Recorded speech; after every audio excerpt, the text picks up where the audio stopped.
Stephen King once wrote that nightmares exist outside of logic, and there's little fun to be had in explanations. They're antithetical to the poetry of fear. In a horror story, the victim keeps asking why, but there can be no explanation, and there shouldn't be one. The unanswered mystery is what stays with us the longest, and it's what we'll remember in the end. My name is Alan Wake. I'm a writer.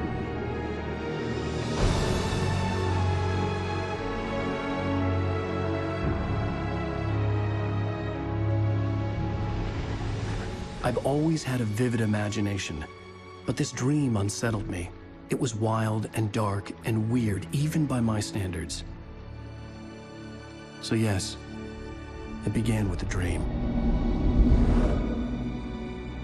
Following a typical nightmare pattern, I was late, desperately trying to reach my destination, a lighthouse. For some urgent reason, I couldn't remember. I'd been driving too fast down a coastal road to get there.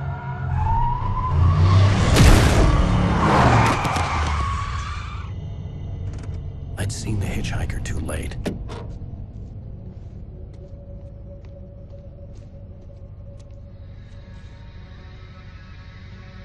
He was dead. I was convinced they'd put me in jail and I would never see Alice again.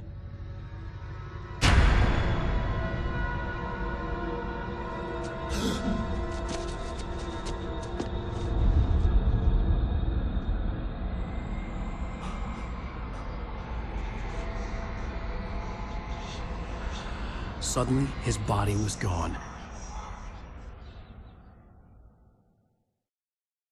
I was in shock from the crash.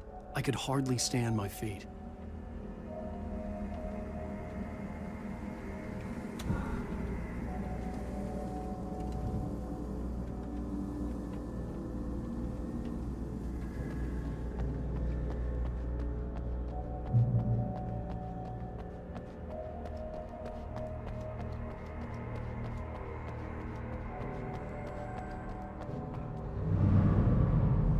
I had to go to the lighthouse. I knew there was something important waiting for me there.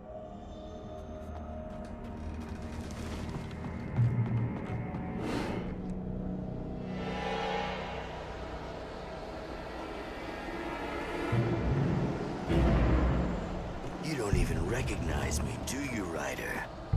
You think you're God? You think you could just make up stuff?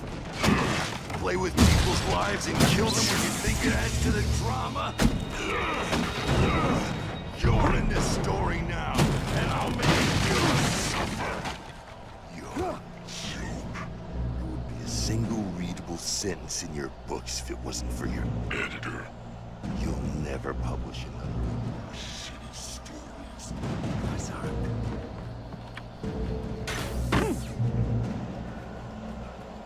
You missed your deadline! Damn.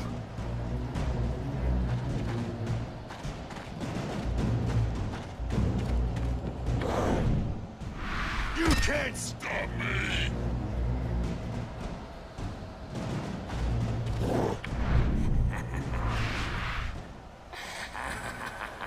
I realized that the hitchhiker was a character from the story I'd been working on.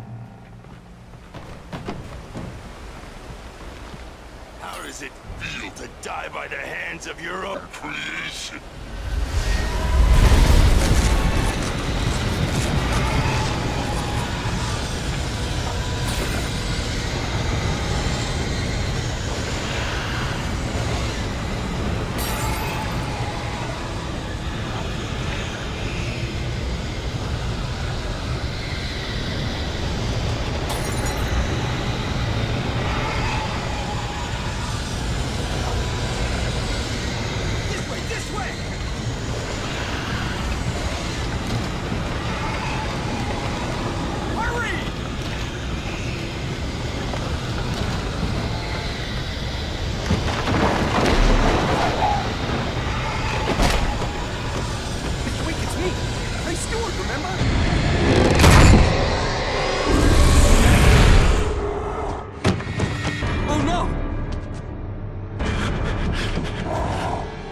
Stop!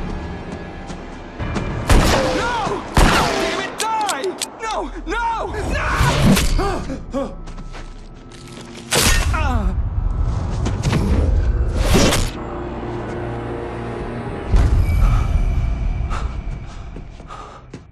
was trapped. There was no way out.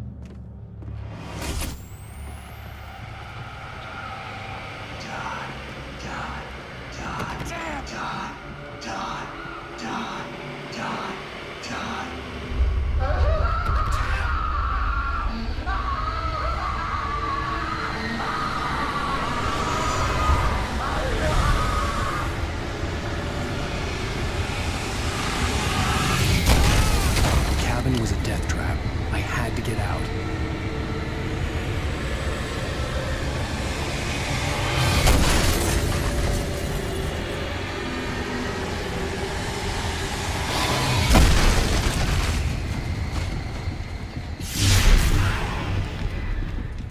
Follow the light.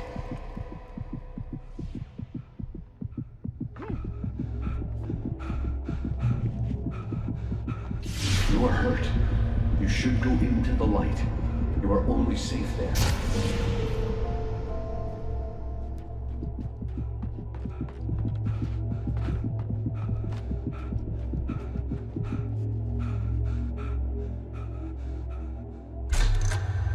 Well done. I have something important to tell you. It goes like this.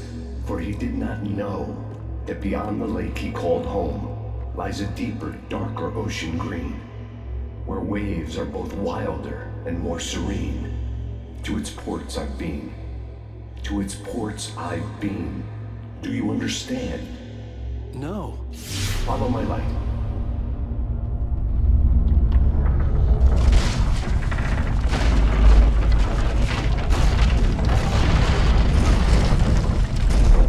I entered your dream to teach you. The darkness is dangerous. It's sleeping now. When it feels you coming, it will wake up. There's no time. I can only show you the most important thing. The hitchhiker has been taken over by the dark presence. You can't hurt him now. The darkness protects him from all harm. Only light can drive the darkness away and make him vulnerable again. Here, take the light. Turn your flashlight toward him and burn the darkness away.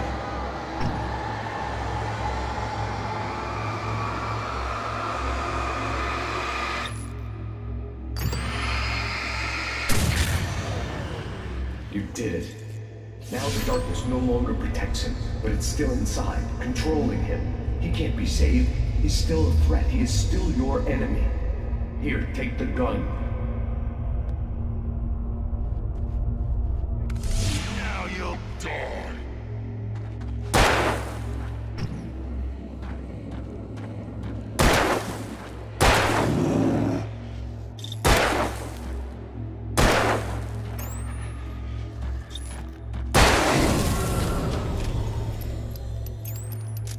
Good.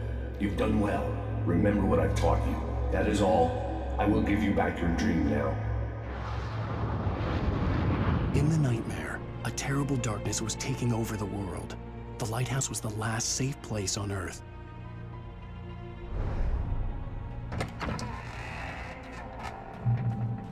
You made me this way, and now I'm gonna kill you.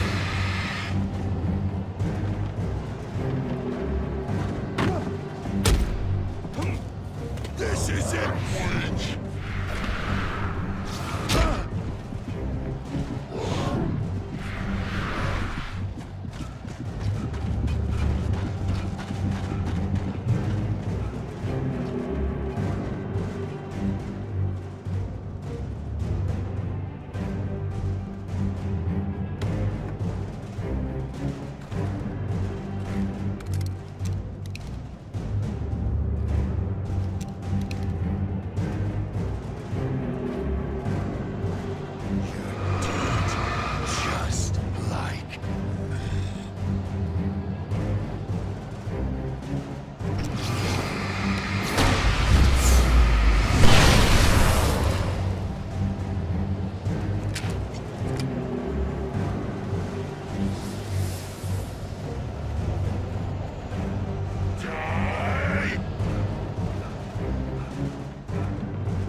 can keep this up forever!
Shh, baby. Just another nightmare. Everything's fine. You dozed off. Right. Anything more than dozed off would be news for everyone. Cheer up, handsome. We're here.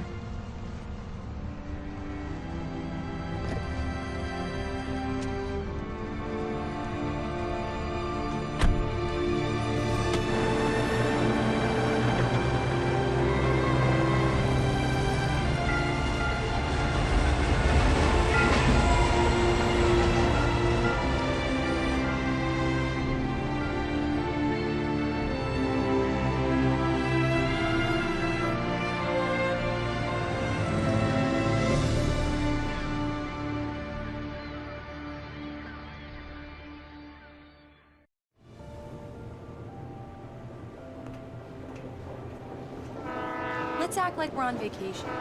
Go stand next to that old gentleman there. I want a shot of you with the town in the background. Sure. I'll even give you a title for the shot. A city boy, moments before he got eaten by a bear. Hi. Hello there. You picked a good time to visit our town. Deerfest is just 2 weeks away. Deerfest, huh? Did you hear that, honey? You have a lovely wife. If you don't mind me saying. I'm Pat Maine, by the way. Nice to meet you. Yeah, I'm Alan Wake. I won't pretend I don't recognize a famous writer such as yourself, Mr. Wake. A pleasure. I'm an avid reader myself. I hope this isn't too presumptuous of me, but I'm the night host at the local radio station. Any chance I could get an interview? Look, Mr. Maine, I'm on vacation. In fact, I'd appreciate it if we could keep my being here just between the two of us. I'm sure you understand. Fair enough. You can trust me to be discreet. Not a hard man to track down if you change your mind, though. I hope you two have a lovely holiday.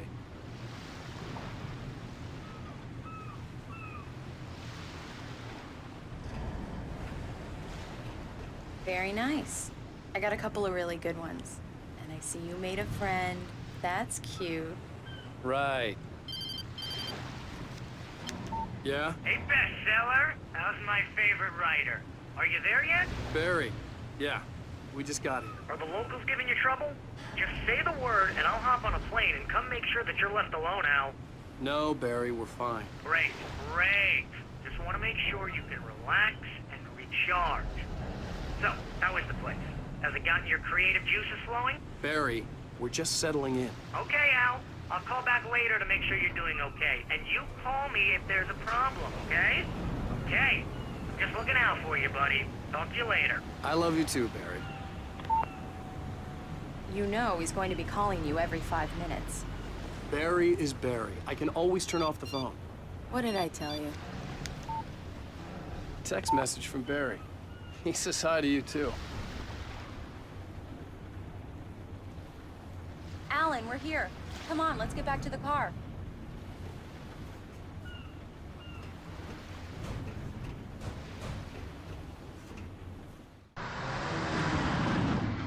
We need to stop at the local diner to get the cabin key from the landlord, a Mr. Carl Stuckey.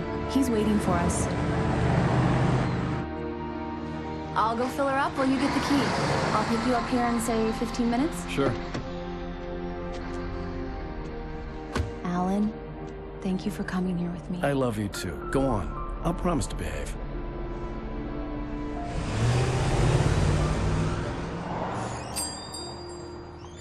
I'd forgotten there were still places like this. Towns where everybody knew everybody. Welcome to the Oh Dear Diner. Hi, I was wondering if you could help me. I'm looking for... Mr. Wake. Alan Wake. Oh, God! I am your biggest fan. I know people say that all the time, but I really am. I'm glad to hear that. Rose. Rose, I'm looking for Mr. Stuckey. Carl Stuckey? Carl? Oh, of course, Mr. Wake. He must have gone to visit the restroom. He'll be back in a moment. I can't believe it. I've got all your books. I got the cutout from the bookstore when they took it out of the window. And you keep it here. Well, okay. Good for you. Do me a favor, Sonny. I could really use a tune right now. Coconut, number 6 in the jukebox. I'd do it myself, but both of my legs have gone to sleep. Bad circulation. Yeah. Are you serious? Coconut again? You disgust me. Don't go in there, young man. You can hurt yourself in the dark. I didn't want to wait. I wanted to find Stuckey, to get the key and get out as soon as possible. The waitress was giving me a headache. Overeager fan. Hello? Mr. Stuckey? Carl couldn't make it. Unfortunately, he was taken ill. But I have the key for you and instructions on how to get to the lake. Okay. I wish you a good stay in my cabin. I'll come by later to check how you've settled in. And to meet your wife. I insist. Thanks.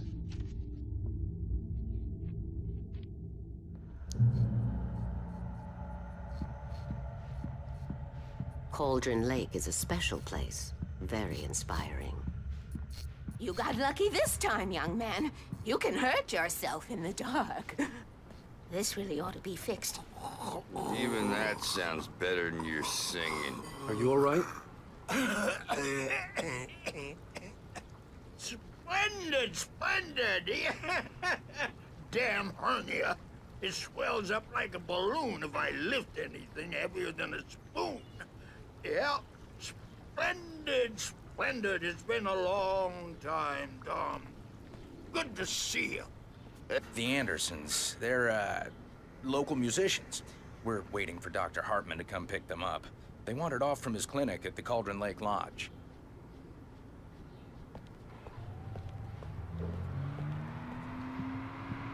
Bye, Mr. Wake. Mission accomplished. The key and the directions. My hero.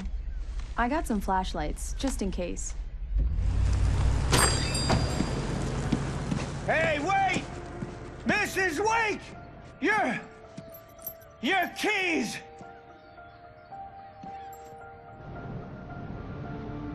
That diner was a real nut house.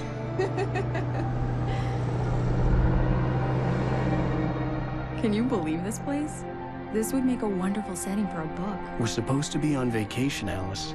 I'll figure it out when we get back home. Okay? Okay. We can talk about this later.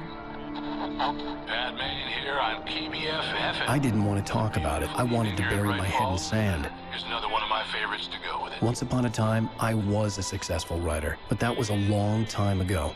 I hadn't been able to write a word in 2 years, not since my last book. And now the weather. It's gonna be a clear night, so you folks in the big city might want to look up every once in a while, see those stars winking down at you. It gets pretty dark out here, but they'll light your way.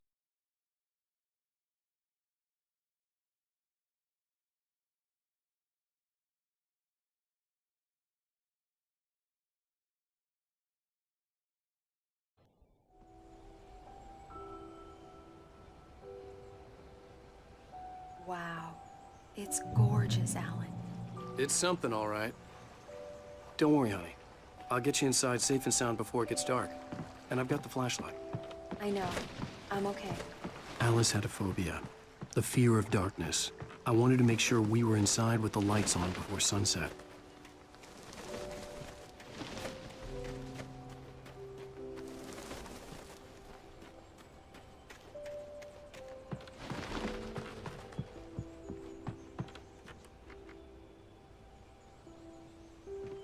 Here we go. Let's take a look inside. Come on. It's dark in there. We need lights. Can you figure out how to get the power on, honey? A shoebox filled with books by Thomas Zane sat on the shelf. I'd never heard of him before. Hello? Anyone here?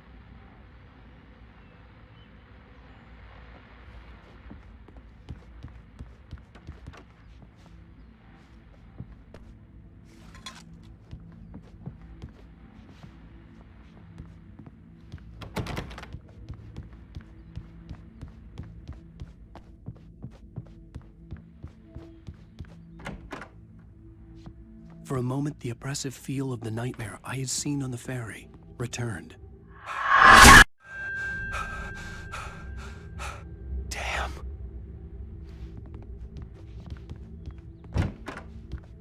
I needed to get the power running in the cabin. There had to be a fuse box or a generator somewhere on the island. The cabin looked like a time capsule from the 60s, or even earlier.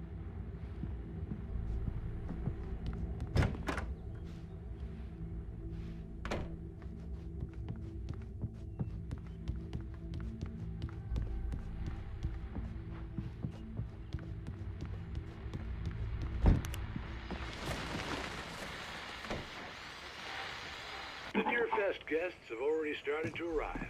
Just ran into one on the ferry. A famous artist, no less. We'll see if we can rope him into an interview later on. Now let's go to the phones. Caller, you're on KBF-FM. Hi, Pat. It's Rose. Why, hello, Rose. What's on your mind? I know who that famous artist was. It was Alan Wake, wasn't it? He's my favorite writer. Well, Rose, I just saw him at the diner. Oh, I am so excited he's here. I'm sure he's glad to be here, too. Well, folks, I guess the secret's out. This is Pat Maine on KBF-FM. And now, some music. Great. So much for keeping a low profile. The power cable goes to that shed over there.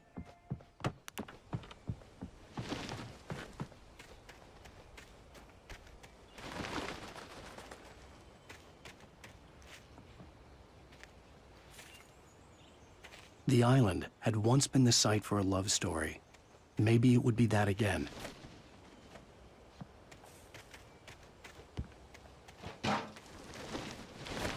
An old generator had been connected to the power cable.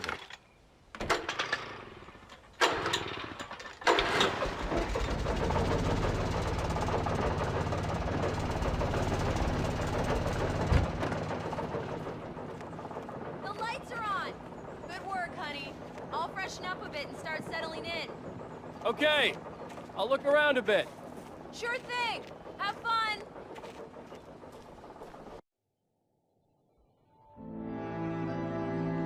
It was a beautiful place. I told myself I could rest here, sleep here, and forget about my work.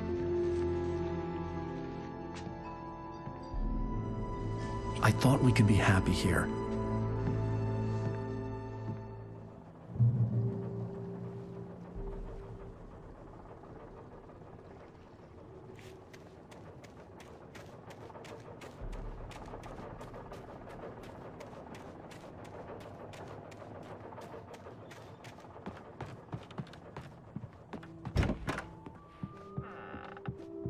Alice? Honey?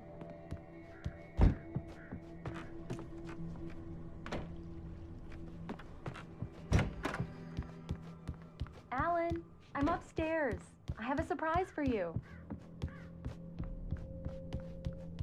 Well, hello there.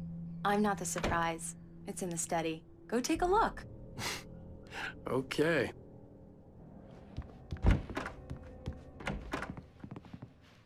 Surprise!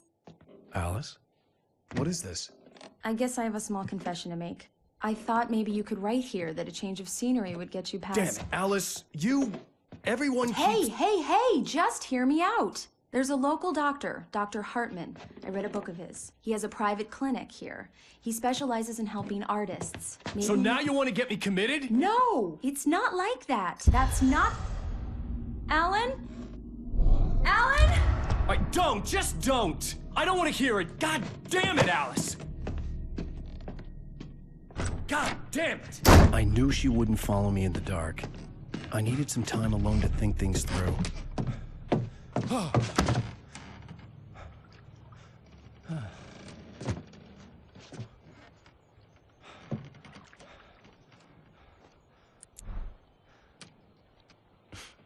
Damn it.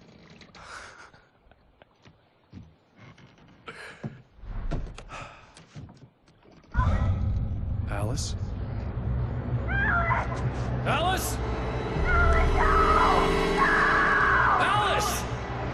The cabin had gone dark. All the lights were out.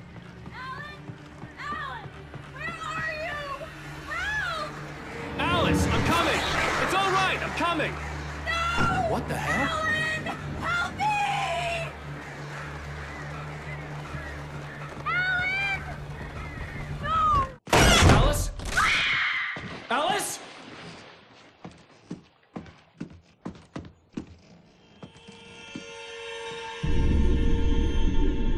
Oh no!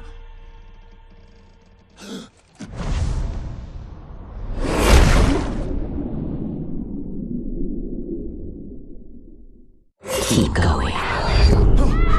Wake up. Alice?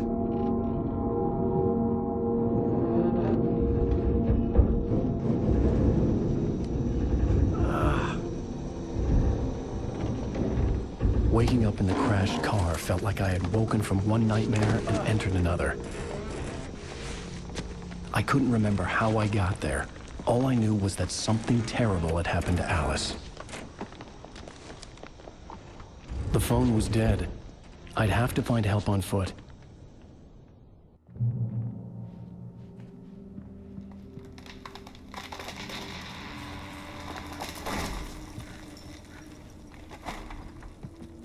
Among Alice's things was a book, The Creator's Dilemma, by a Dr. Emil Hartman. Seeing the book brought back my fight with Alice. I didn't like it, and I didn't like the guy's smug face on the cover either. The gas station was my best bet. They'd have a phone I could use.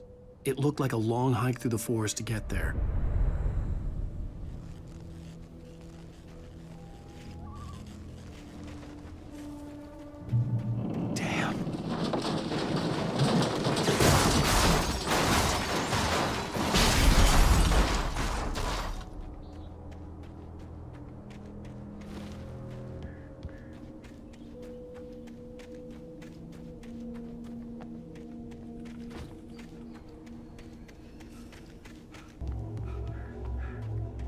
Hello?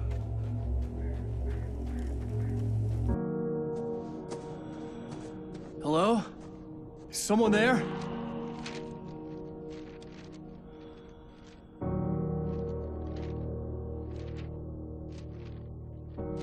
The loose sheets of paper were pages from a manuscript entitled Departure. That was the name I planned to use for the next novel I had never gotten started. I was named the author. I hadn't written it. I couldn't remember writing it. In the scene on the page, the hero was attacked by an axe murderer in the woods at night.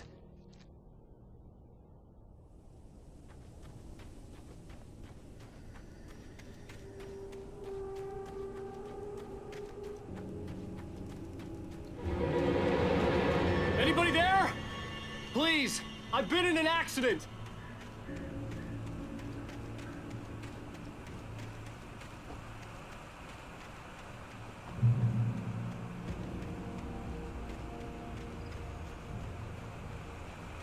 The lights up ahead were a good sign. Maybe I wouldn't have to hike all the way down to the gas station to find a phone.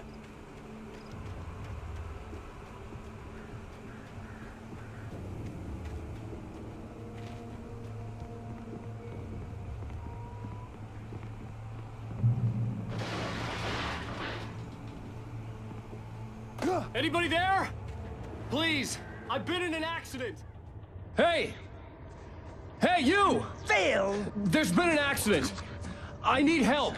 Listen, I need to... Premium cabins for rent in... Oh, hell. Carl Stuckey. Pleased to meet you. Non-refundable reservation deposit required. Fair and square. Fair and square.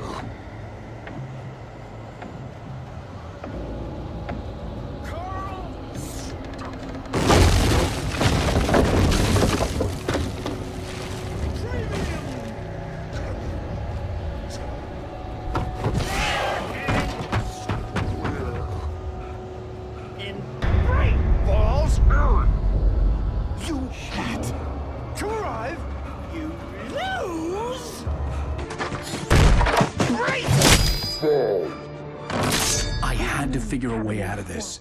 Any second now, and Stuckey would be knocking on the door with his axe like Nicholson in The Shining.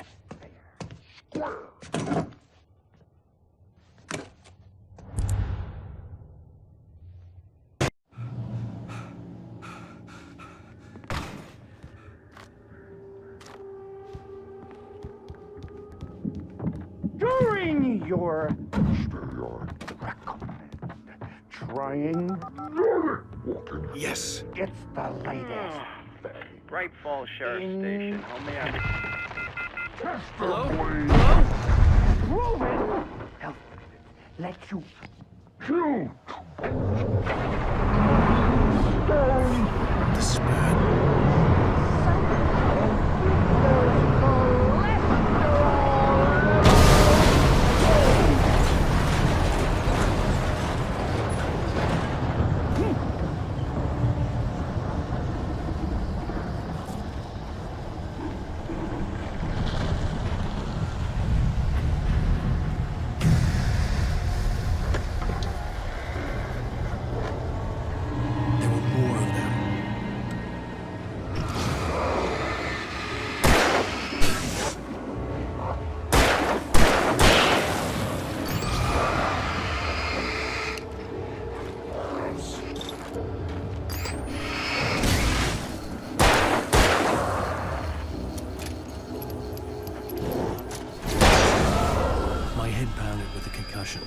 I'd never fired a gun outside a shooting range, and now I just killed someone. Or something. There were no bodies. They just disappeared. If I was dreaming, it felt real enough to make me sick.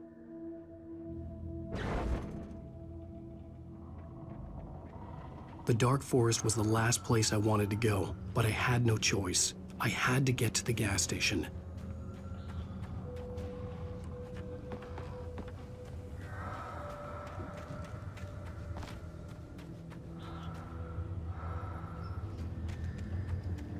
Eerie hand-painted graffiti was revealed by my flashlight. Someone had hidden a chest of supplies near it.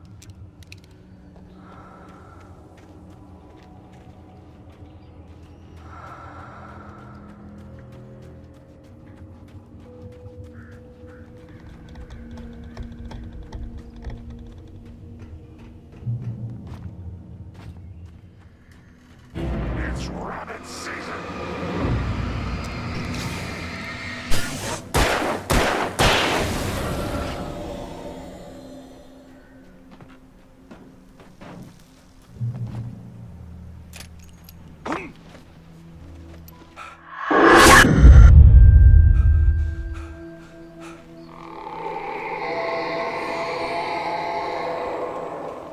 What the hell was that?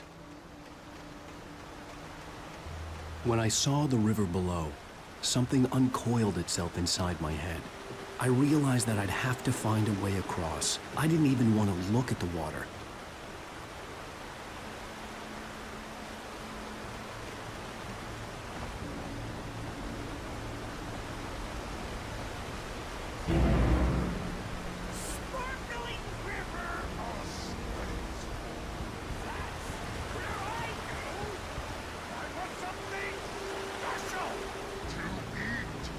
Stuckey was still out there, in the dark, stalking me.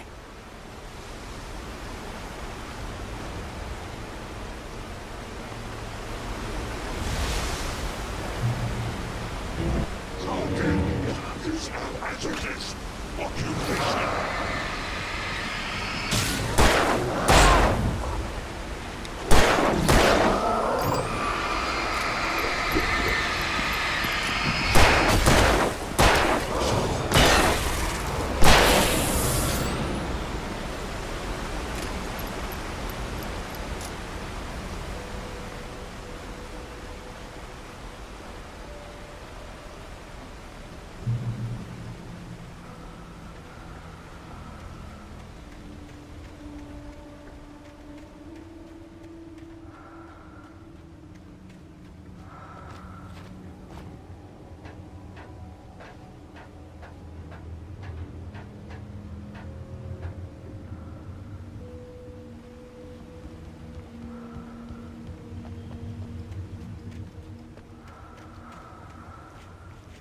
Taken. They're taken.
The staircase was broken. I had to make my way up some other way.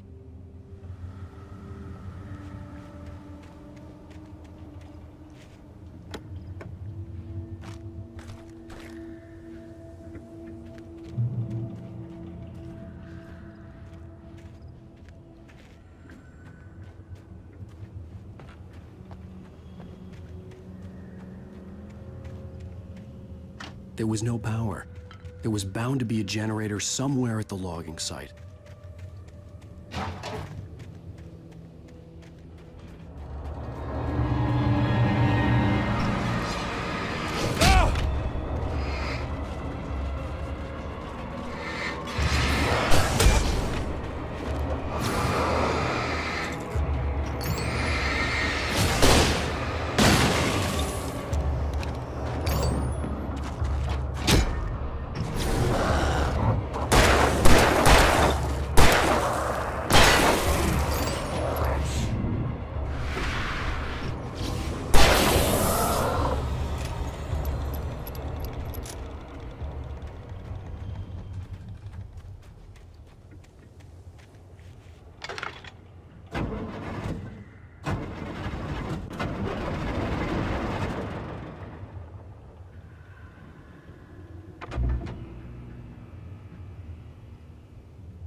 I was just outside for a breath of fresh air, and what a night.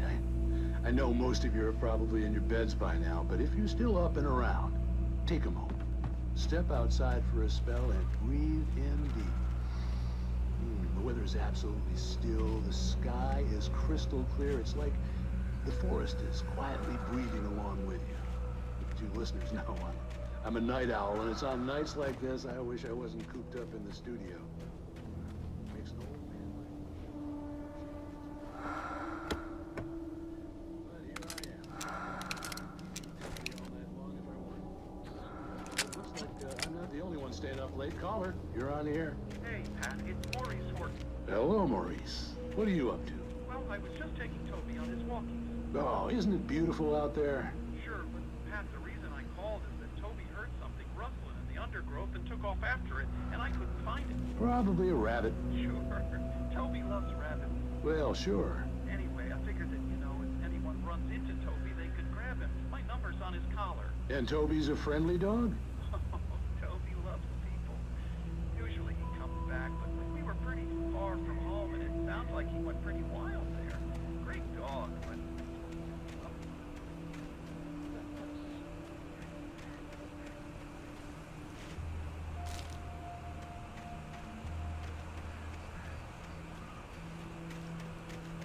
The gas station was closer now, its light welcoming in the darkness. Paul makes the best dogs in the state. Belly Burster is the best with no cut. Monster Dog is second best. The famous dog is...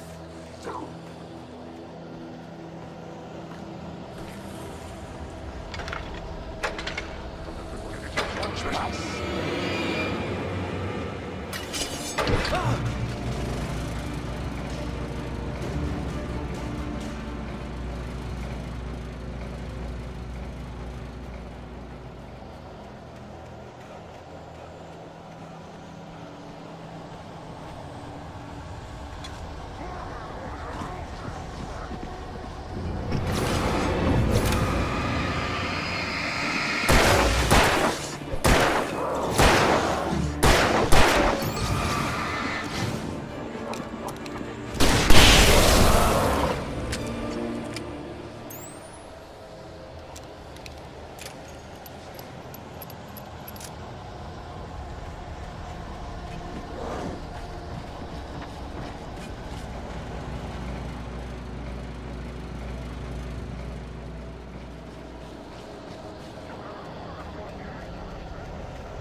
For the day!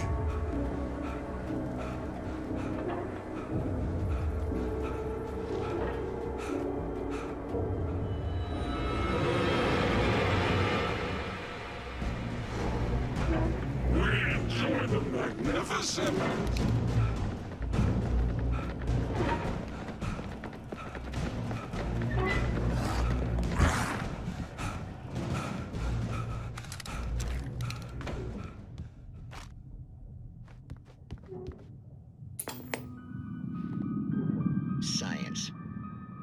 bestows immortality on those who advance it to elevate all of mankind. Newton, Einstein, Sagan, princes among men. But the price for such a legacy is steep indeed. In Night Springs. Tonight's episode, a quantum suicide. If our lives are already written, it would take a courageous man to change the script. Having called a press conference, Dr. Barclay Colvin is about to demonstrate that very courage. Ladies and gentlemen of the press, I am Dr. Barclay Colvin, and I'm glad so many of you could join me here at the Moorcock Institute. Tonight, I'm going to give a practical demonstration of the many worlds interpretation. As you can see, this is a loaded 9mm pistol. It shall be part of a thought experiment. And now, a real experiment, known as a quantum suicide. Did he say suicide? Is that a real gun? He's kidding, right? Please, stay calm. There is no risk. Observe what occurs when I place the weapon against my own forehead. Now, you might think this round is merely a dud. Not so. Observe the flower pot. And yet, I myself cannot be harmed with this gun. With each pull of the trigger, 2 new realities branch off. One in which the weapon didn't fire, and one where it did. With my machine here, I have ensured that this reality is always the former. I have bestowed upon myself quantum immortality. Under no circumstances can this gun kill me. So wait. What you're saying is that every time you pull the trigger, in another reality, you die? Yes, of course, but that's completely trivial. There's an infinite number of things that could happen at any moment, and they always do happen somewhere. The point is, this one thing did not happen here. You're insane, Colvin. Insane? Insane? Hey, was this thing supposed to be plugged in? I stumbled on it. You fools! Gaze upon quantum immortality.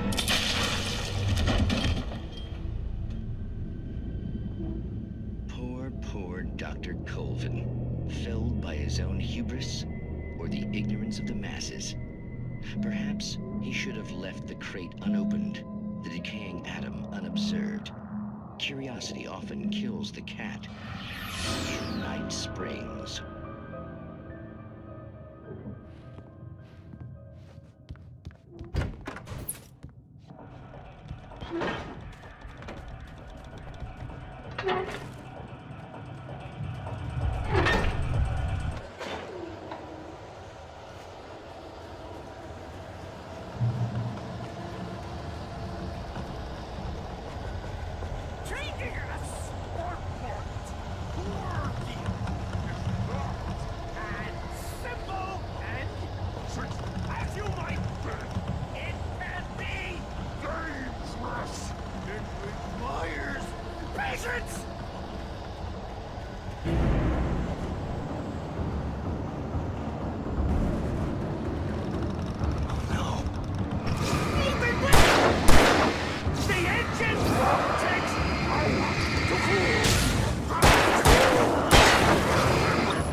Vicky's body vanished, leaving behind only a lifetime of nightmares to come, assuming I'd reach the lights at the gas station alive.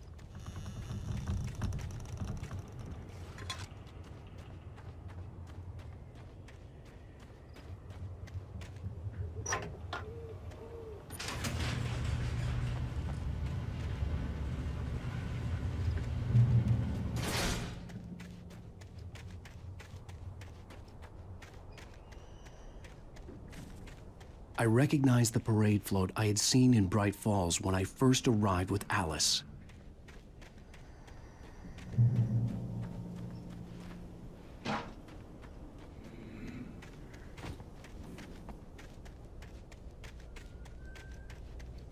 After the insanity I had just experienced in the darkness, the lights of the gas station felt comforting. At least for a moment, the sane world reasserted itself. The Deer Fest had been 2 weeks away when we arrived. If the day count on the banner was right, I was missing a whole week between the night we got here and now. The garage was a mess. It looked like someone had trashed the place, or that there'd been some kind of fight. Outside, there's only darkness. Outside the cabin, outside the story, there's only darkness. I can feel her presence in the dark. Just now, I could smell her perfume in the room. I'll reach her, I'll fix it up. I'll bring her back. The story will come true. If I stop, she's lost. I don't believe this. It'd been me on the TV, talking crazy. Was I losing my mind?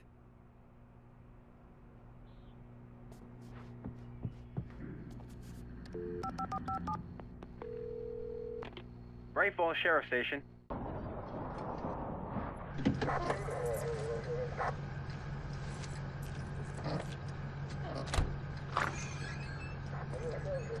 Oh, thank God, Sheriff. Sheriff Sarah Breaker. You are... I'm Alan Wake, but listen. I was in a car crash. My wife, Alice, she's missing. Calm down, Mr. Wake. We were staying in a cabin on the island, on Cauldron Lake. There's no island on Cauldron Lake. Not since the big eruption in the 70s. Please, I can take you there, okay? You look like you've taken a pretty bad knock to the head. Are you okay? Listen. We'll figure this out. Please get in the car. We'll swing by the lake and then we'll go to the station, okay? Mr. Wake, have you seen Stucky, the guy who owns this place? I realized I couldn't tell her what had happened in the forest. She wouldn't have believed me, and then she wouldn't have helped me with Alice.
Previously on Alan Wake.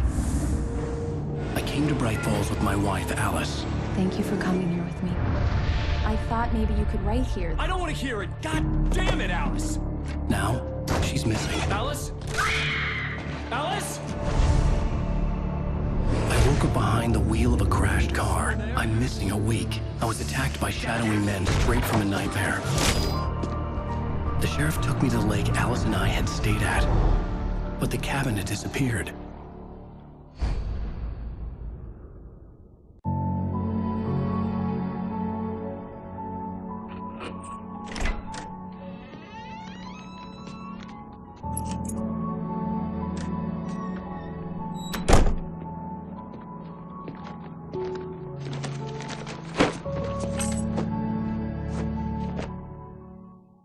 Honey, I'm home. Back here, sweetie. How was it? Worst weather I've ever seen. You should put some coffee on. It'll warm you up. Hey, handsome. This is gonna be a long night, but these shots are turning out great. I guess you're gonna need that coffee then. I'll go put it on.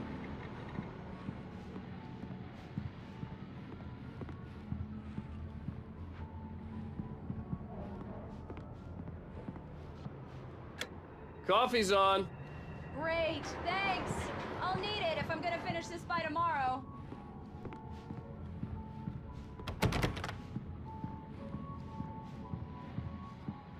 Oh, hey, I just finished those cover mock-ups. They're on your desk. Tell me what you think. No kidding. I didn't think you'd get them done this quickly. On occasion, I can perform all sorts of miracles, my dear. These look really good. Oh, sure, until Barry gets his hands on them. Which, by the way, will happen over my dead body. The last time was the last time. Oh, and speaking of Barry, he called.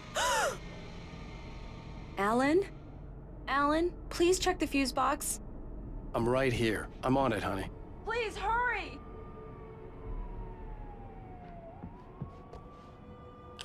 Honey, it's a power outage. I've got the flashlight. Okay. Hi. You okay? I'm sorry. It just really spooked me. Don't worry. We'll just break out the candles. I know it's stupid, but it's just... especially when I'm not prepared for it, you know? It gets to me. I love you. Tell me a story, writer. Okay. I used to have these nightmares when I was a kid. The dark really spooked me, too. When it got really bad, my mom gave me this old light switch. She called it the clicker. The clicker, huh? Yeah. If I ever got scared of the dark, I could just flip the switch and a magic light would scare the monsters away. Oh, sure. Here it is. Alan. Maybe it'll help you, too. Yeah, nice story, writer boy. You made that up right now, didn't you? No. Seriously. I love you, even if you are a liar. Thanks for this.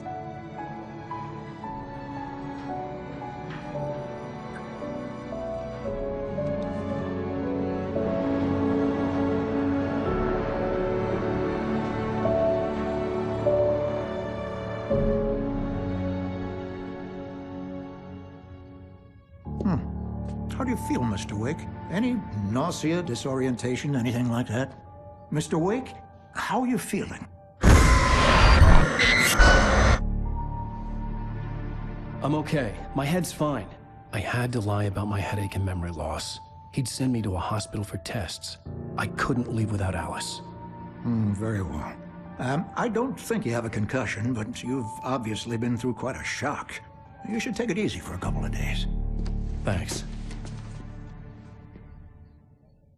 Well then, Mr. Wake, we're done here. If the pain gets any worse or you experience any other symptoms, you should come see me. I'll let you get on with it then. Sarah, Sheriff Breaker, is waiting for you. She's very good at her job. I'm sure she can locate your wife in no time. Doc Nelson was the image of a small-town doctor. Sheriff Breaker had called him to the station to take a look at the cut in my head.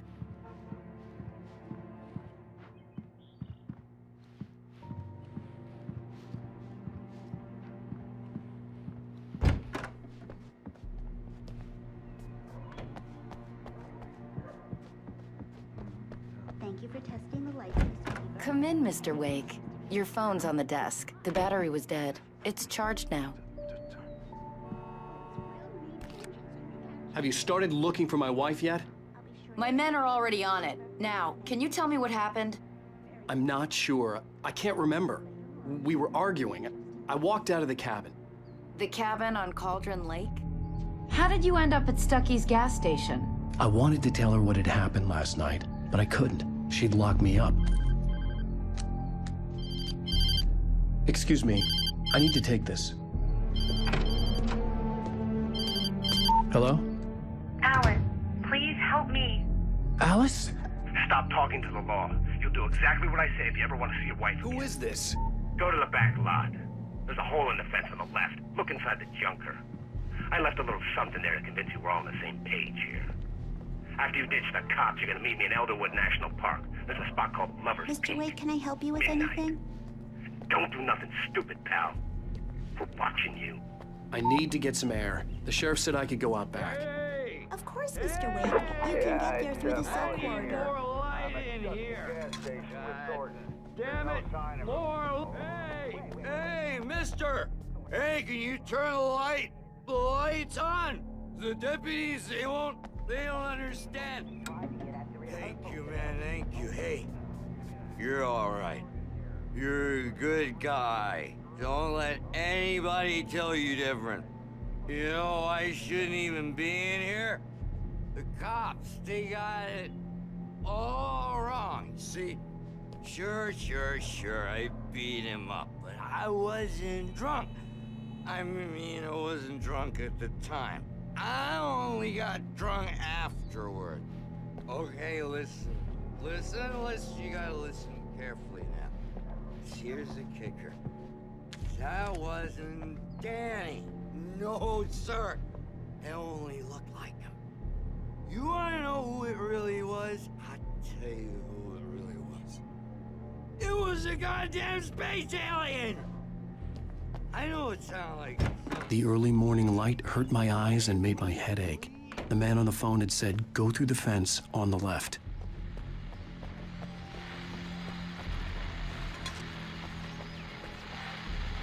Well, folks, it's been another long night, and it's about time for me to sign off for a while. God knows I need my beauty sleep. Just...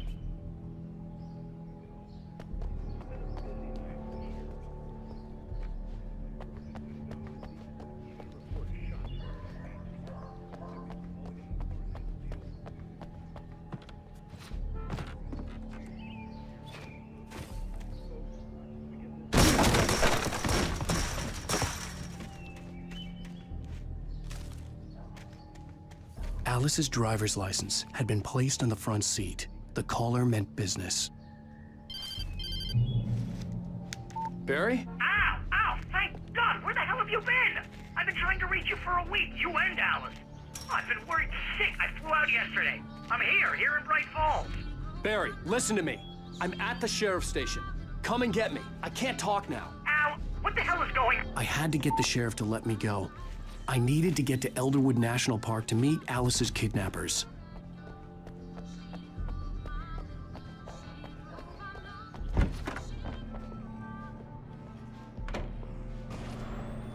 A writer is a light that reveals the world of his story from darkness, shapes it from nothingness. The way a sculptor carves a statue from a block of granite. If I stop, the world I'm making dies.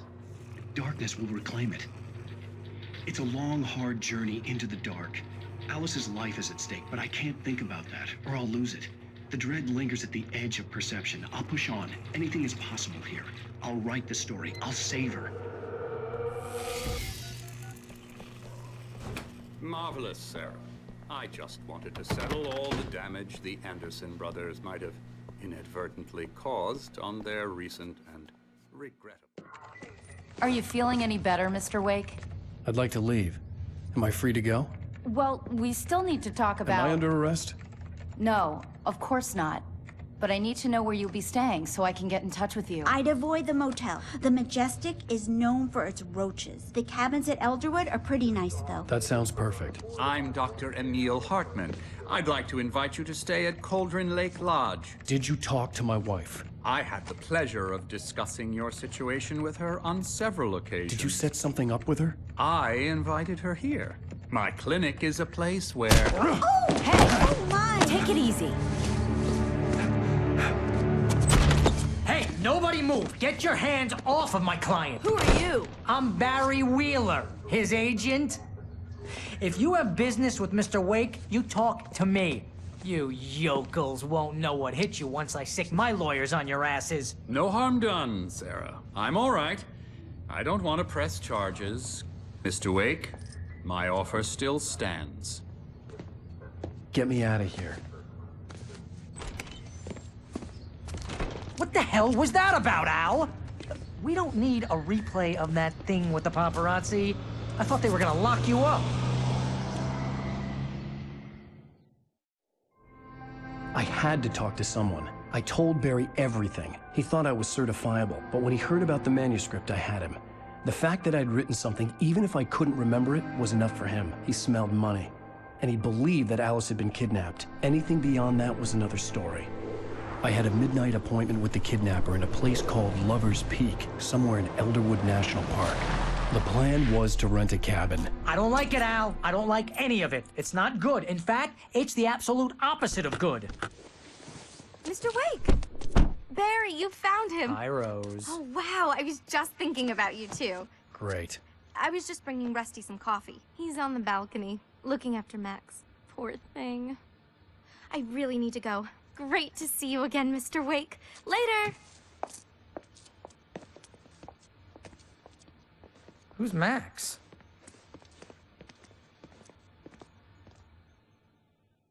What an airhead. Jeez, Mr. Takes a swing at everybody. This is not her fault. She's a very nice girl and, more importantly, a fan. She even has a fan site dedicated to you. And she was very helpful when I was looking for you. Seriously, Al, what you were saying in the car, just listen to yourself. What, you shot a guy and his body just disappeared? When was the last time you slept? What, are you high? Have you been drinking? No! Look, Barry, I'm missing a week, and someone's got Alice. Do you and understand what it sounds like when you say stuff like that? Don't get me wrong, it's a good story, could be a bestseller.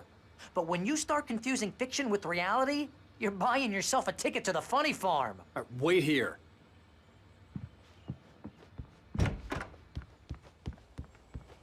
Easy there, boy. I'm almost done. Hey, Rusty, right? You rent cabins. Oh, Mr. Wake. I'd shake your hand, but mine are kind of full here. Actually, I'm sorry about this. Would you mind grabbing the registration form from the desk? It's just across from Bucktooth Charlie. Okay, sure. What happened? Seriously, Al, you can't just go and meet a kidnapper. Those situations always end up in disaster. You gotta talk to the cops. She's my wife, and it's my call. Can we talk about this later? No, this whole thing, listen, you hit your head. I mean, geez, Al, come on. You gotta understand how crazy all this sounds. If you're trying to pull a joke on me, freak me out, it's working. Ha ha, let's have a laugh on Barry. Well, you had me going there real funny, Al. You can quit it now.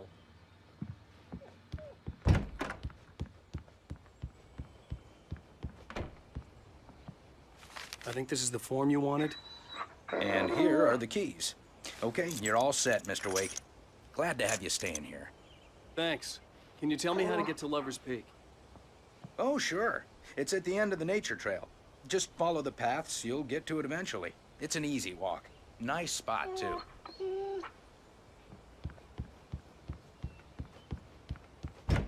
Look, Al, you're asking me to believe that you shot a dude who went poof into thin air, a guy who was bulletproof until you pointed a flashlight at him. You hear that from people who end up spending time in padded rooms, strapped to their beds, wearing white shirts with too long tangled up sleeves, and eating a healthy diet of pills. Al, you make cruel jokes about people who believe that kind of stuff. You're the skeptic. You gave...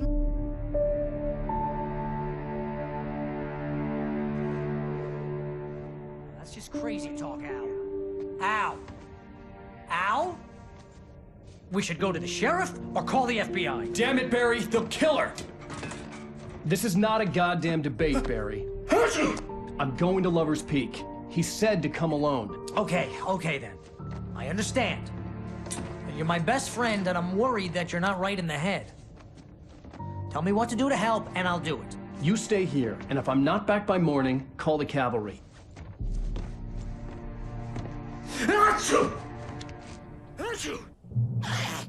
Just be careful with the natives, Al. These yokels are dangerous. Everybody hates a tourist, or it'll be Deliverance all over again.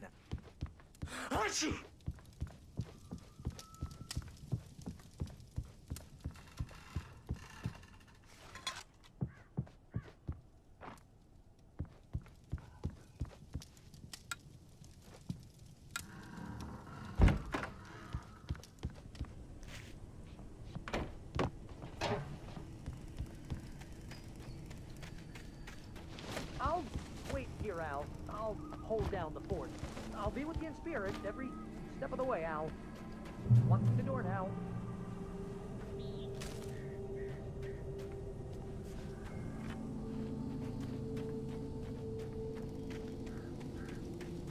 I knew I should have gone to the cops. This wasn't the smartest thing I'd ever done, but I was still angry with Barry for trying to talk me out of it. These people had called me right in the sheriff's station. The cops wouldn't scare them, and they had Alice.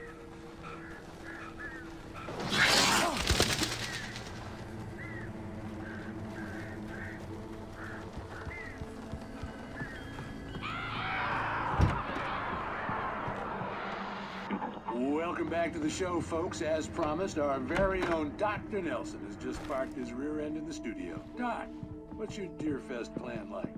My plan? You make it sound a lot more organized than I ever seem to manage.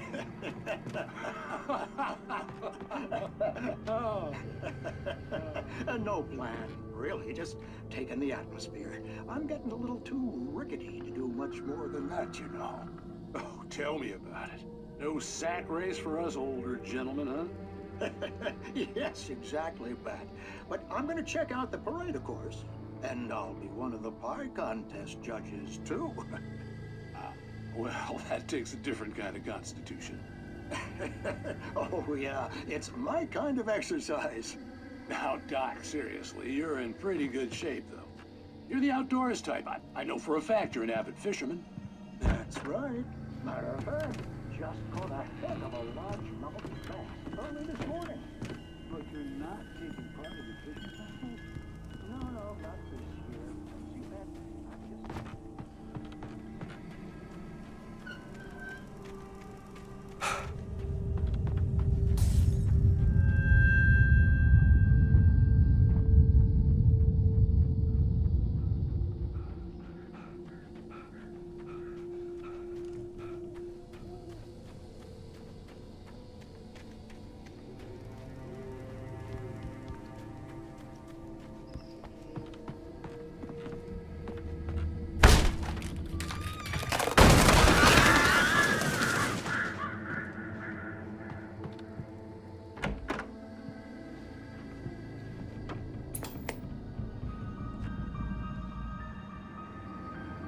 Crime and punishment.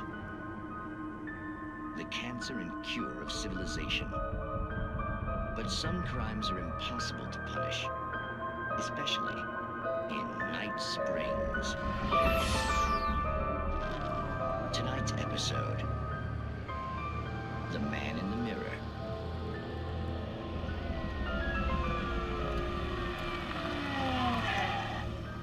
He's inside, Agent.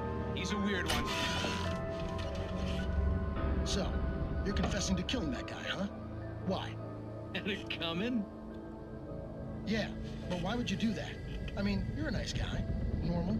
Took a kid to a soccer game. So how come at the game, you pick a guy and, quoting from the arresting officer's report here, assault the victim's head area repeatedly with the weapon of choice being a pair of bare fists? Wow, that sentence really flows, huh? Maybe you're not the literary type. Okay, so you mess him up. But why? Who was that guy? We couldn't ID him. Why would a guy like you do him like that? I didn't like his face? Well, you must have hated it, because you really went to town there. I mean, there's no way to tell what he looked like. No ID on him either. That must be difficult. But then we ran the fingerprints. Got a match. Your prints. Identical. Huh, how about that? Your son said you were wearing a white shirt when you took him to the game. But the white shirt is on the dead guy. It's plenty red now. You won't get away with this. Do you really think that's in any way relevant to me? I had plenty of time to talk to my boy before the cops arrived, you know? He won't stop screaming, am I right? You think he's ever gonna be okay? I left my mark. Believe me. You bastard. What? You gonna shoot me? What's the point? I'm going to prison. You got me. I don't understand any of this. And you never will. Don't worry. Maybe you'll see me again, Agent. Maybe in the mirror.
Mr. Wake? Oh, hell. It happened just the way it was on that page. I found. Came true. It knew. So dark. It'll come back for me. You must... The lights. In the office. I have the key. Okay, Rusty. Hang on. I'll be right back. Whatever did this couldn't be far. Rusty had found a page from the manuscript. It would help me understand what had happened. Shh. Good boy.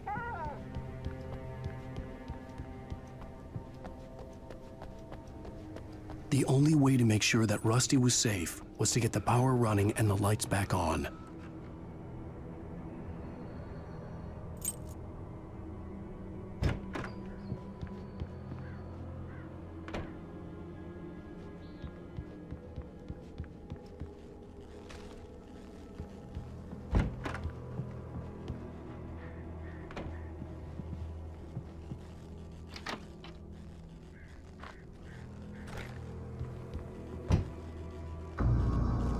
I was too late.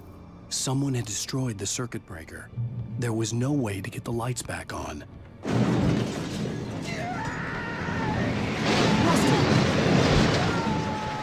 Rusty! The ground was covered with oily patches that looked like liquid darkness.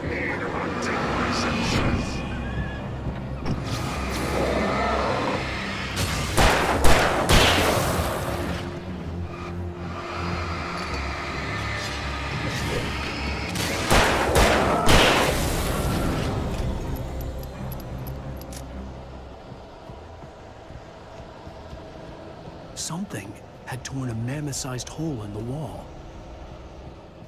Please don't feed the animals.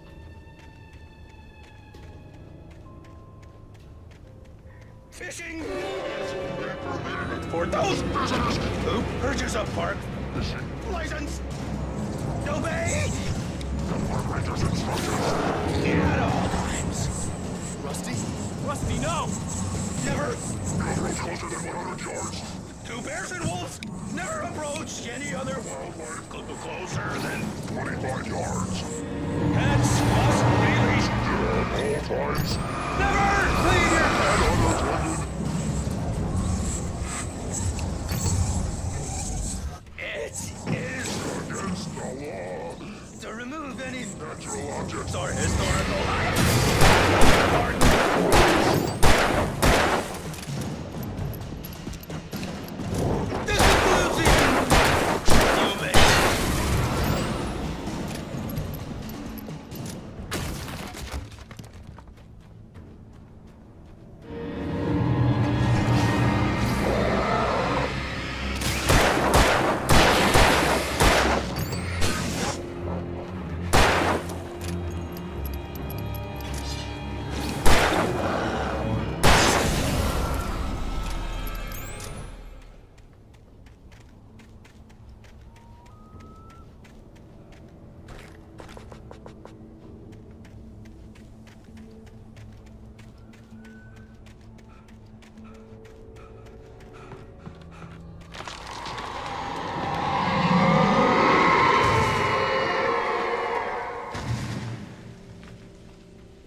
Forget about it, Barry. It's just me going crazy. Oh, jeez. Oh, jeez. You're not crazy. I wish you were crazy, but you're not crazy. Ow, be careful. Stay in the cabin. Don't open the door for anyone. I mean it.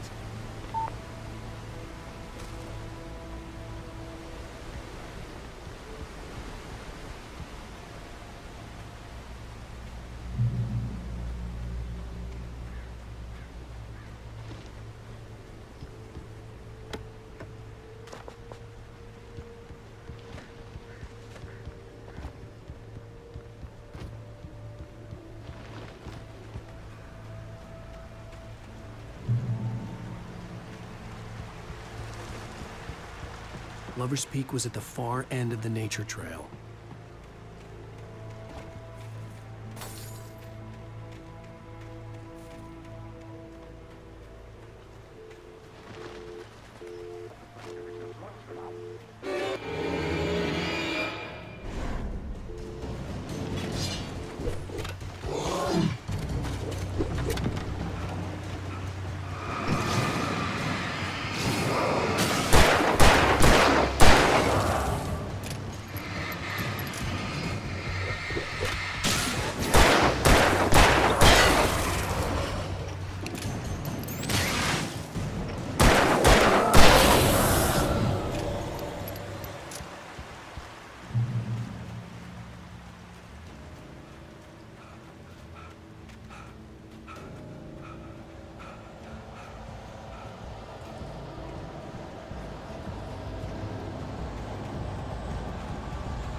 Come on, we gotta get moving. More of them coming.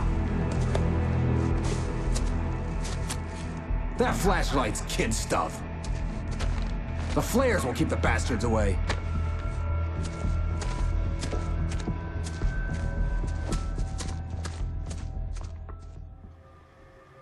You can see them too? Hell, of course I see them. Come on, we gotta move. Why?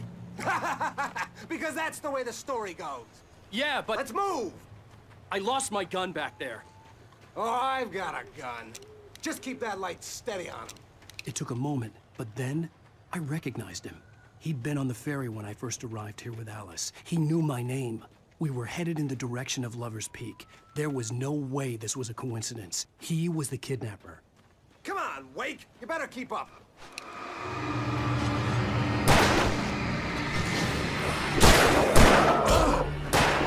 How's that?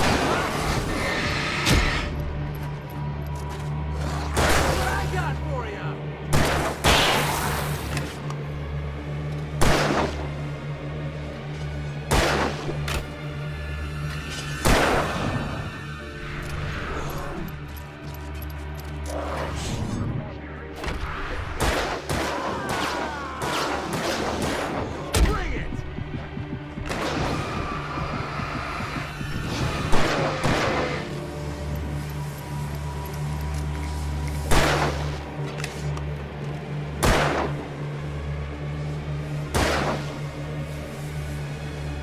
Monster!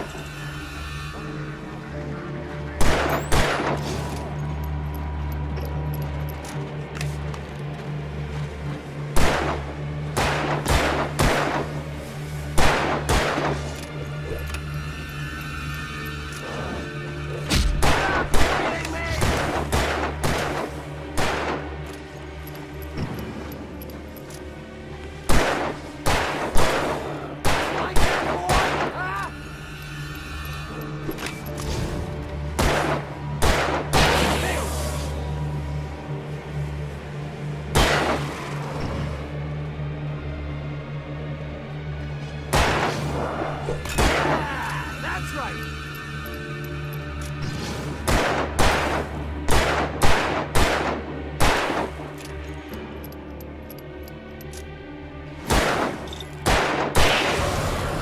Lover's Peak. Right up these stairs, Wake. Use the flares from the emergency box to hold them off while I get these boards off. Give me the gun. Yeah, no can do, Wake. Are you kidding? Give me the gun! No time for back talk. Hold them off, damn it!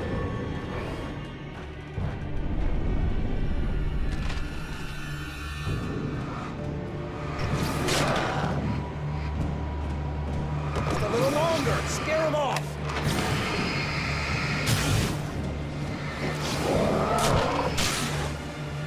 Get some light on those bastards. That'll keep them off us.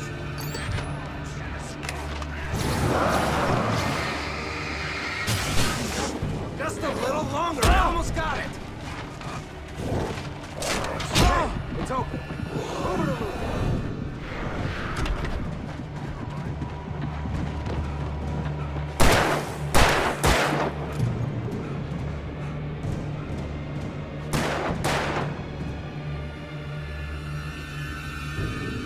Oh, you feeling better now, Wake? All cozy and safe.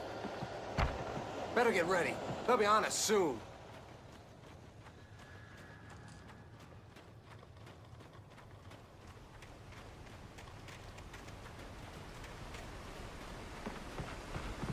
This is it, Wake. The last stand. There's more flares here. Get ready. We fight them as long as they keep coming. Give me the goddamn gun! They're coming!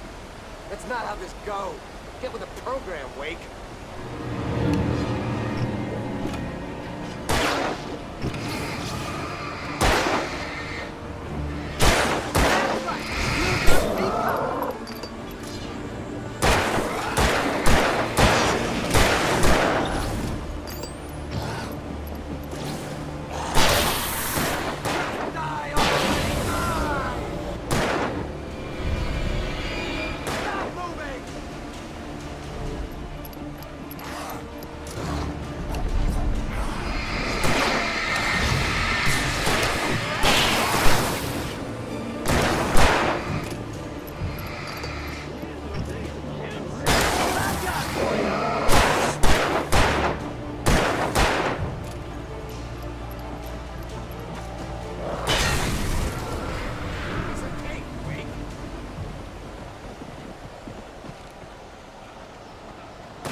nothing to it.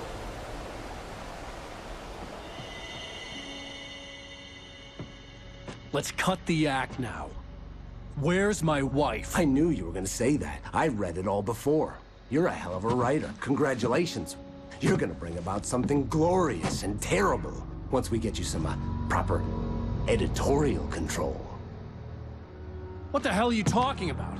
Where's Alice? I want the entire manuscript, or she's gonna suffer bad.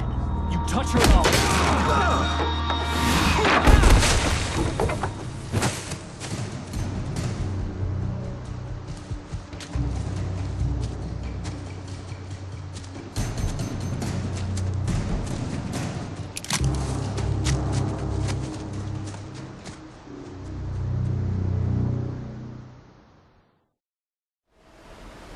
You're gonna give me the manuscript or you'll be sorry. No! Come back here! I swear I'll kill you if you hurt Alice! Do you hear me? Come back here! He had Alice, and he wanted the manuscript because he thought it held some magical power. But I had no manuscript to give him. I had to get back to Barry and figure out my next move.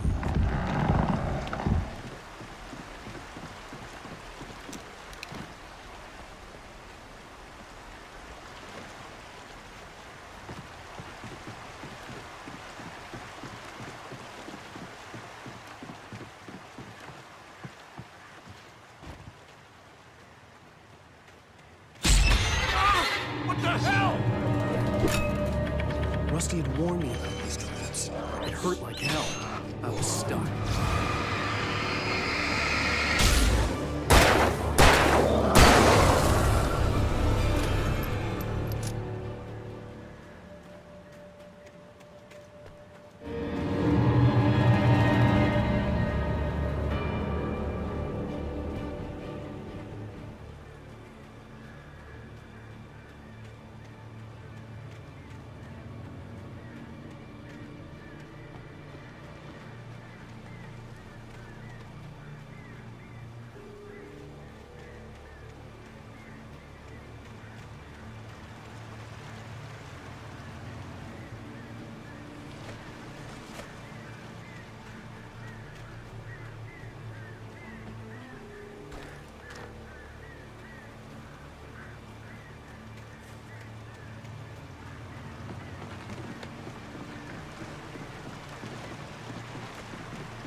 I had heard the plane fall.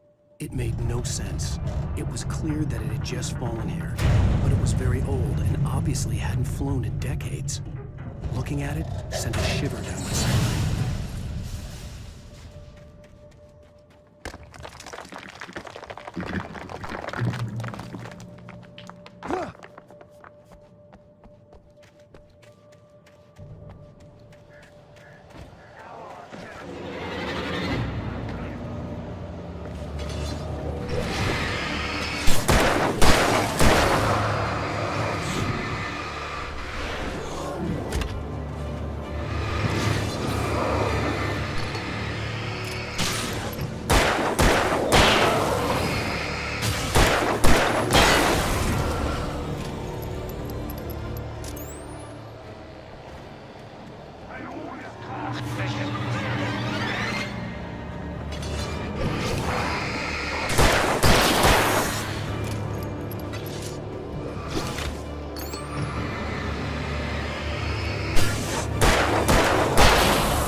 Beware of Widowmakers!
Stay out of sight. I'm on my way. Don't open the door. What am I, crazy? Stay hidden. I'll be there soon. Just make sure you keep the lights on.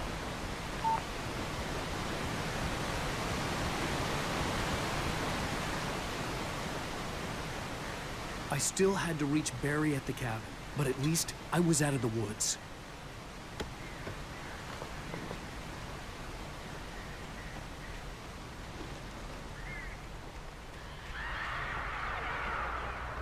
I'd have to get the car from the locked garage.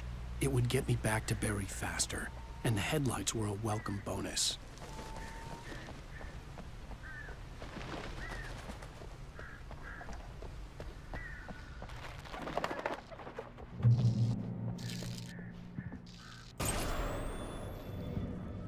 A story is not a machine that does what you tell it. A story is a beast with a life of its own. You can create it, shape it, but as the story grows, it starts wanting things of its own. Change one thing and you set off a chain reaction of events that spreads through the whole thing. The characters have to be true to themselves. The events need to follow a logic that fits the story. A single flaw and the magic is gone. The story dies. Alice dies.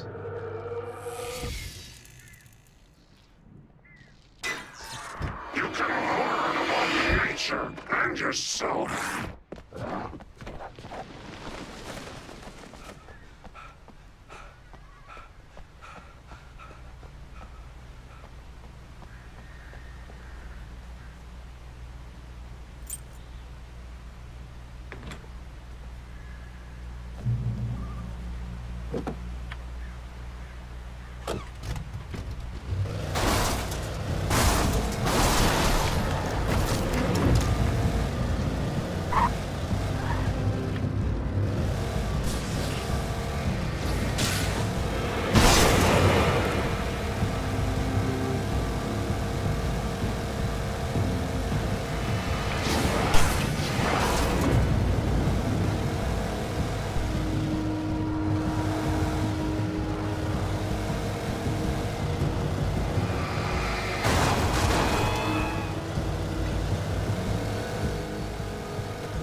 The flare gun was probably the best weapon I could imagine against the dark things I was facing.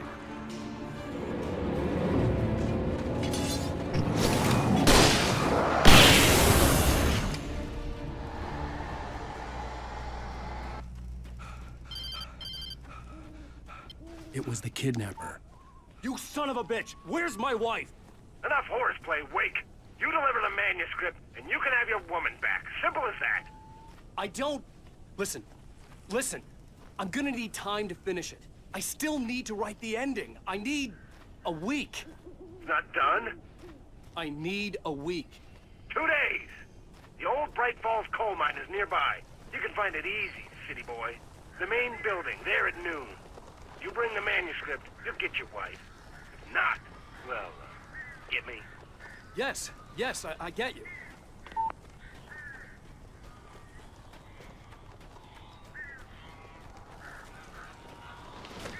Barry had talked about birds over the phone.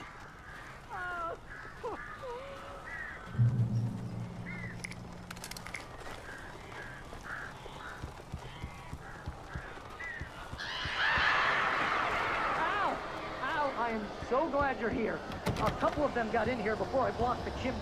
This isn't normal. These birds are weird.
gone.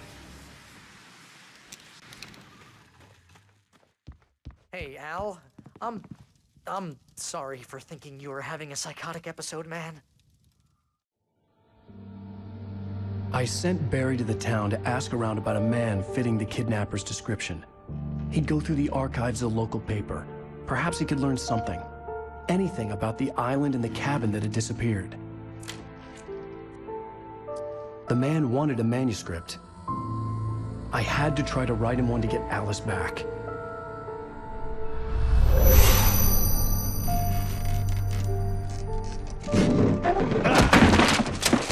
For me, the supernatural had always been nothing but a metaphor for the human psyche, a tool to use in writing fiction. Now, it was happening for real, and I couldn't put a single word on paper.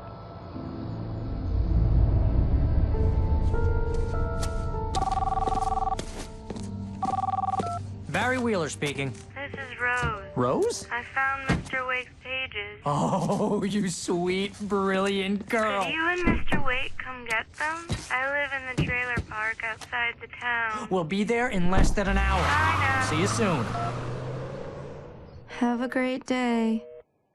Hope you come back soon. Welcome to the Oh Dear Diner.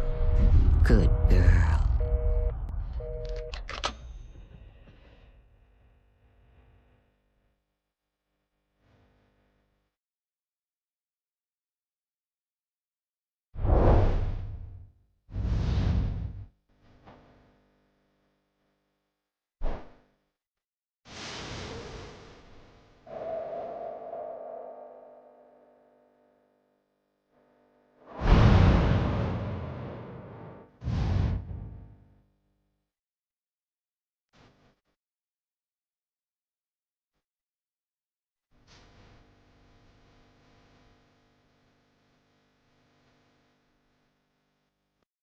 Previously on Alan Wake, Alice has been kidnapped. Alan, please help me. Alice? Do exactly what I say if you ever want to see your wife again. I can't tell anyone except my agent Barry. Damn it, Barry, they'll kill her. You're my best friend, and I'm worried that you're not right in the head. The ransom is a manuscript I supposedly wrote that's coming true before my eyes. It happened just the way it was on that page. So dark. I have found only a few scattered pages. I want the entire manuscript. The deadline is in 2 days. I found Mr. Wake's pages.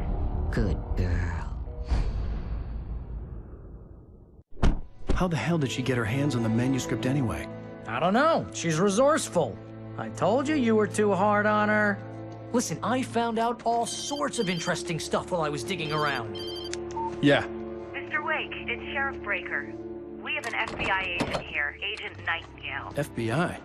He's anxious to see you. You'd better come to the station. Okay, I'll be right over, Sheriff. Let's make this quick, huh? Help you folks? Name's Randolph. I'm the manager. We're looking for Rose. Works as a waitress down at the diner. Rose, sure. Nice girl. Who wants to know? I'm Alan Wake. The writer, huh? I heard on the radio you were visiting. Well, I'll show you her trailer. That Rose, she's a nice girl. Always pays her rent on time. As I was saying, Al, I found all sorts of weird stuff from the local newspaper's archives. This place is crazy. Disappearances, mysterious deaths, urban legends come true, and get this, most of this stuff takes place around Cauldron Lake. Well, you ain't wrong, mister. The Indians thought the lake was a doorway to the underworld. I'm the God-fearing type myself. I don't hold with that sort of thing. Yeah, okay. Anyway, there was an island there owned by a guy called Thomas Zane. Now, some of the articles I found about him make him out to be a famous writer, but I ran a bunch of searches, couldn't find a single thing he wrote. Zane was heavily into diving, so much so that the place came to be called Diver's Isle. But the volcano under the lake erupted in 1970, and Zane went down with the island.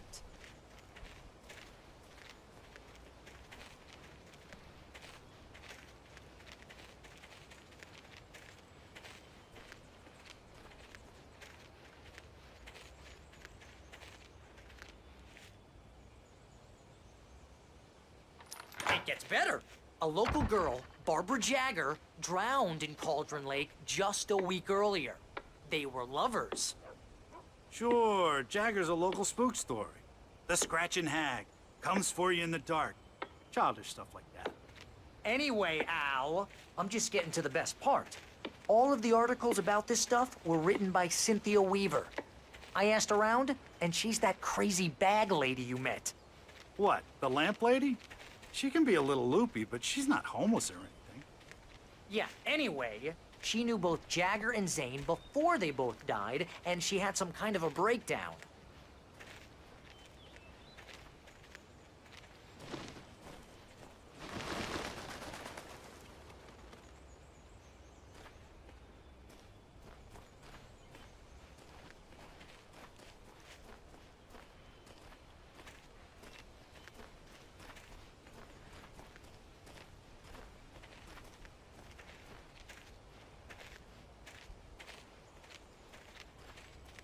Well, mister, this here's Rose's trailer. You mind me asking what you want with her? We're just here to talk to her, pal.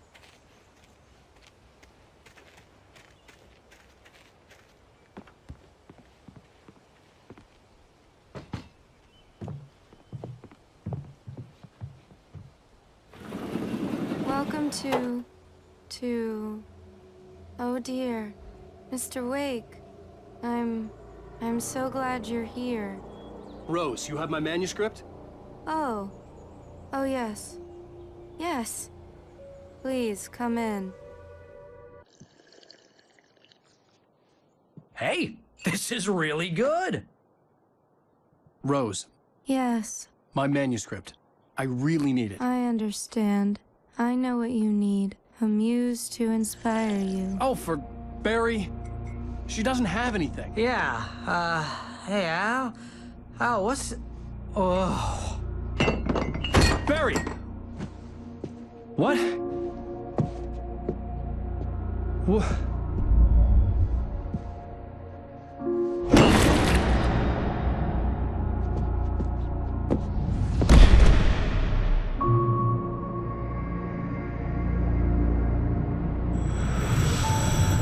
It's coming for you, hiding in my barber's skin. I'm too weak to stop it. You must turn the lights on. I promised I'd come visit you and your lovely wife.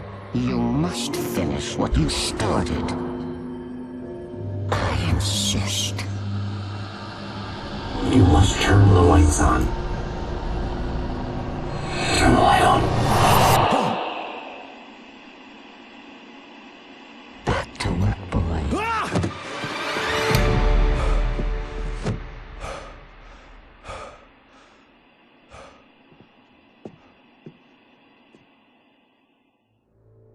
I felt nauseous, hungover.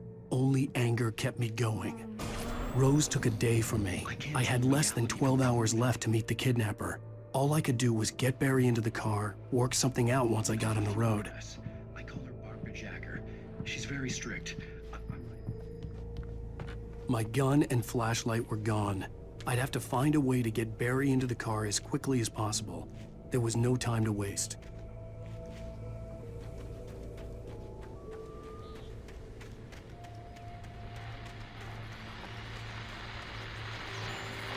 I just stepped outside to catch a breath of fresh air. Let me tell you, the weather's getting heavy.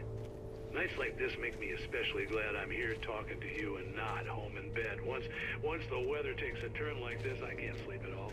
It's all tangled bed sheets and dark thoughts, punctuated by the occasional plunge into nightmare.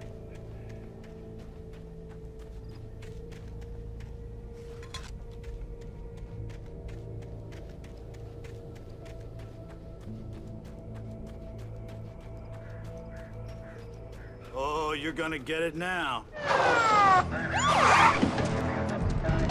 God knows what you've done to that poor girl. This is Agent Nightingale, FBI! Get him up, Hemingway! You're under arrest! You move a muscle, I'll unload right in your goddamn face! Stay right where you are, Slane!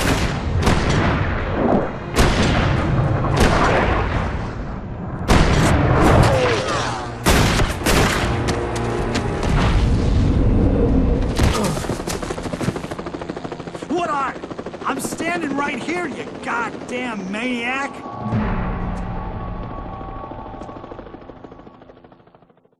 I hated to leave Barry behind, but there was no way I'd miss my appointment with the kidnapper. Give it up, Mr. Wake! Come on! Take it easy on him! Get after him! Don't let him get away! Move it! Move it! Move it! I'll have you shot if you let him get away!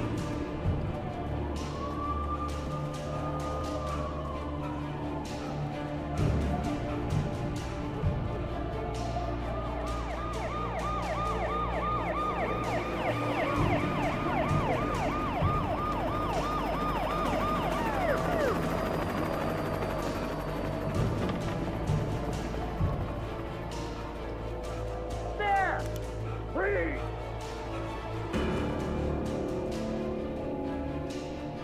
Okay, men. Keep your eyes peeled. He's gonna try to make it through here. Move on. Oh, damn. There now! Whoa! Where'd he go? Stop! God damn it! Where'd he go? Keep an eye out! God damn it! Where'd he go? Wait! Keep an eye out!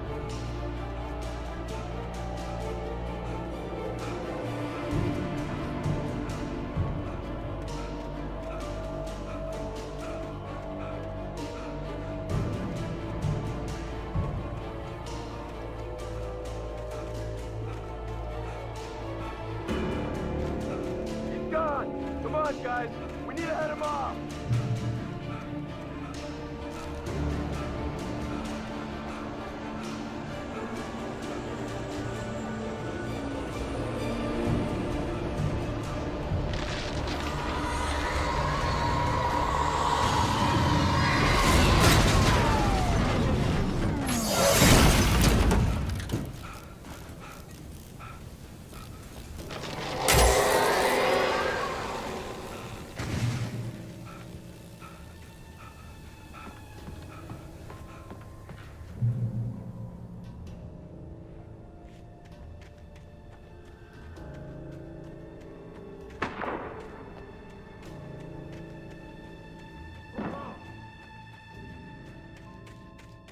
Search the area!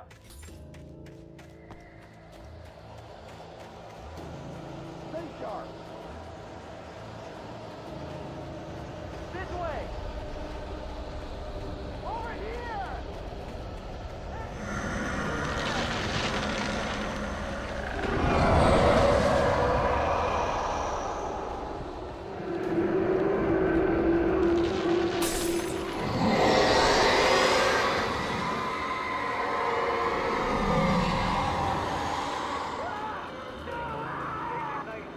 I've lost contact with most of the men you assigned to me. Explain doing. This horror was everywhere I went, circling me. The cops didn't stand a chance. They were after a writer, not a monster.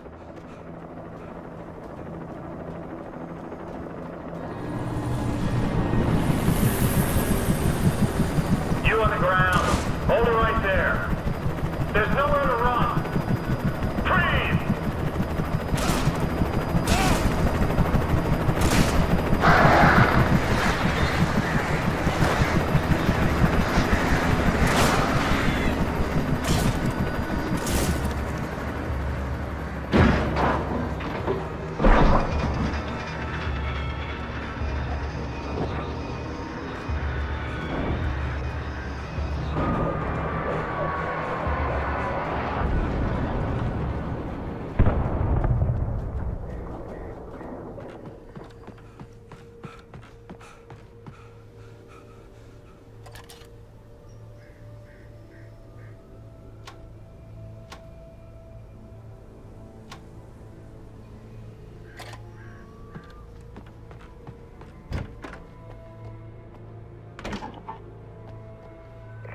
This is James.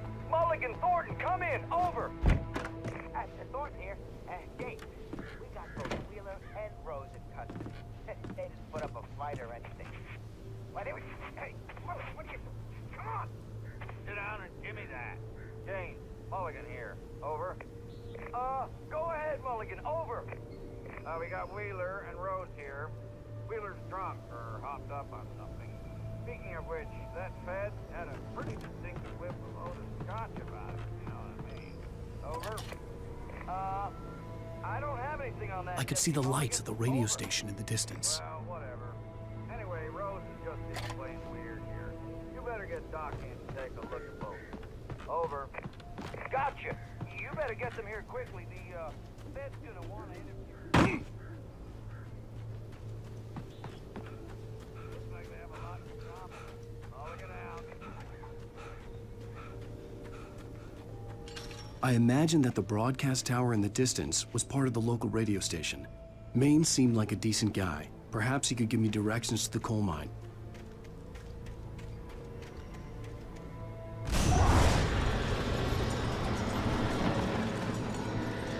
Unnatural shadows clung to the gate. The darkness that was after me was trying to stop me. I wouldn't get through without a light. There was no power to the searchlight.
It took me a moment to recognize the flashbang grenades. They were an ideal weapon for my situation.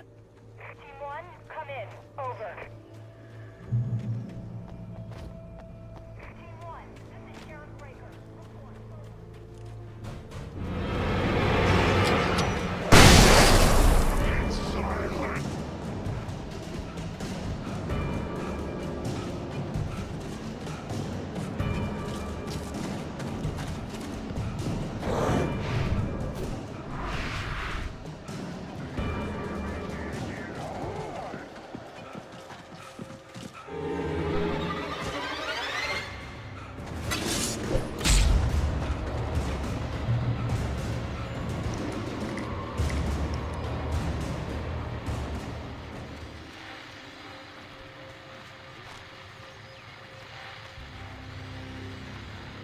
And here's another call. You're on KBF-FM with Pat Maine.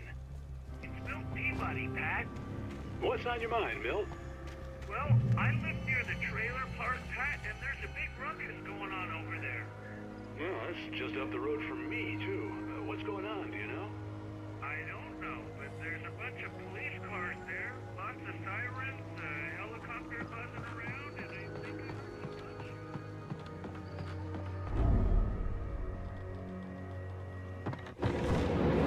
I heard some gunshots.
I hope Maine could lend me a car to get to the coal mine.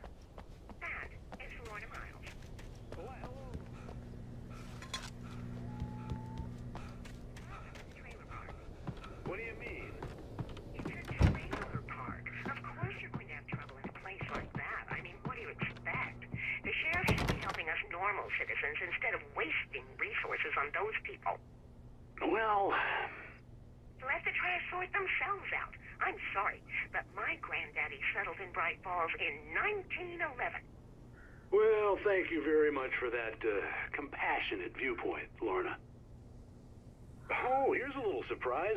The famous writer Alan Wake just walked in. Folks, I'm going to see if I can talk him into an interview. Come on in, Mr. Wake. Oh, I'm so glad you could find the time to do this, Mr. Wake. Nowhere to run now, Dan Brown. You back away from me. Don't hurt. Whoa. Everyone calm down. Put the gun down. We're all friends here, right? Cool your jets, Nightingale. We got him. Judas Priest! What the hell's the matter with you? There's a civilian in there.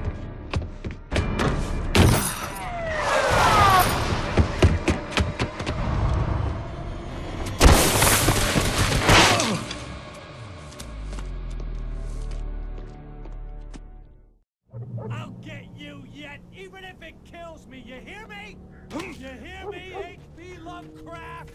I had fallen off so many cliffs it was ridiculous. That's what you get for naming a book The Sudden Stop. It was probably good I hadn't had the chance to tell Maine where I was going. I'd have to lose the cops and find my own way to the mine.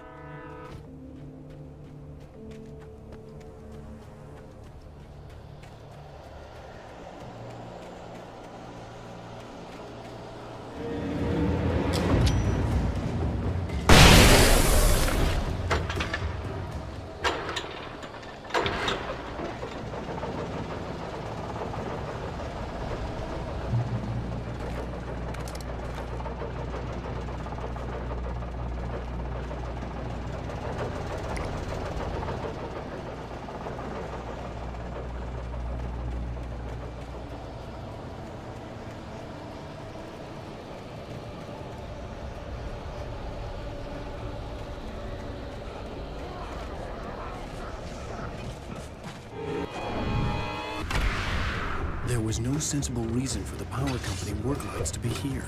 It was almost as if they'd been left for someone like me to use.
Hello? The most stubborn man I've ever met. Alice? Alice? Alan. I'm so afraid. Keeps me in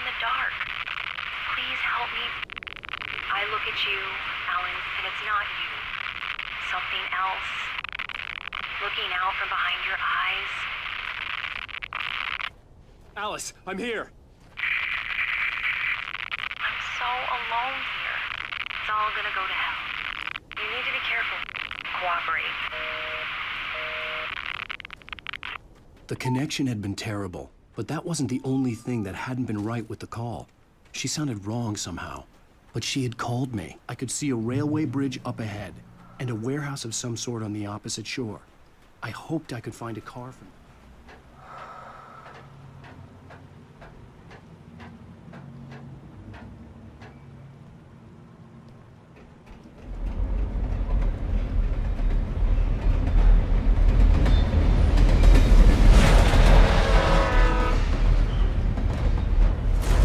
that was pursuing me was growing stronger, and it was taking over everything in its path.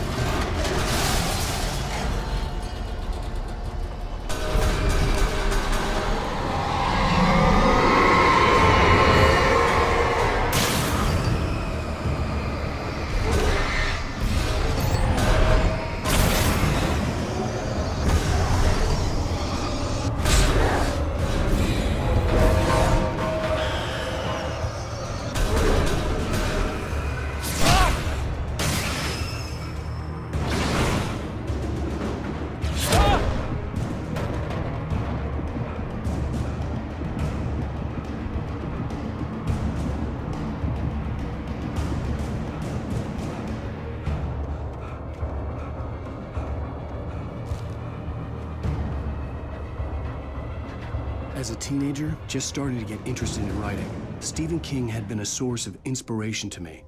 I thought about all the inanimate objects that had come to life in his books. No one is safe in a good horror story. Certainly not the protagonist. That's what makes them fun. This was anything but. The darkness could possess anything, and it was getting closer.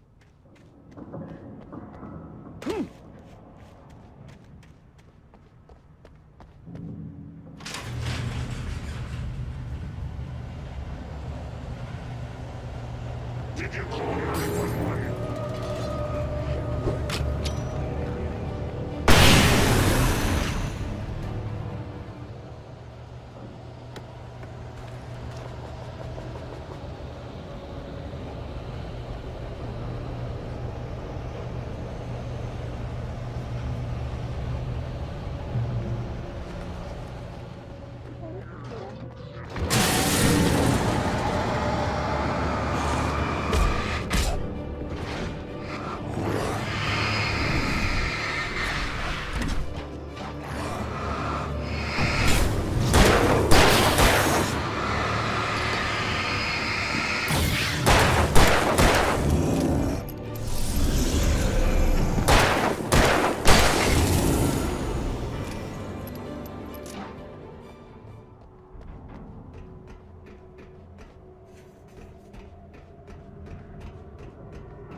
I had never been this glad to see the sunrise. I had a couple of hours to get to the coal mine.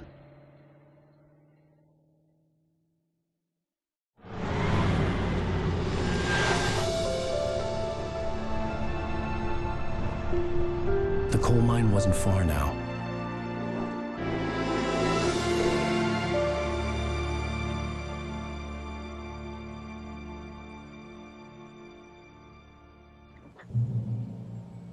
Today, I would meet the kidnapper, and he would give me Alice. I wouldn't give him any other choice. A drowning man will clutch at a straw.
This is Pat Main, and you're listening to KBF-FM. Folks, I want to apologize for kind of abandoning you to that looping music track last night, but I was detained.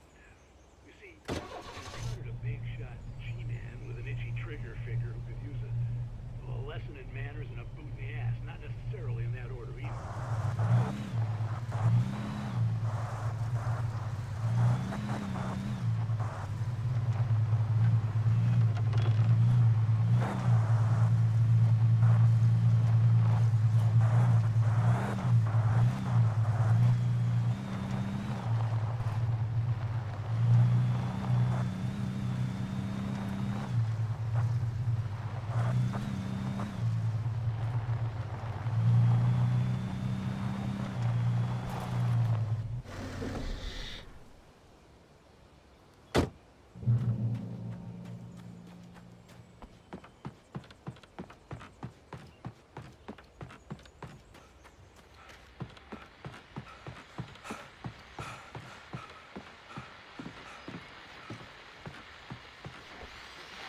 Welcome back to KBF-FM. Hope you enjoyed that tune. Now, Doc, you were talking about life and finding that special someone, that soulmate. Well, you were talking about that. I was saying I don't buy it. Well, see, to me, that's strange, because I always pegged you as a hopeless romantic.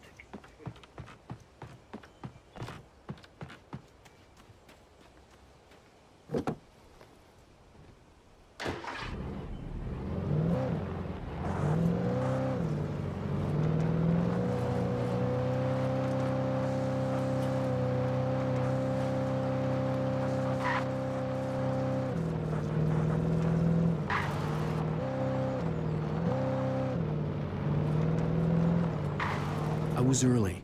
I was supposed to meet the kidnapper at noon in the main building.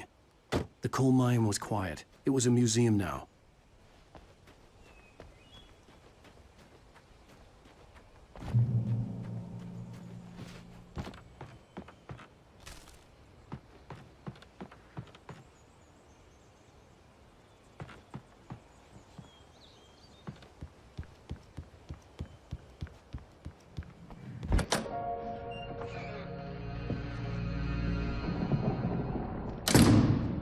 I didn't want to go outside. Cops had to be looking for me. The noon sun turned the place into a sauna. The day dragged on. Different scenarios ran through my mind. Ways of how I'd torture the kidnapper to get Alice back. Or the different horrible things he could have done to her. I imagined her dead. I had no way of knowing she was still alive. It was killing me. I was running on blind hope. It was all a waste of time. The bastard never showed up.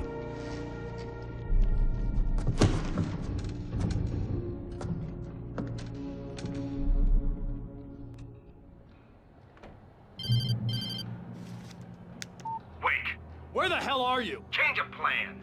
You know where Mirror Peak is? It's a big mountain north of where you are. You follow the path from the mine, you can't miss it. There's a lookout point there. I'll be waiting. I'm through being jerked around You by want you. to see your wife alive? Because if you do, you better watch what you say to me. Do we understand each other?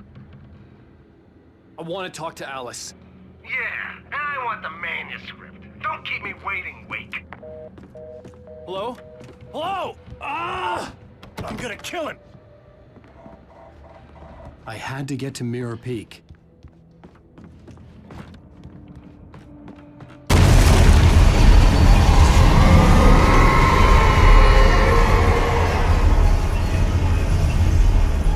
It was close. Maybe closer than ever before.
Side ahead was to go through the building.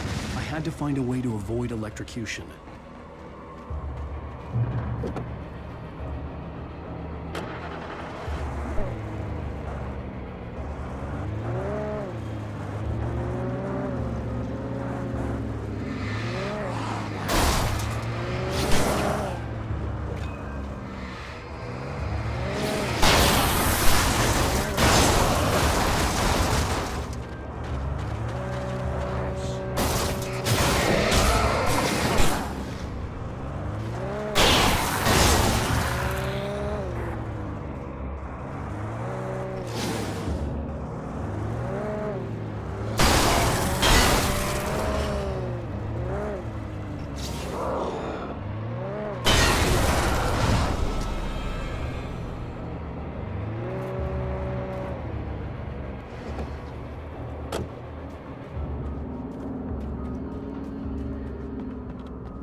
There was no way the flashbang grenades were standard power company equipment.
I had no real plan.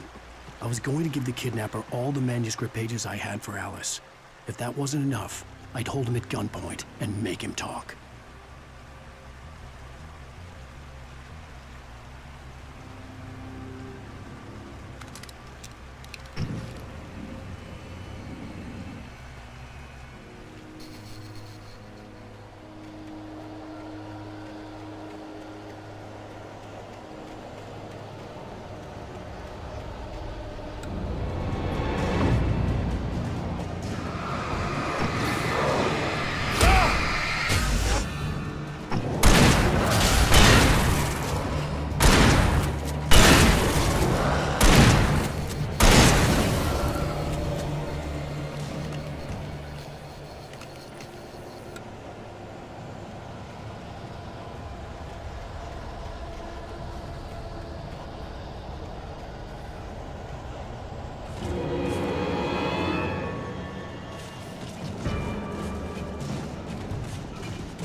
The dark presence was moving ahead of me in the same direction I was going. A cold feeling settled itself in the pit of my stomach.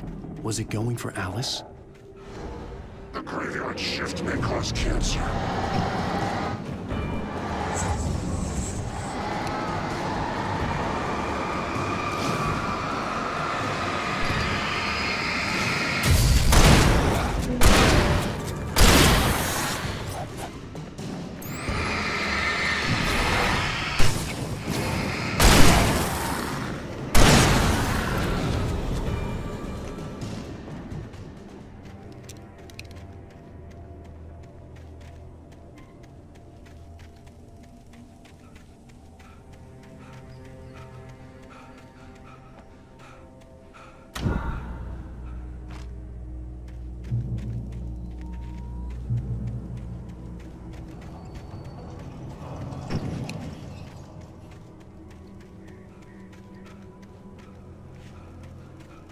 The place was dead, a ghost town.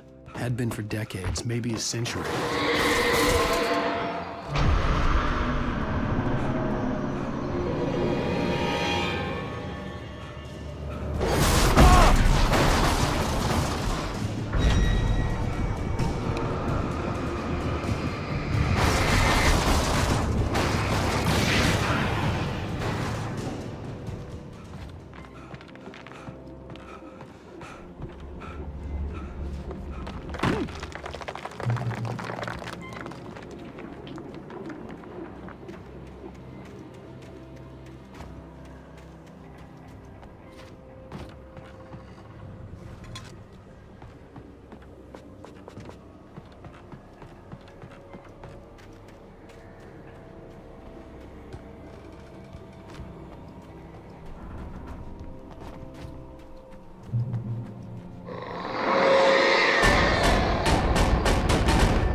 Anything outside of writing is a struggle.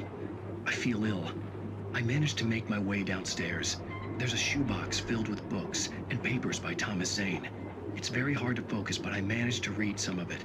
He's a poet, and a good one. He writes of muses and creators summoning fabulous things from a magic lake, using his powers to shape the world of a realm of gods and dreams and demons, dark things that wait for a chance to slip through, wearing the flesh of men as disguise. Zane writes about himself, his girlfriend being taken over by a dark presence, about growing scared of the lake. Zane believes it's a mirror to the gaping void of darkness above, where some Lovecraftian presence lurks. I crawl back upstairs. I'll borrow these things for my story. They ring true. They fit.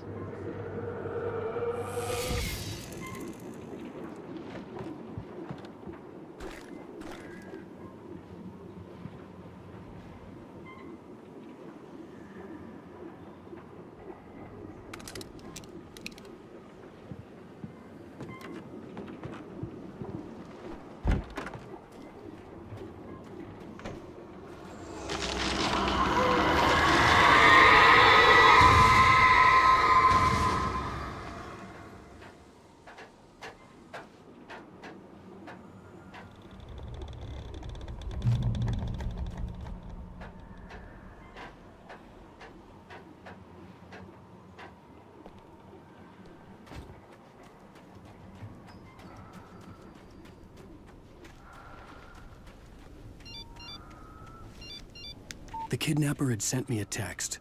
The message was full of spelling errors and insults. It was telling me to hurry up.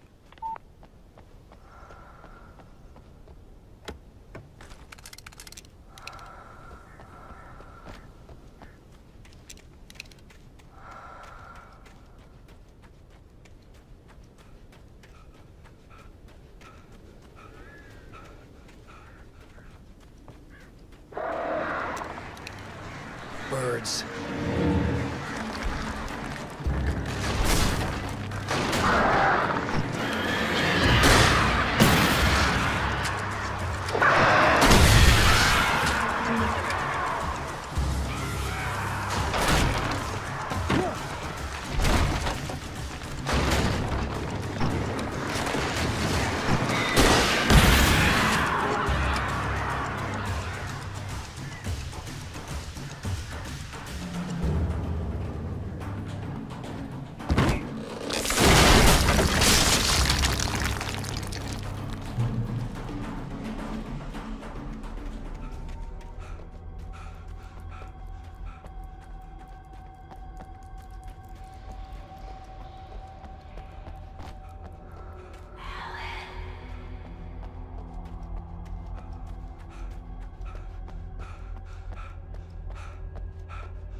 Without warning, the headache stabbed at my brain.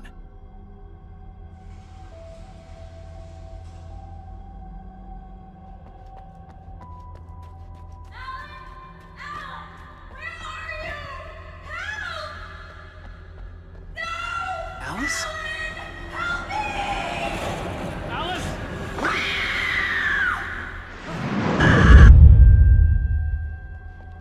I'm losing it. I gotta get out of here.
I'd have to make my way up this mine shaft in order to go on. Maybe the machinery could help me with that.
could see Cauldron Lake. I thought I could make out the spot where the island and the cabin had been. There was a light near it. It had to be a boat.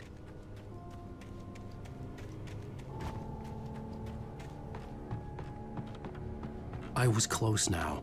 I had to get there fast. I dreaded what I would find. Wait! Are you? Wait! Hey, I'm here! I'm coming! No! Get away! Sorry. Please, it's late. The boss didn't know who he was messing with. I didn't know. I swear, I didn't know.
Previously on Alan Wake, I'm hunted by the law. Sheriff, Wake's running. I'm giving chase. Are you seriously telling me that writer just took out my deputies? A thriller I supposedly wrote is coming true. The genre of the story seems to be shifting. It's turning into a horror story. I was told that Alice had been kidnapped, but that was a lie. We don't have his wife. We don't know where she is. Her purported kidnapper was eaten up by the dark presence before it attacked me.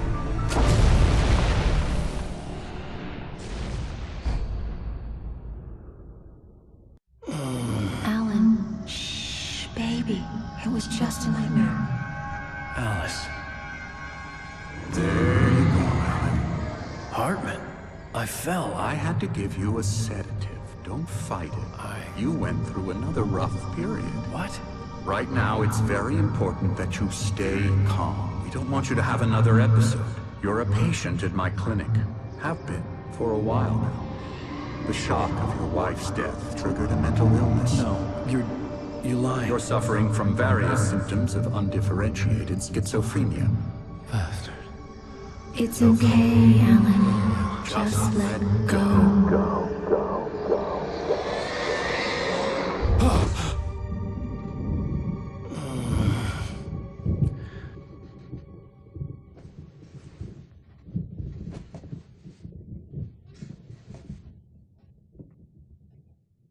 I felt groggy. Whatever Hartman had bumped in me was making me numb. I felt like this was happening to someone else. Someone I was watching on television. I couldn't think. Couldn't focus. There were only empty sheets of paper here.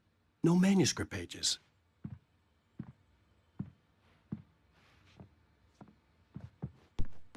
The door was locked. I was a prisoner here.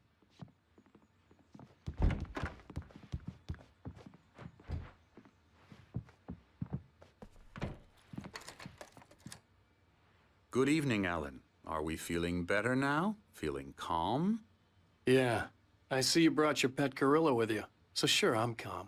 I get the message. Loud and clear. Quite right. That's the spirit. You're being very brave, Alan. I understand you're confused.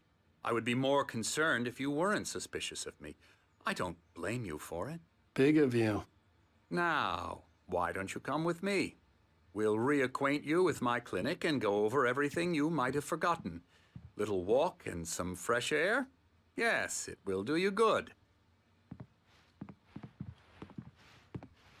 This corridor is for patients. Most of them aren't here right now. Jack took them out for a fishing trip, except for the ones who are particularly vulnerable, of course. I encourage creativity as a part of the recovery process here at Cauldron Lake Lodge. I specialize in treating artists. I bet you do. Splendid, Alan. I honestly believe we can get this thing under control if we work together. This way, Alan.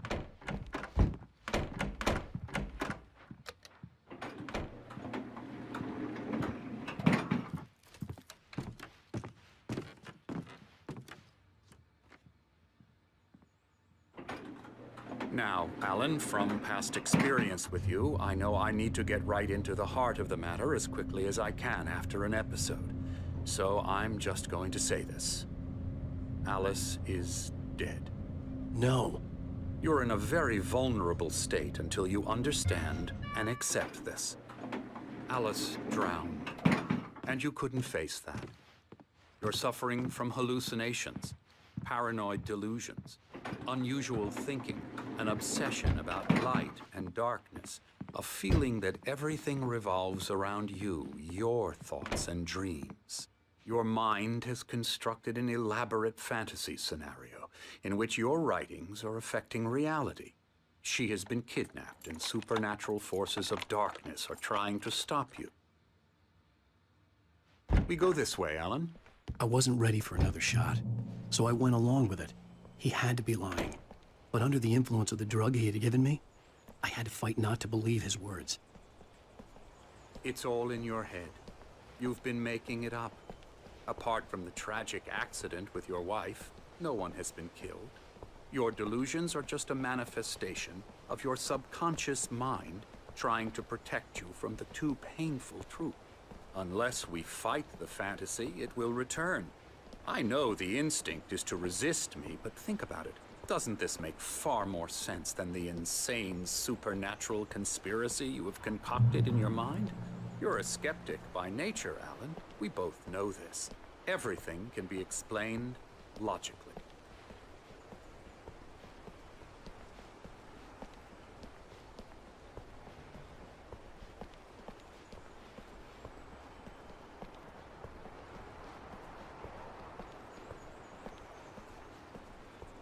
I never get tired of this view. Very inspiring, isn't it? Cauldron Lake spread below us. I could see Mirror Peak on the other side of the lake. I thought I could make out the spot where Diver's Isle had been when I arrived with Alice. Now there was nothing but waves. It seems there's a storm coming. Funny, I don't recall there being a mention of that in the weather forecast. Well, no matter. This way. Follow me. Alan, what I'm telling you is good news. Right now, we're in control. Every time you have a relapse, it gets more and more difficult to resurface from the dark depths of your imagination. Not surprising, considering your profession. Imagination is what you work with. After all your nightmares, this should come as an immense relief to you. If it doesn't, why is that? Because I'm lying? Or because you don't want to admit that you're not well? It's very natural for you to think of me as your enemy. It's part of the illness. I let him talk. After all, Hartman obviously loved his own voice. His words echoed madly inside my head. But I dug my nails into the palms of my hands to stay You need focused. to work with me. Once you accept that, we can begin the journey towards your recovery. Come along. Let's go inside.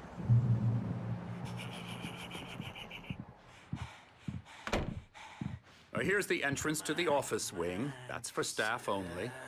You were impressed by my trophies when you first arrived here. I do love to hunt. The great outdoors, man versus nature. It's wonderful stuff. Pretty damn wonderful, yeah.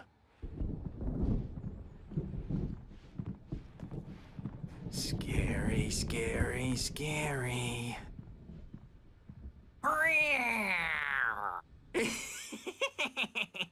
Emerson.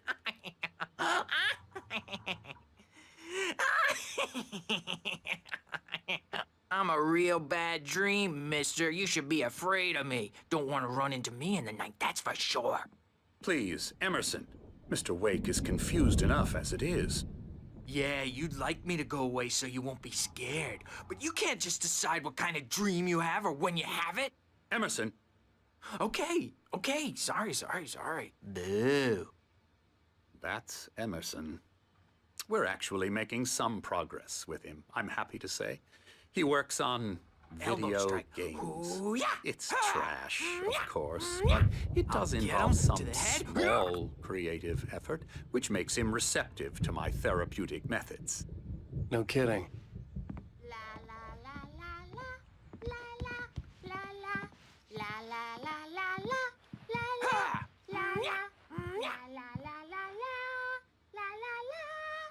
Now, you might have noticed the typewriter in your room.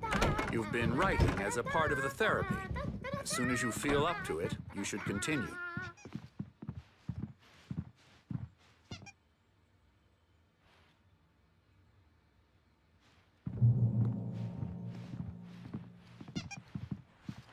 My rheumatism's killing me. There's a storm coming. Oh, what a storm. I hope it wipes this place off the face of the earth. And these two are the Anderson brothers, Odin and Thor. They had how should I put this? A heavy metal band in the 70s and 80s called Old Gods of Asgard. They even adopted new first names to complete the image of Viking gods. After the band broke up, they lived on a farm nearby. They are, well, in advanced stages of dementia.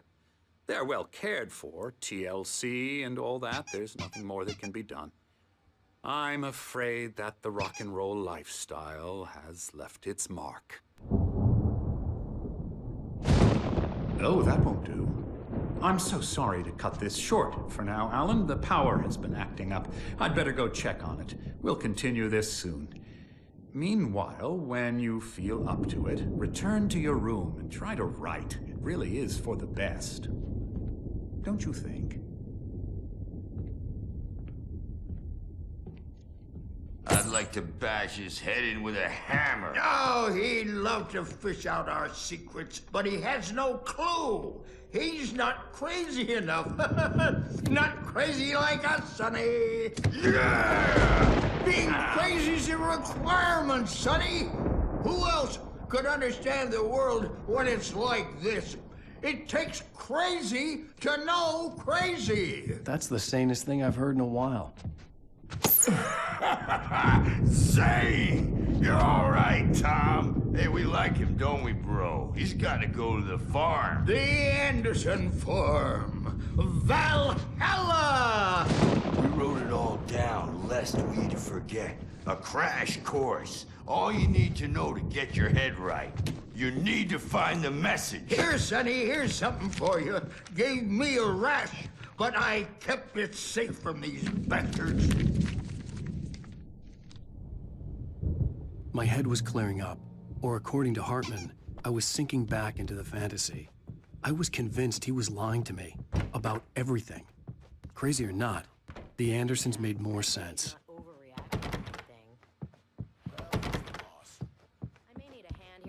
Birch. The storm's bound to make you-know-who jumpy. You know how they The get. doors were locked. Gotcha. Hartman and the Doc's got me nurses would looking have after Wake keys, here, but there was no way to get my hands on them. I'll do that, Birch. Something's wrong. Hey, I'm not Wake, myself. why don't you humor Dr. Hartman and give the writing a shot, huh? The white glare of the blank page in front of me hurt my eyes. My hands began to shake uncontrollably. Everybody, calm down. Put that down. Birch, I need help. Hey, Wake, you stay here. I'm gonna go see what's up. You just keep doing what you're doing. Be cool, okay?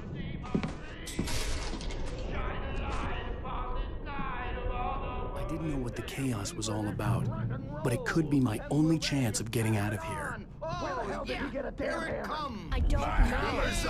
Here's a friendly poke from Mjolnir, wench. Oh, afraid of the crazy brothers, are ya? Not so weak now, are we? Sinclair looked bad. That wasn't a love tap. The crazy old fart hit her hard. If she was one of Hartman's goons, she had it coming. I could get the key to the office wing from Sinclair. I had to get to Hartman's office. He had taken all my manuscript pages. That's where he'd been keeping them. I'm taking it! We're on a comeback tour, baby! Come out and face the music, Perch! It's time to pay the piper! Hammer's Way will have it. Let her out of here! Hartman, do you hear me? I'm gonna sue your crazy quack ass to shreds! Barry? Ow! About time! Barry! Man, am I glad to see you.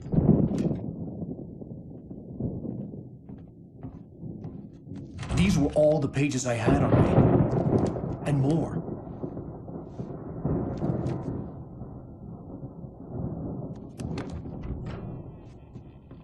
Alan, please. You're sliding back into the... Tell me one more lie and I'll shoot you in the face. Ah, well, it was worth a shot. Really, Wake, come on. Let's work together on this. You have no idea... Hartman, shut up! Barry, get out of here. I'll catch up with you. Get a car. Oh, Al, let's just... Go! Wake, listen to me. This is a mistake. Don't you see? Together we can create something absolutely wonderful. With your ability and mine.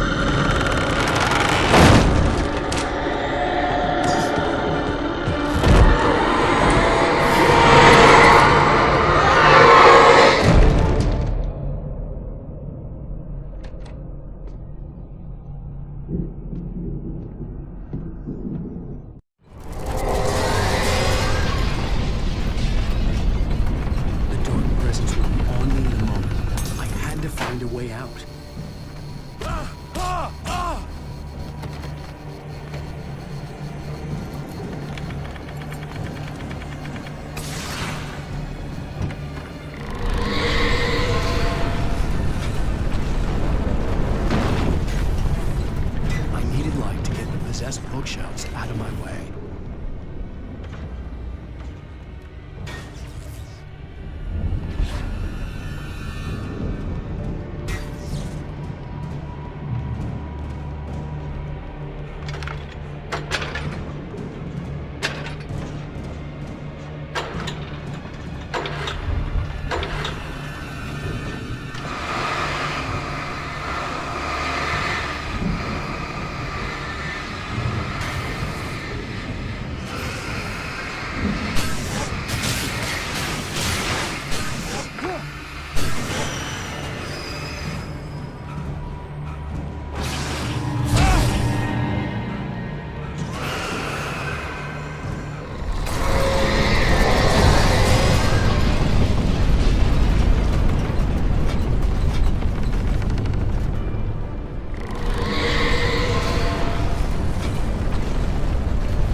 But the gate's locked. You're gonna have to go through the hedge maze over there. Barry, I don't have a light. Take this, Al! Oh, God! Look at the house, Al! Look out!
channel. We turn it off. We don't want any fighting. It makes people mad.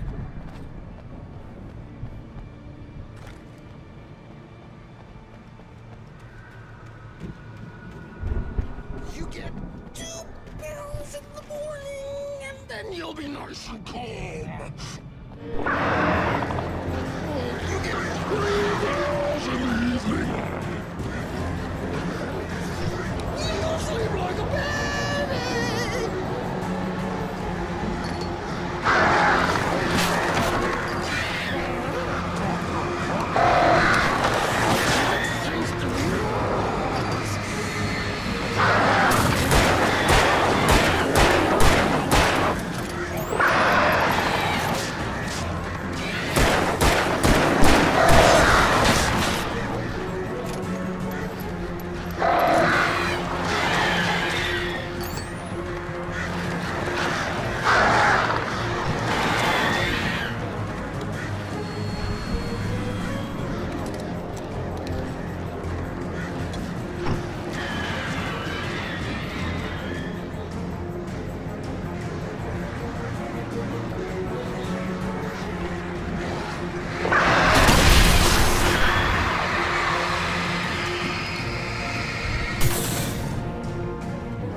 Let's get out of here. Can you open this gate?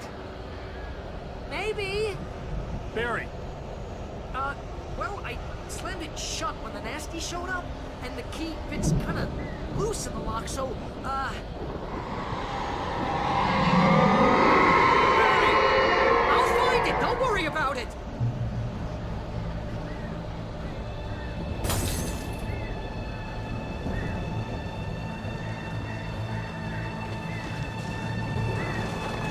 Hurry up, Barry!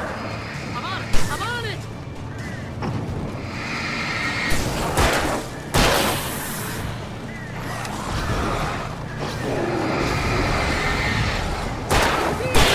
Just hang on now!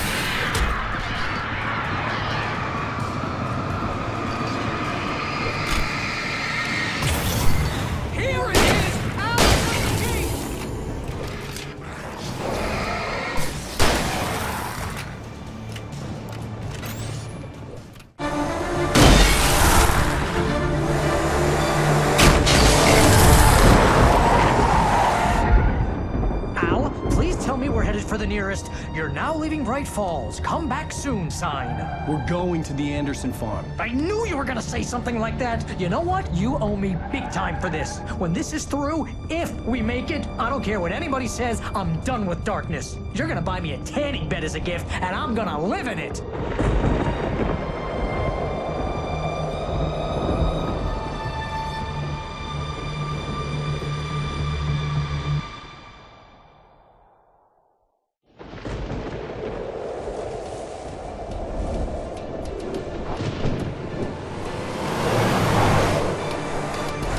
Crazy, but that's fine, Barry. Oh, you got that right, Al. You're barking mad. You are by far the craziest... But maybe that's inevitable when you deal with crazy stuff like this. It helps.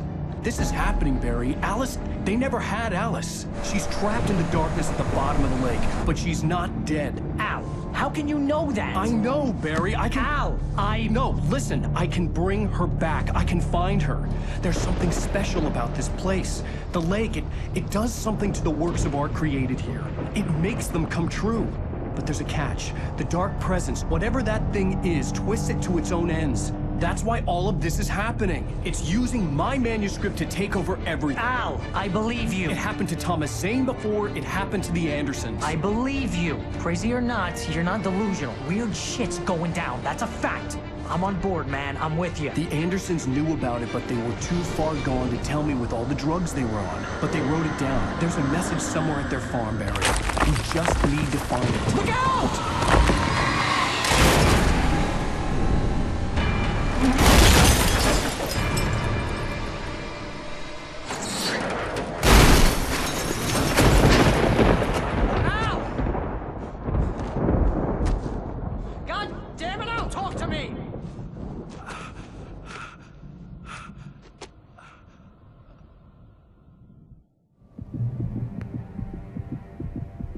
I had lost my gun in the crash.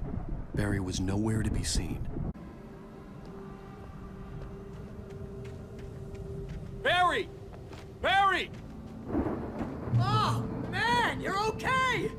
Jeez, it's good to hear your voice! I was trying to get out of the car, but the ground gave way. Man, what a drop! And don't worry, your cutout is fine.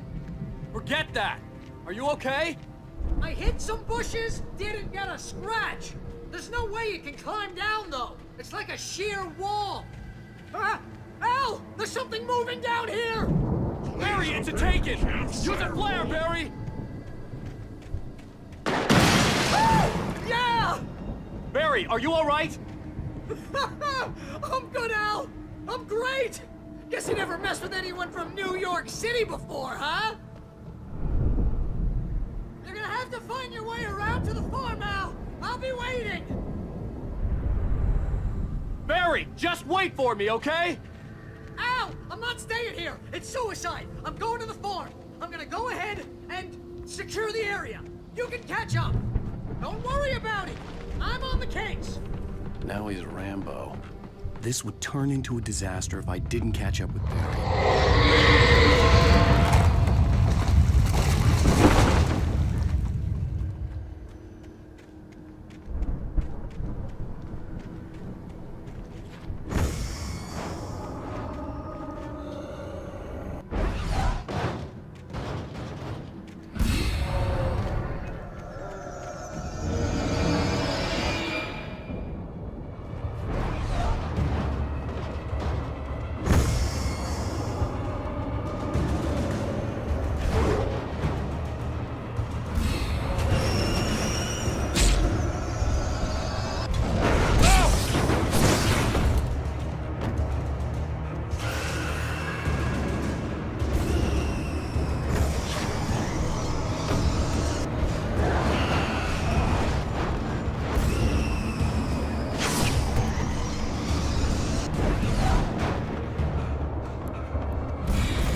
Crawled over the gate. I needed a light to destroy them to get through.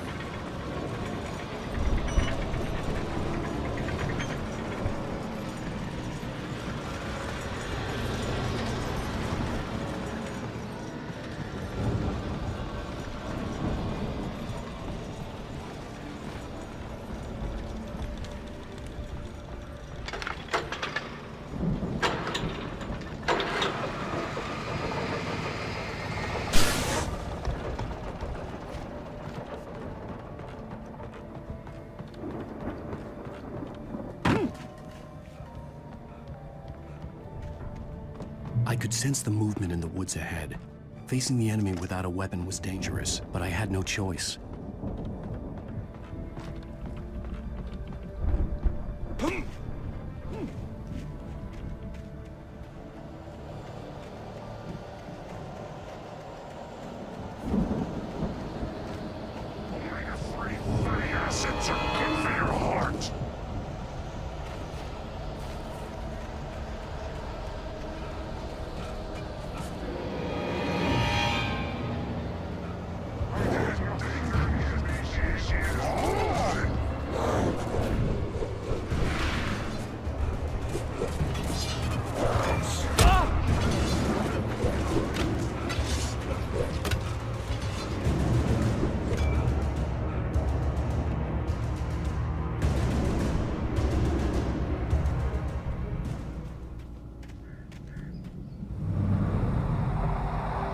A car was driving away from the farm, headed in the same general direction as I was.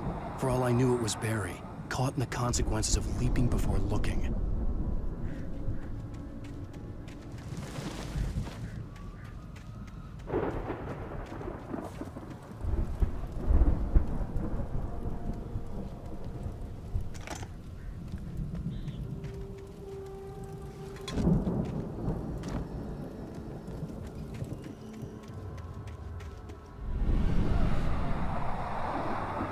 The car was heading for the cabin up ahead. It wasn't far. If it was Barry, I would see the damage soon.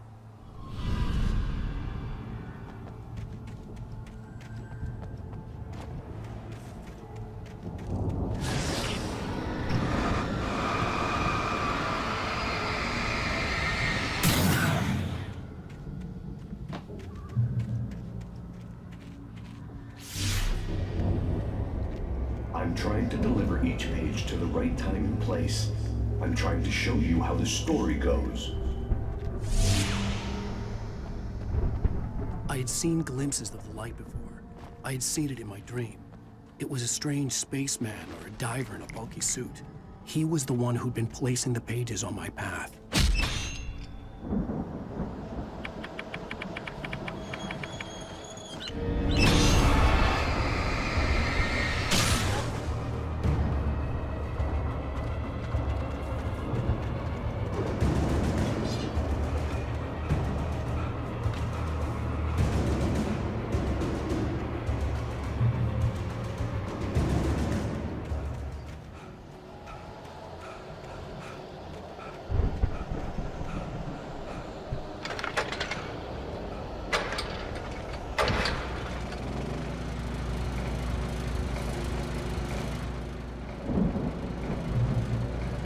Someone had left a gun behind. Now I had a fighting chance of reaching the farm.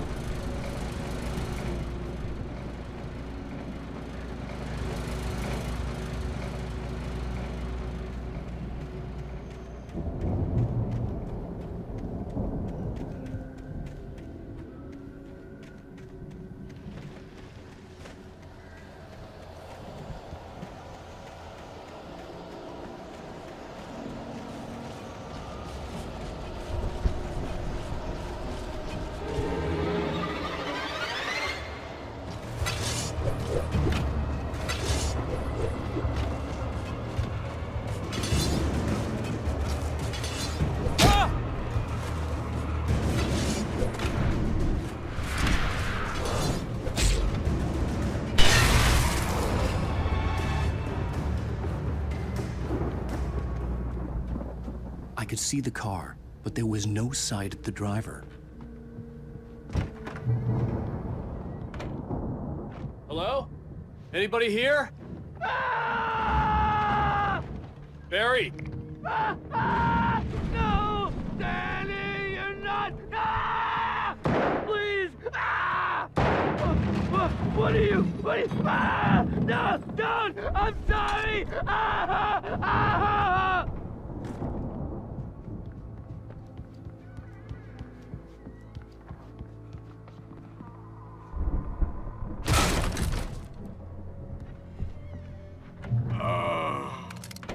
I know you. You were in jail the other day. I went to the farm again for the moonshine, you know? It makes you see. They're not gonna miss it. They're in the loony bin. But my buddy, Danny, I lost him. Something's gone wrong with him. It's not him. Like a real bad follow-up to a real good movie.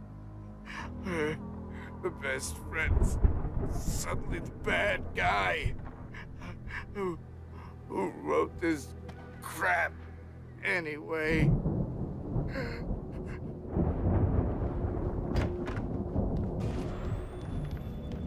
I've run through every possible course in my head.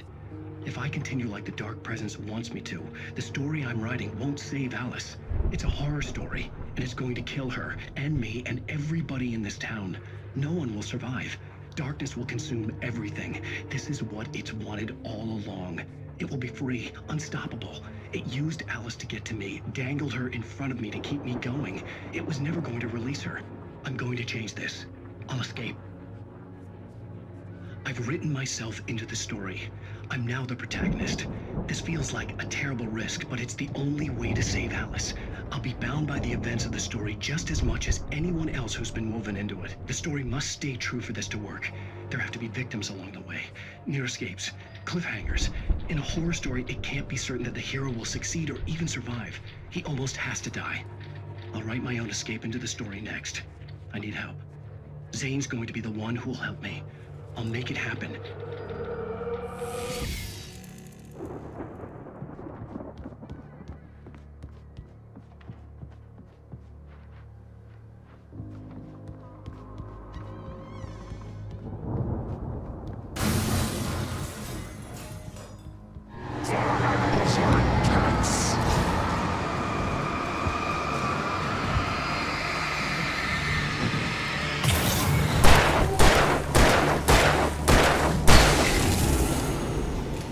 Let me guess.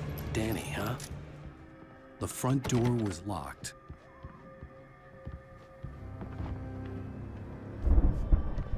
The farm was still a good distance away. I'd need a car to get there fast.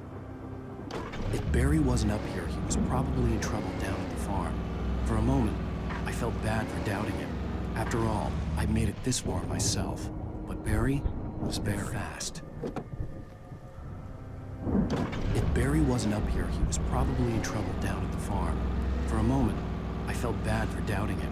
After all, I'd made it this far myself. But Barry was Barry.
I'd known the brothers used to be some kind of rock stars, but it hadn't really sunk in until I saw the stage.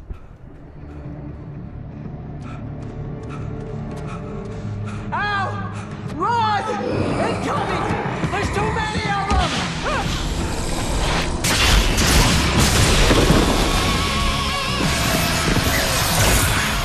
God damn!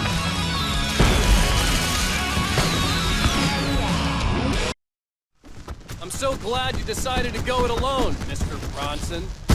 Shut up and shoot! Al! We have to fight them off! I can set off more of the fireworks from here and help you out! Hey, Al! Did you notice there's a lot of ammo and stuff around? This place is stocked! Al, hold on! I'll try to get the stage lights on!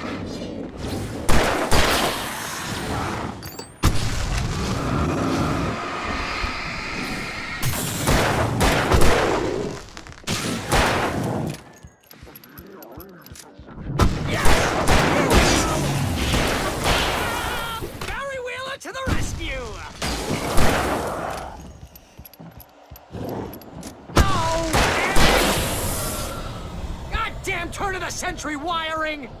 Hang on, Al! I'll get them working again, I promise!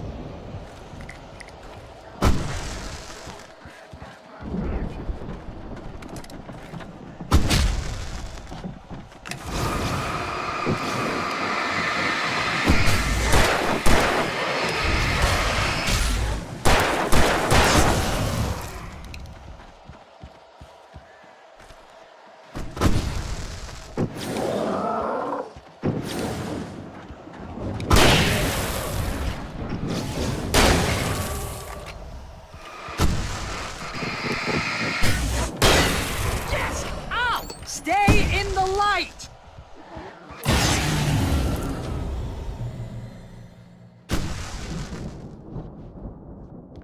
No, no, no! Why do you keep doing this to me? Do it for Barry, please, please, please!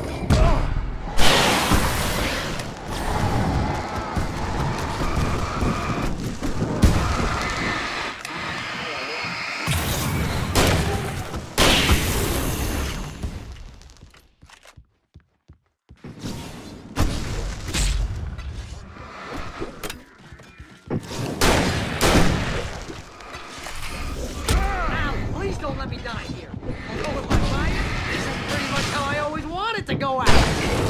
Rock and roll! Woo! Al, this may be the most awesome moment of our entire life.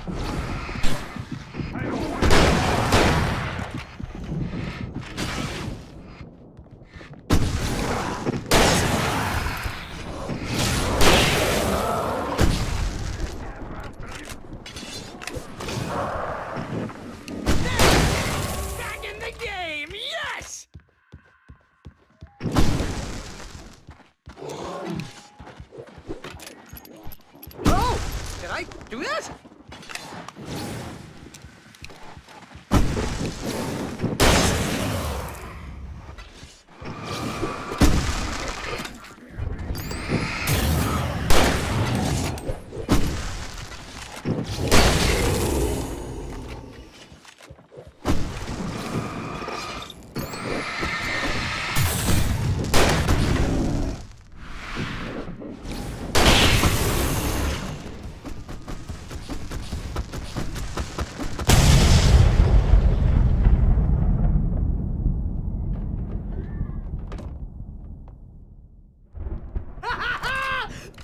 Was awesome!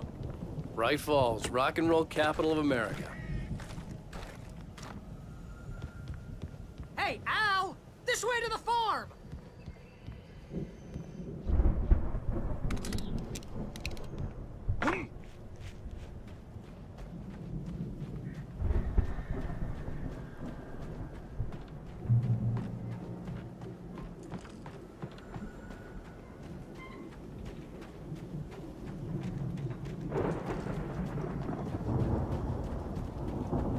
See, bestseller? No reason to worry. Your cutout's good as new, right where I left it. I'll come back for it once we have the place secured. Yeah, that's been my biggest worry all this time. We need to get this thing moved out of the way.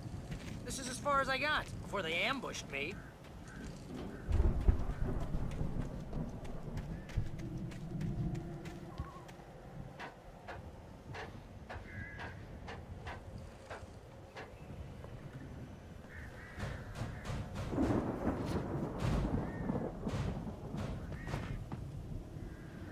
Hey, I think Alan Wake here has something to say. What's that, Al?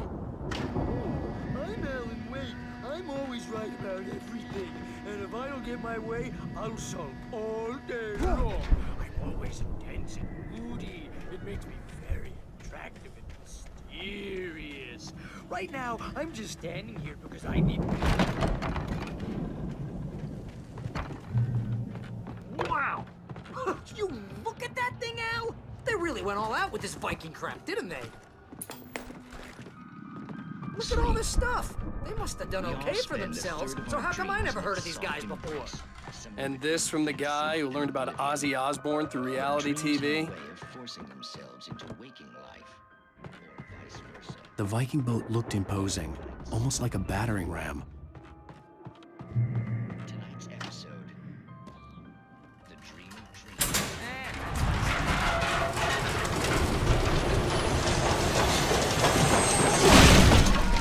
Good going, Al!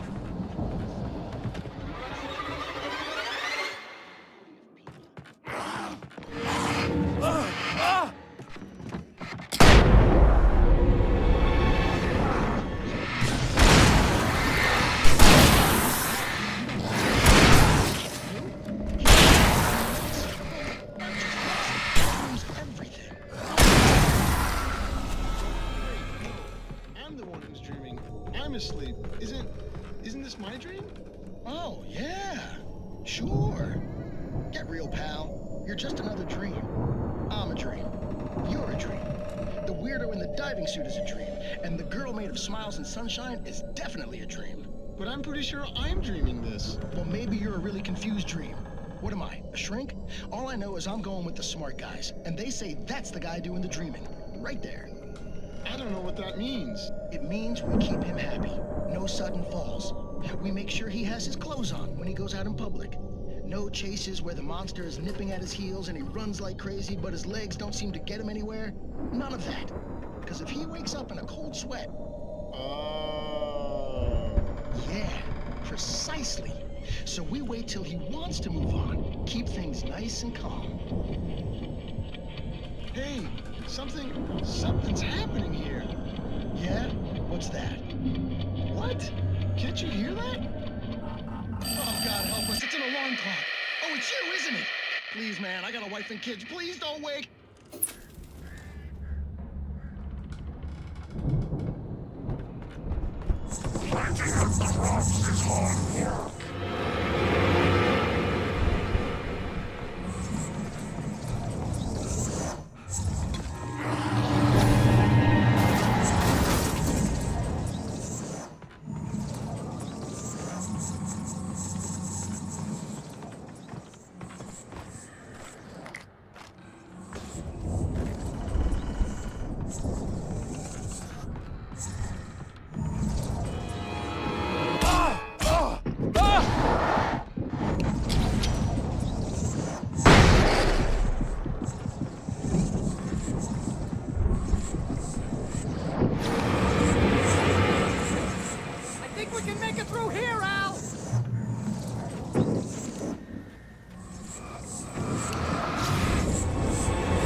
Those geezers had quite a production going on. Ooh, you know what, Al? If we make it through this alive, I'm gonna start representing them. Yep, sell this stuff online, maybe get a reality show going, release a new single. Good luck with that, pal. Hey, you find us a way out of here, okay? I'm gonna take a closer look at this stuff.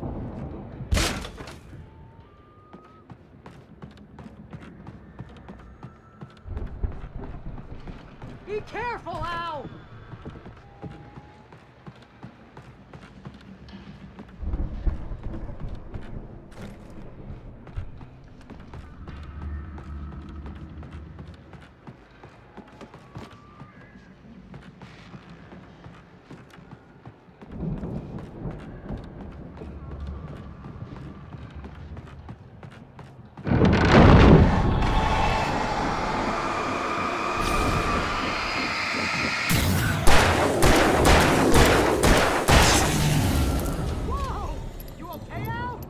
I'm good. Keep your eyes open, okay?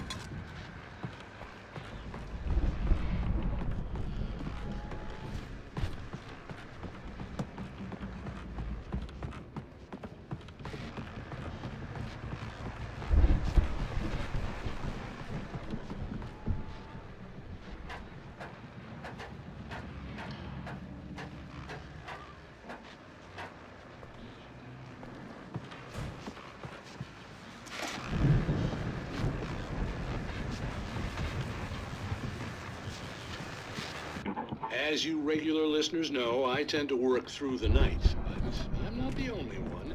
Deputies Mulligan and Thornton are taking a couple of moments off their busy schedule to join me here in the studio. Boys, how busy are you now? Deer Fest is almost here, isn't it? That keeps you in business. Pretty busy, yeah. Actually, Pat, we've been real busy. I could see the building that had to be the Andersons' home on the other side of the field. It wasn't far now.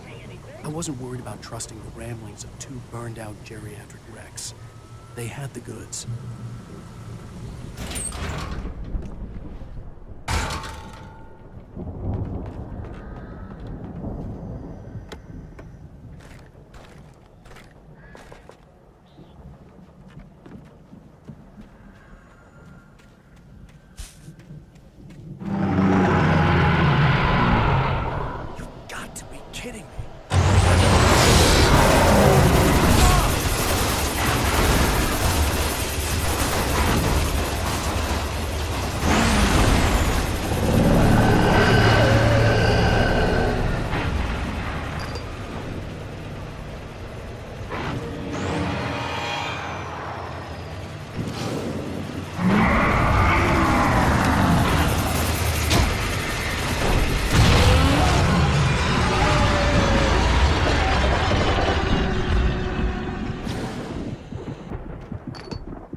Is that you out there, buddy? Yeah, it's me. Hey, let's go, man.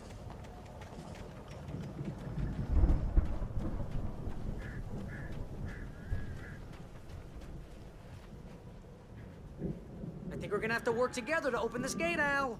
Looks pretty heavy. Ah! Hey, I think that's the farm on the other side of the field. We're almost there. This farm is a crazy place for crazy people. We should feel right at home then.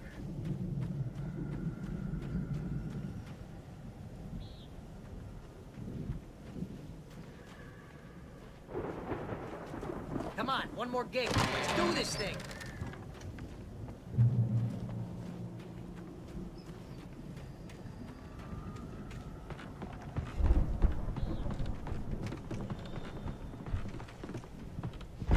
The lights are out. I guess we better check the fuse box.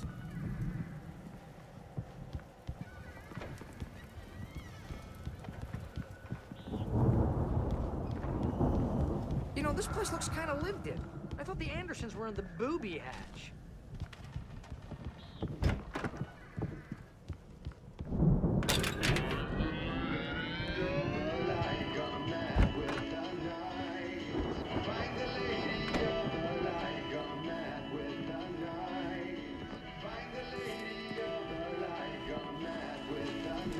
Can you hear that, Al? Music? Of course. We need to find where it's coming from. That's the message the Andersons talked about. That's the whole reason we're here. Lady of the Light?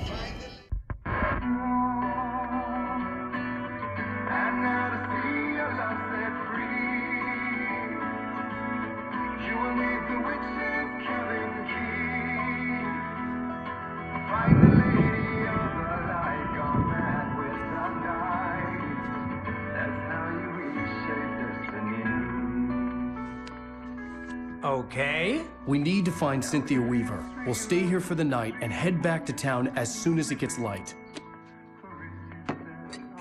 Hey, Al. Lots of hours before dawn. Might as well get some rest. And by rest, I mean drunk. Come on, Barry, this is... Yeah, what the hell?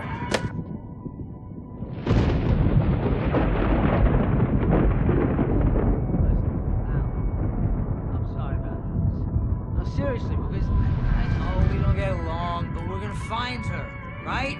And even though you're a crazy bastard, I'm gonna stick by you, no matter what, ever, Al. Sure, like a brother. I'm a writer, goddammit. Correct. If I just wanted to, I could write 10 books a year. And they'd be the best books that year. No, you couldn't. That's right, I couldn't. But I could, because I'm a writer. What? What do they put in this stuff? I feel like my brain is coming out of my nose.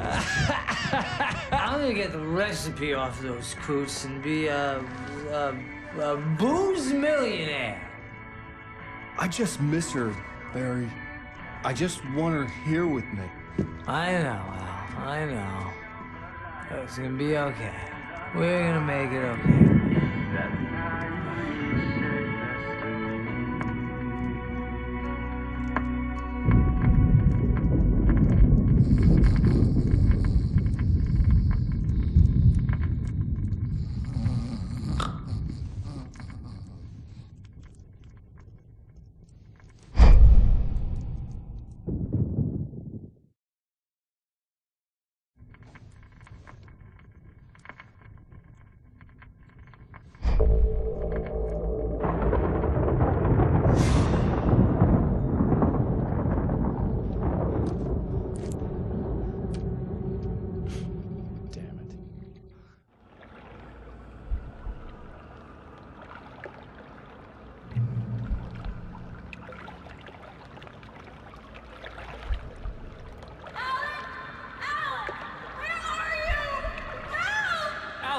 I'm coming.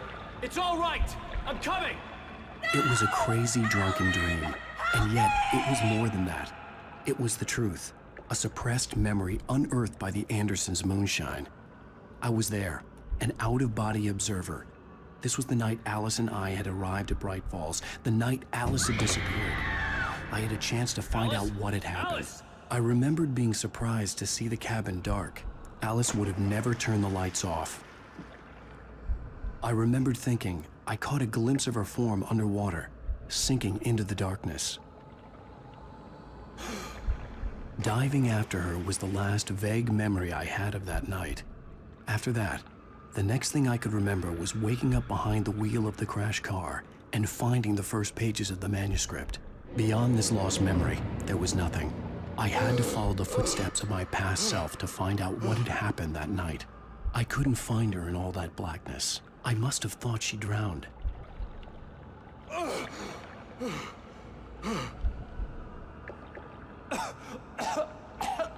Alice! Jagger had Alice, and so she had me. Alice!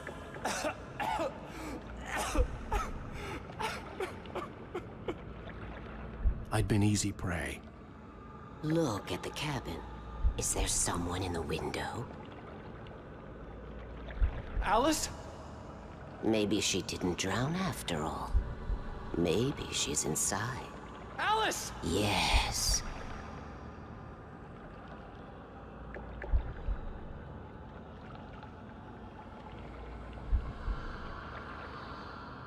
The dark presence had touched me. She had dug her nails into my brain and used me, made me her puppet.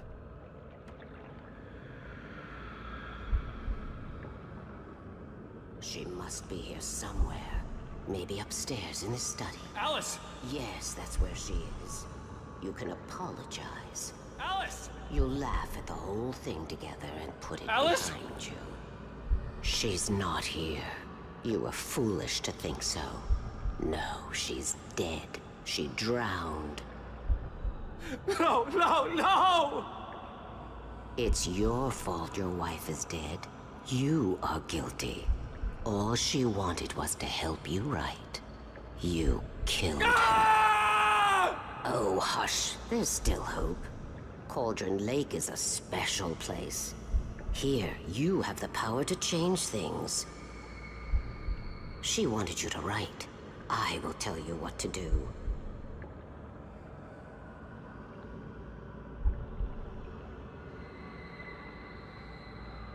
You can write her back. The story will come true, and all will be well again. She had Alice, and the manuscript was the ransom for her.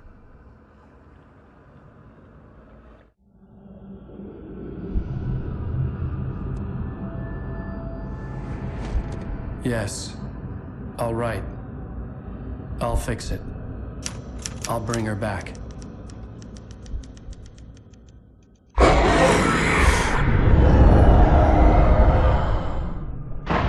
No. I wrote it. I remembered it all now. In the dark, I'd written for days, a week, almost a complete manuscript of a novel entitled Departure. Jagger had been my editor, whispering in my ear, making sure that the unfolding story would make her more and more powerful. I thought I was saving Alice. Even with the cobwebs she put in my head, some part of me had been aware enough to write my escape into the story, to bring a light into the cabin to release me before I could finish, to interrupt the horror story before the ending, where darkness consumed everything and everyone.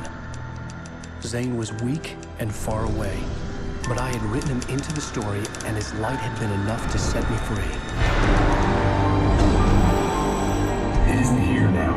I'm here because it was written. I brought the light to set you free. You must hurry. We'll know I'm here. It will be back soon. It stole the skin of my Barbara a long time ago. She looks so old.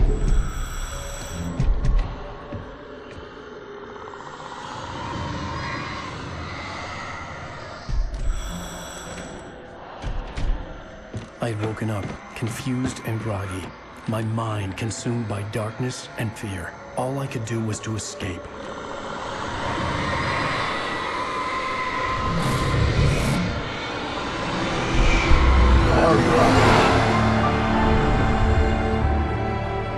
The week spent in the cabin had taken its toll. I was barely conscious, and fading fast. It had to have cost Zane terribly, thrown him even deeper into whatever dark place he now haunted. But he had managed to weaken the dark presence, kept me safe that night.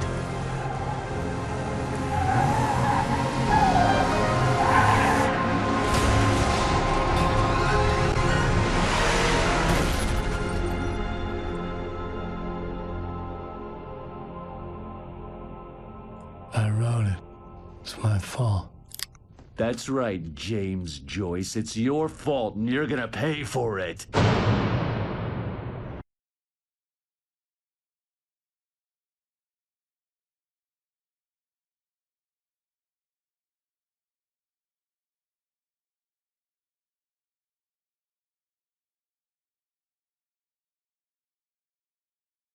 Previously on Alan Wake.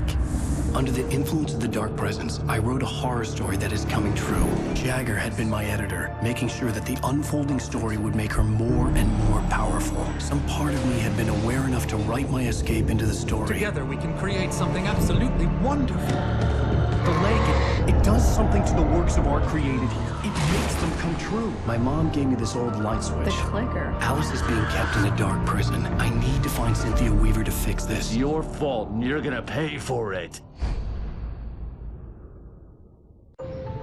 Well, we're expecting a record crowd from the neighboring counties. Naturally, we hope to break the record set by last year's Moose Fest in our neighboring town, Watery.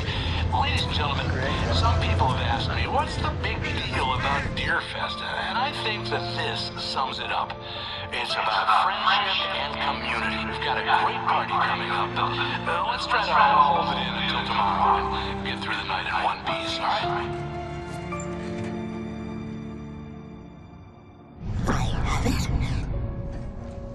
Someone will come for it when the time is right. Thomas said so. He wrote it. The key is insurance. It's my job to keep it safe. Safe in the light. Always in the light.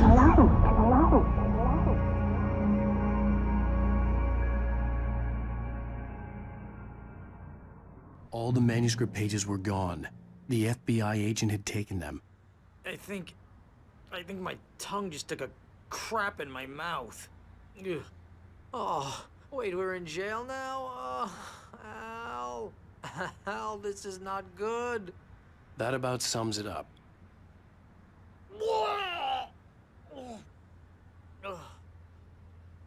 Oh, I am never drinking again. I need to talk to Weaver. She's the one in the song. The Lady of the Light. What, the crazy lady? Ugh, whatever you say, Al, but we're stuck here. They're not You haven't gonna... even interviewed Wake. I had some reading to do first, Sheriff. And let me tell you, it was an interesting read. Well, I've got you now, Raymond Chandler. It's all here. All the evidence, including conspiracy to murder a federal agent. There's no way you're walking out of here. You hear me in there, Bret Easton Ellis? Huh? Agent Nightingale, I want to talk to your superior. Well, we all want things, Sheriff. I wanted my... Look, that's not possible right now. Agent Nightingale, I insist.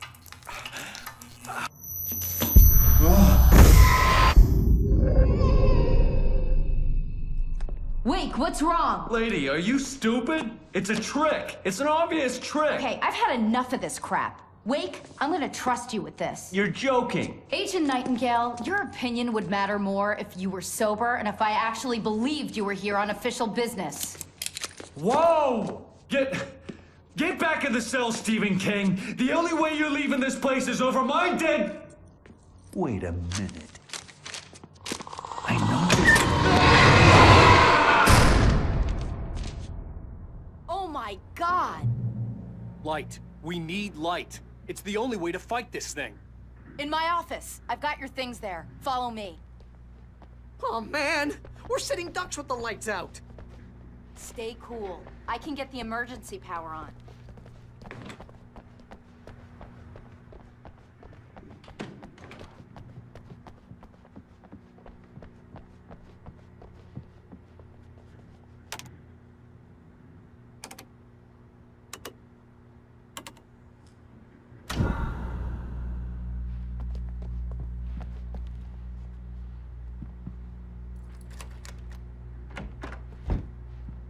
Here are your things. Wake, what do I need to know? What do you need from me? They can be hurt in the light, only in the light. And I need to find Cynthia Weaver. She can help me stop this. Light. Check. Cynthia. She lives in the old decommissioned power plant. I can get you there pretty quickly in the rescue chopper. Come on, let's get back to your friend.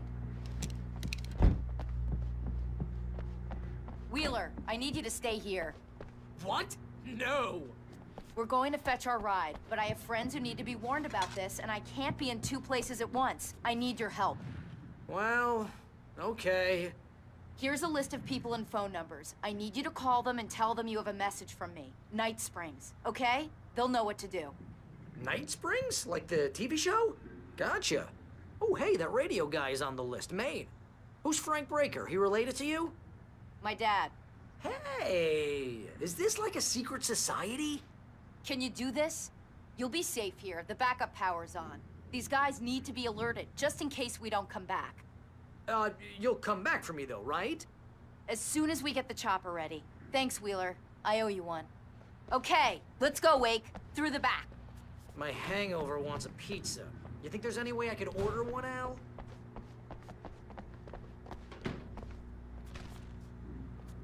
Hello, Mr. Breaker? This is Barry Wheeler. Oh, hell. Whatever took Nightingale must have broken the gate controls. We can't reach the gate's control box from here. We need to get to the other side over the rooftop. I'll go. I'll open the gate for you once I'm across. You stay here in the light and cover me, Sheriff, okay?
Hey, Sheriff!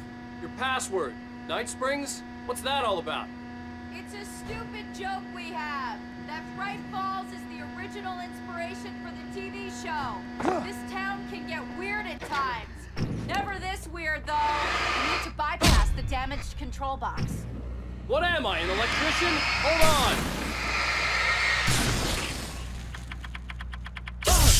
Ow, damn! That's smart. Good job, Wade. Okay, stick close. Our first stop is the town hall. The keys to the chopper are there.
And I thought New Yorkers were rude.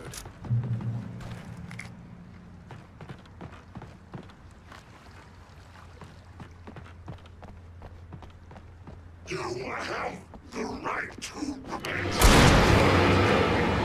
Stand these rights.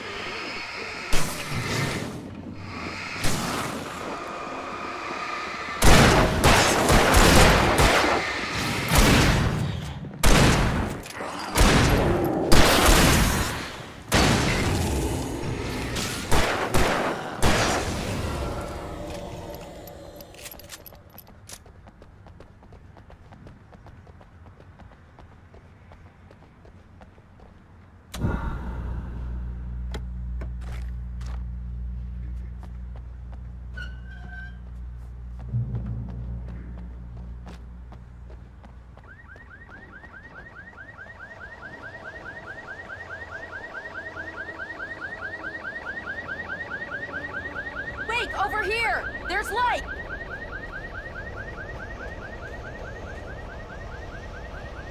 I have a key. Watch my back, Wake.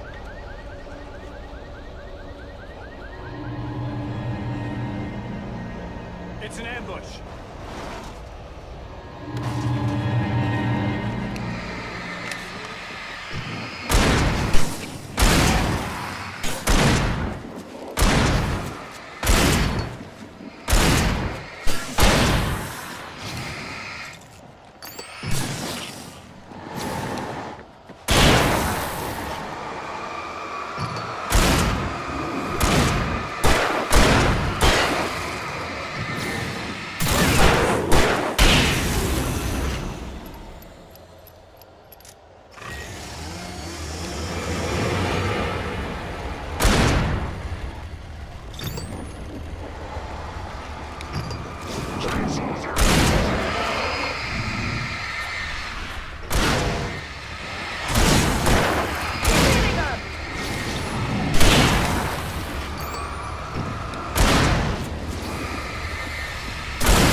Let's go, Wake.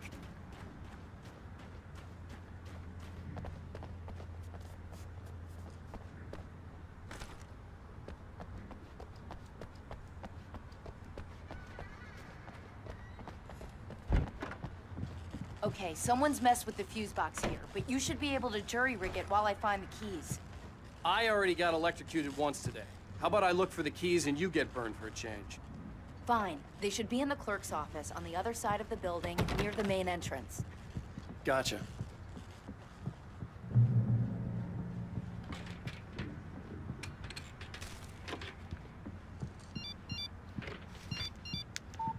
The message was from Barry. He was getting worried at the station. He wanted us to hurry.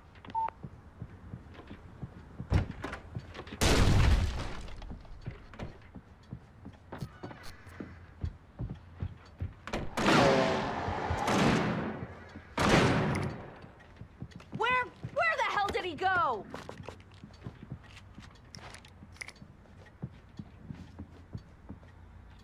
Okay, Sheriff, I got the keys.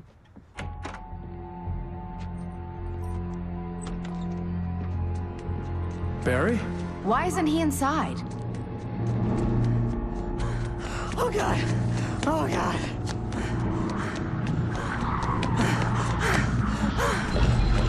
Barry! Look out! Barry, move!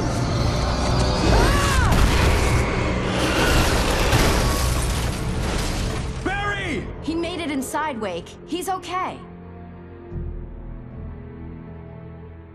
The storefront's blocked. Come on, Wake. Let's go around. We can meet him in the back.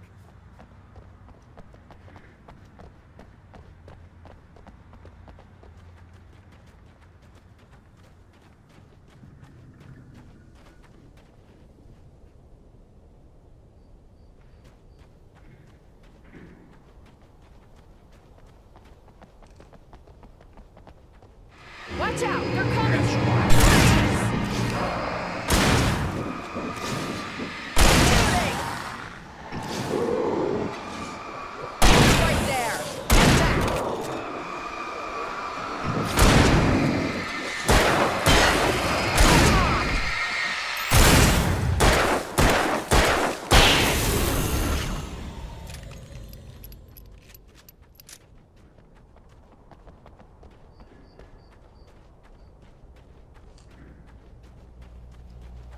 We can make it through the bookstore. Wheeler should be waiting for us in the backyard. Keep the hell down or I'll call the sheriff. Oh, hi, Doc. I've got it. Don't worry about it. Sarah, about time somebody showed up. All this shooting in the air is idiotic. One of these days they'll kill somebody. And over Deerfest. I know. Go back to bed. He's got a point, Wake. Look, this town can't take this. It's me they want. The sooner I get out of here, the sooner you can all get back to life as usual. I hope you're right. Come on, let me get this door open. Wait, you got the keys to the bookstore? Perks of being the sheriff. A girl needs to get around.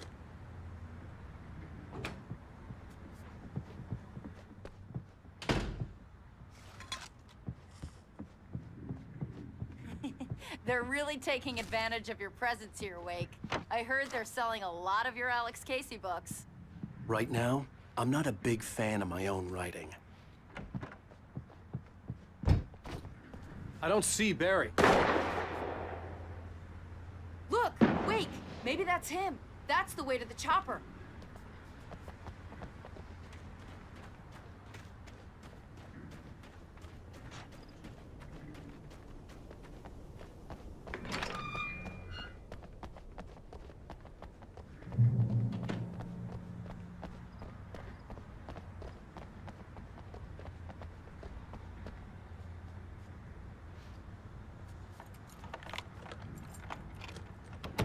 I'm gonna give Pastor Howard a piece of my mind about this lock. Ugh, I told him to get it fixed.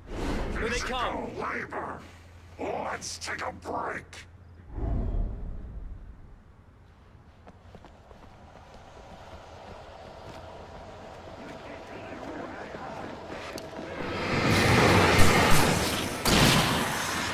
Far enough.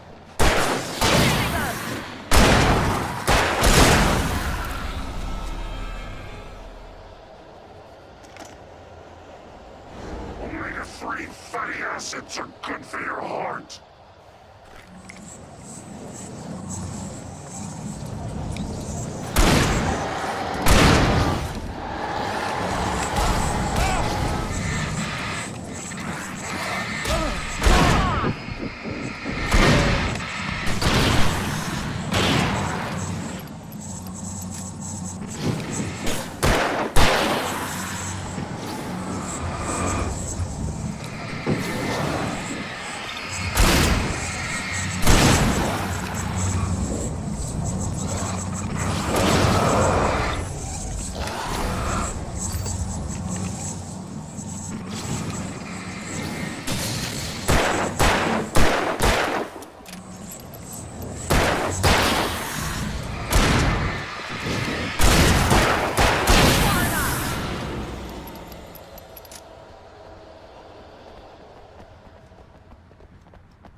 Okay, it's open. Let's go, Wake.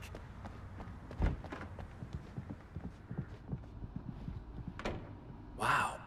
We keep them lit all night long on the night before Deerfest. Why? Well, it's tradition. We're almost there. We'll have to go through the basement to get to the parking lot. Yeah, there's no way going through the crypt will turn out to be a bad idea.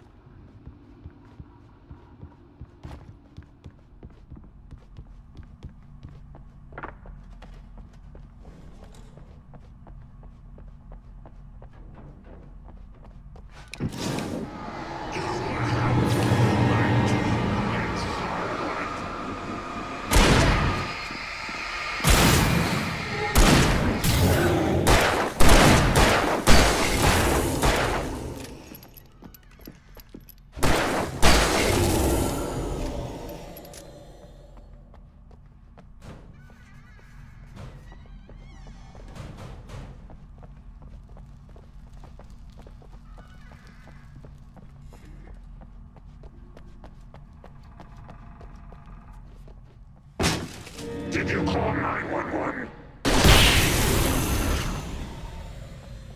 Guess that one saw the light, huh? You didn't like that one? A tough audience. Well, I got plenty more. What are the Christmas lights for? Protection, man! Like garlic against vampires? Vampires. The helicopter's just across the parking lot and up the hill. Come on!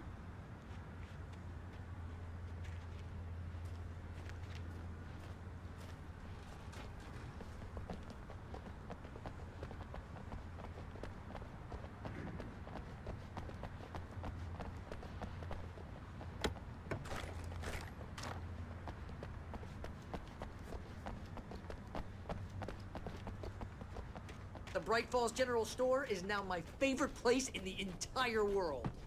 See this headlamp? It's like a superpower. I can just look at one of those things and they die. It's my flaming eye of Mordor. I wish I didn't say that. Yeah. Hey, I want a headlamp. Last one. Bastard.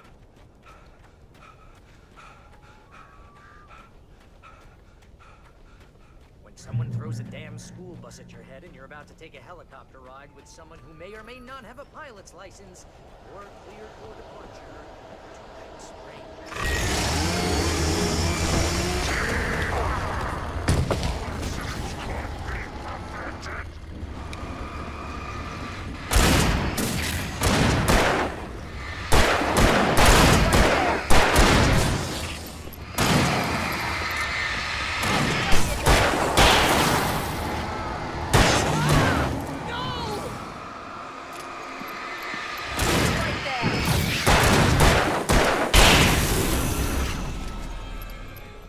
Oh, I'm never gonna get used to this.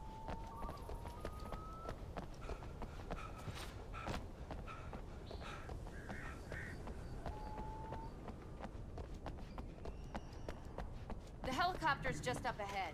I'll need a while to prep for takeoff. Don't take too long. I want to get out of here.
Just get me to Weaver, Sheriff. You're taking a big chance on a local crazy lady, Al. I hope you're right about her, or we can kiss this town goodbye.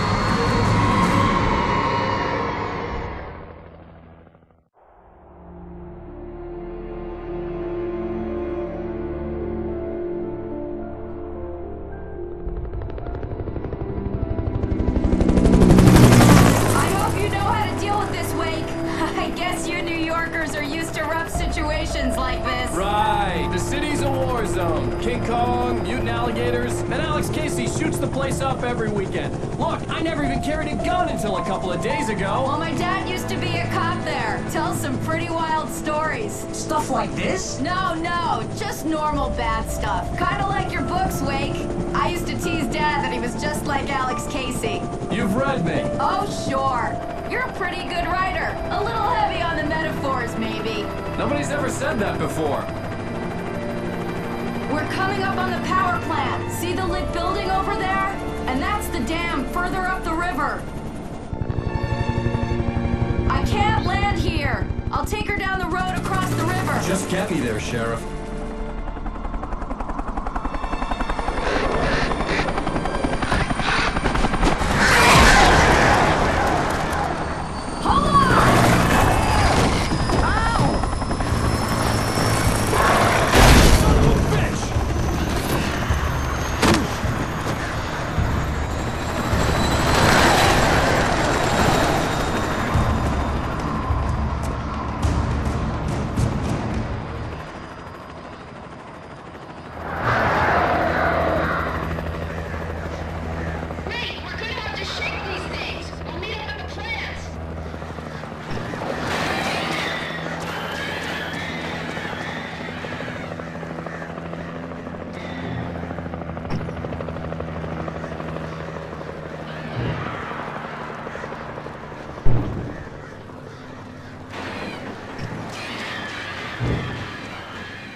And here's a new song from a band that they always remind me of the rock legends, the old gods. I'll tell you why.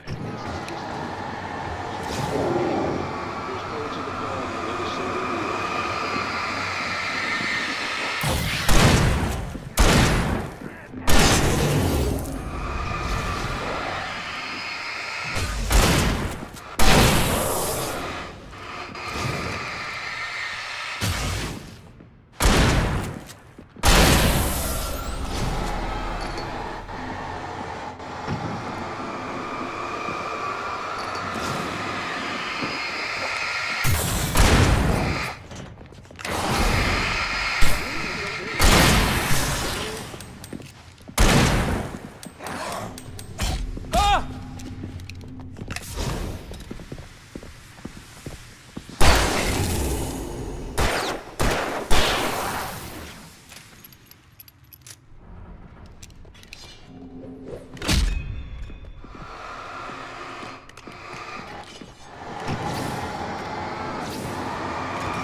power plant glowed in the night.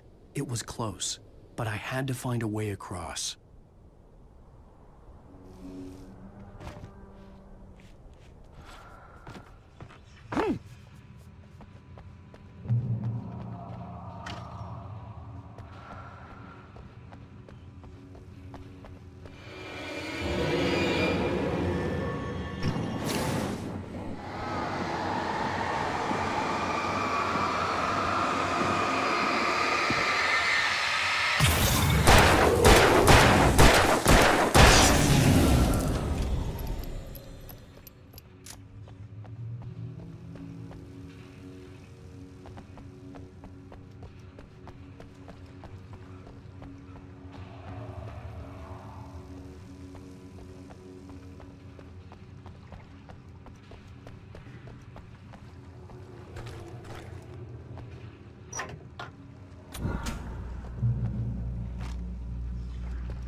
dreaming of being butterflies or butterflies that dream of being men.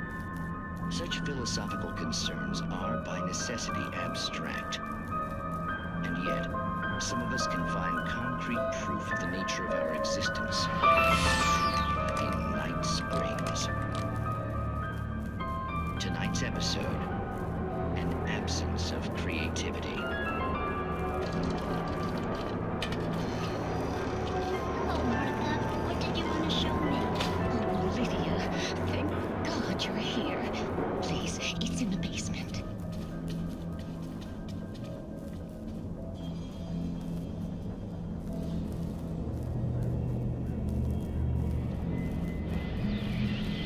Oh, Martha. Oh, that's amazing. Isn't it just? I found it here this morning. It's like it isn't there, but oh, I can't look straight at it.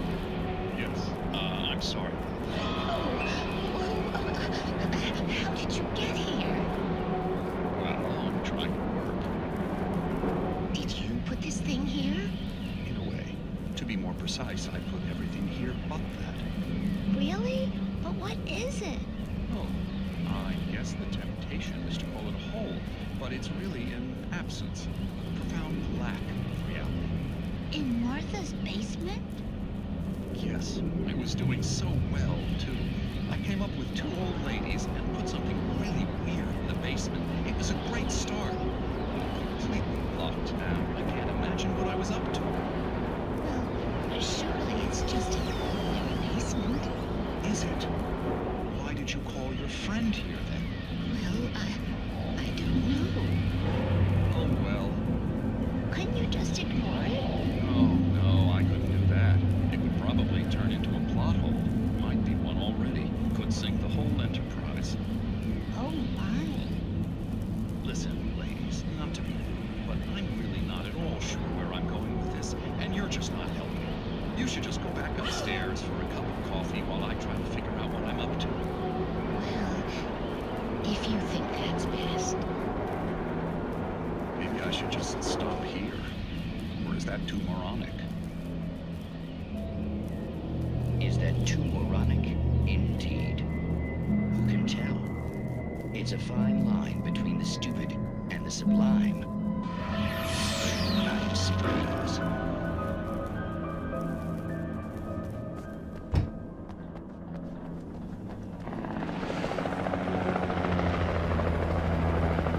We managed to lose the flock. You're almost at the power plant. Keep going. I'll give you support.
I recognized the logo on the power plant sign. I'd seen a version of it painted all over the area, signifying hidden caches of supplies.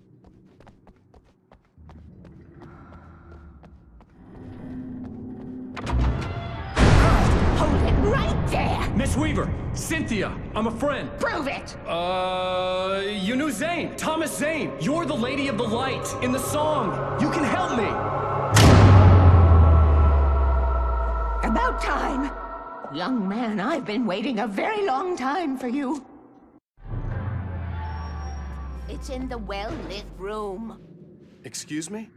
What you need to drive the darkness back. The well-lit room is at the dam. I built the room to keep it safe. Will it help me find Alice? Will it get me back to the cabin? Fine, let's go. I can get my friends to come back with the helicopter. Oh, we won't go outside. Never at night. That's rule number 1. You've been breaking the rules, young man, and where has that gotten us, Oh, I found a secret route, a lit route, an old water pipe.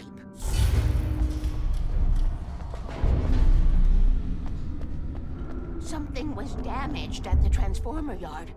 It's draining all the reserve power. Without it, the pipe will go dark. The power to the yard must be cut. Let me guess. You want me to do it? Young man, you're the one who likes to break the rules. I can't be outside in the dark. The kill switch is outside.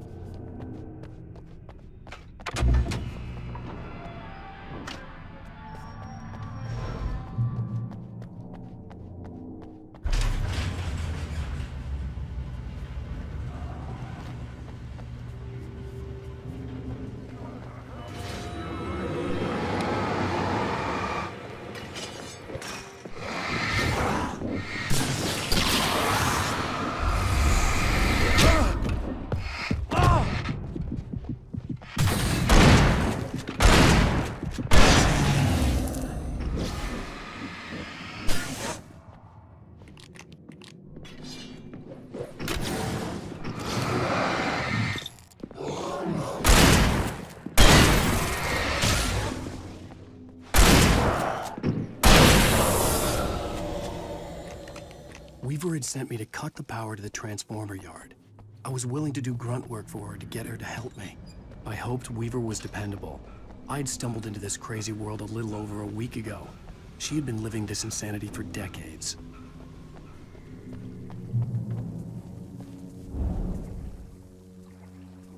I could see the kill switch that would cut the power to the transformer yard. Now I had to find a way to reach it.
designs these things?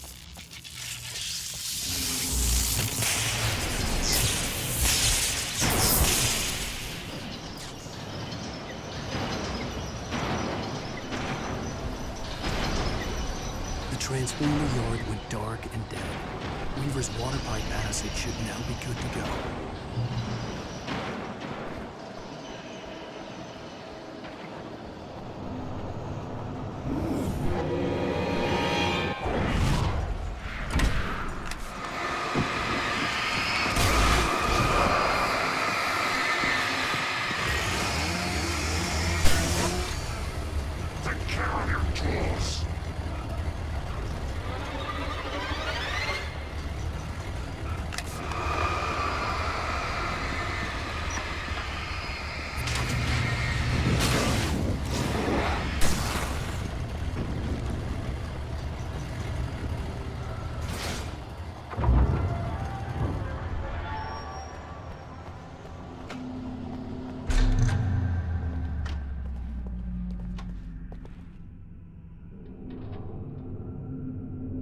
This way, young man. Follow me.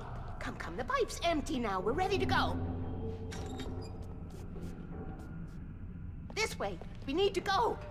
I knew them both, Tom and Barbara. I had such a crush on him. Such a beautiful man. I was jealous. There was a part of me that was maybe a little glad when she had the accident. And then Tom started writing and woke the darkness up. He tried to bring her back, but you can't do that. There are no free rides like that. I'm starting to realize that. In that case, young man, perhaps you're a smarter man than Tom was. The witch looked like her, but it wasn't. Barbara was sweet. He didn't understand until it was too late. He tried to undo it, wrote himself, her, everything he'd ever written out of the world. Oh, he was so famous. And afterward, no one knew. Oh, Tom. He left only one thing behind in my care, in case it happened again. Insurance. He trusted me. Or perhaps used me a little. Tom knew how I felt. Knew I wouldn't refuse him. I built the well-lit room and put it there. It's been waiting for you.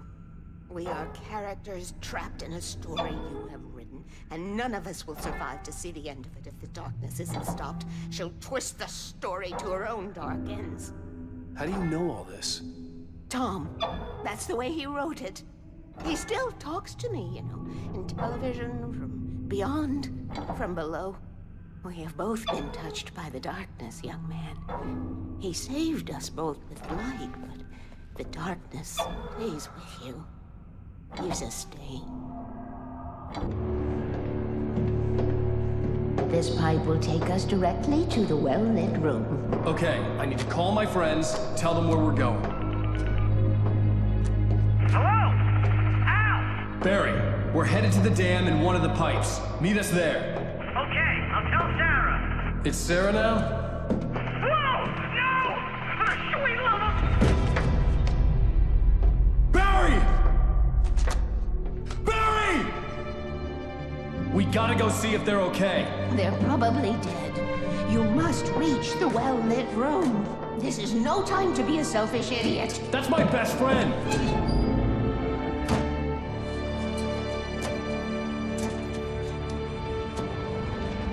Well, be a fool. I'll use the pipe. I'll meet you at the dam if you make it.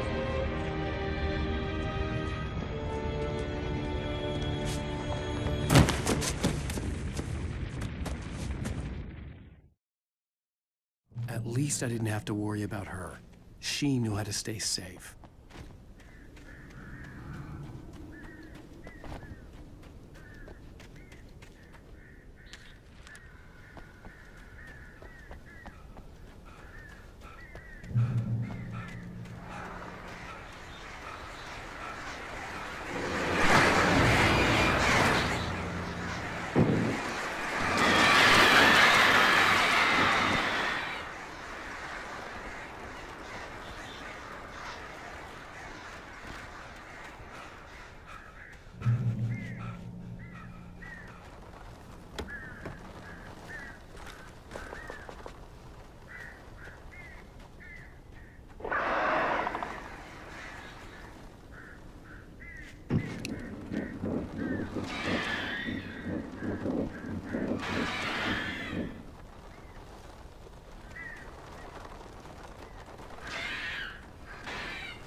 Sarah!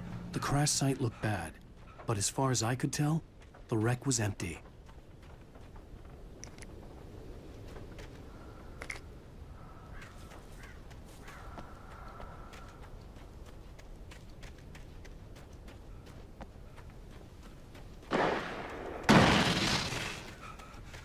Barry! Barry! No! Over here! Hang in there, I'm coming!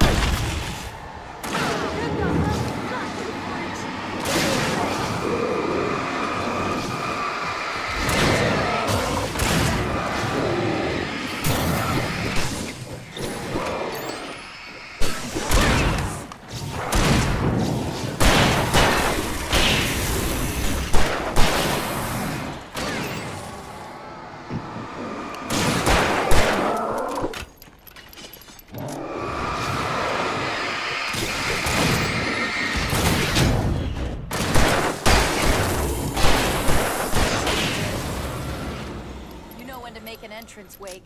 We were ready to make like Butch Cassidy and the Sundance Kid. I have a different ending in mind. Yeah, I'm fine. Thanks for asking.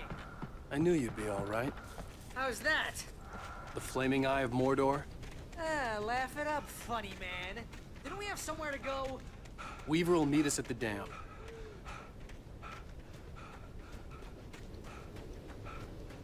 When you spend most of your night running uphill while a crazy bunch of demon hicks try to take your head off with an axe, you know your helicopter crash landed in Night Springs. We made it! See those lights? We made That's it! the elevator we need to take. I should have kept that gym membership. You can't beat a good hike! What the hell is that thing? It's everywhere! Oh crap, there's more than one of them! Nothing moves like that. It's impossible. Ah! Al! Do something! He's too fast. I can't get a shot.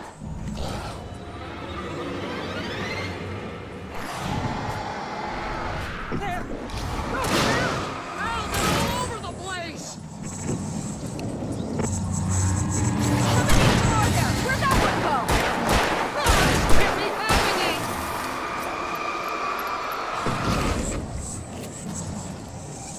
Wait, this is bad. This is really bad.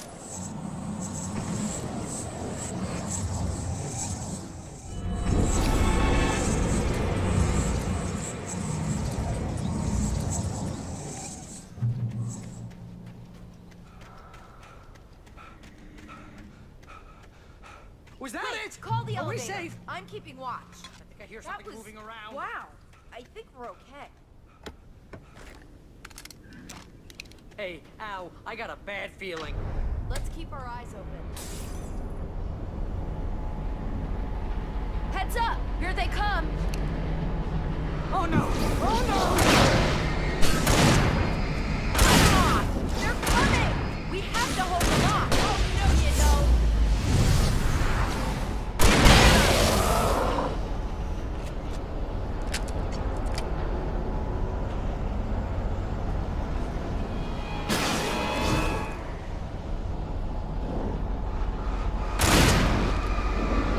Oh no!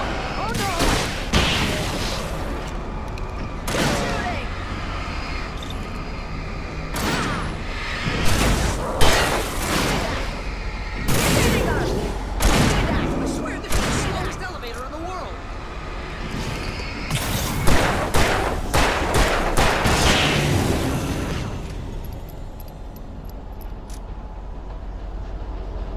almost here, Wake.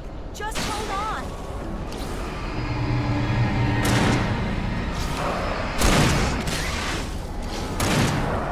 Oh, no, you don't. Far enough.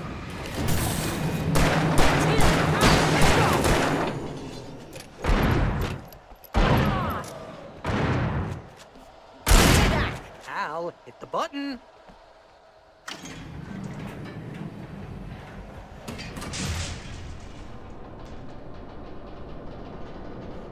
We're almost there. There's an entrance into the dam at the top. What's the plan, Wake? Well, Weaver's crazy, but she's got something Zane left behind. Something to fix this. Gee, could you be a little more vague? Thomas Zane? Seriously? Might as well be Paul Bunyan or Bigfoot. Yeah, well, he was real.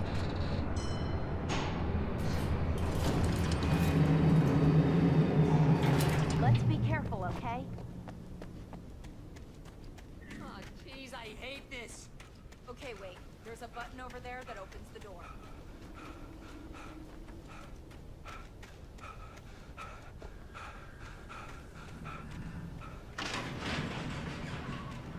I think something's broken. Hold the button down so we can get in.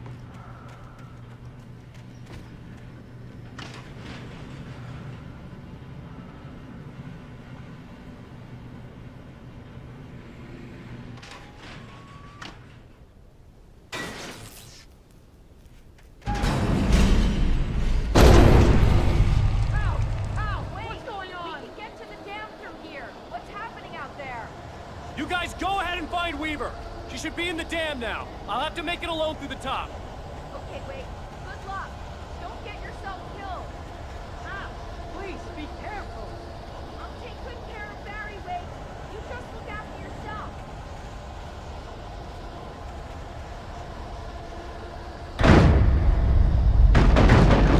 You gotta be kidding me.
Fishing can be a hobby or a job.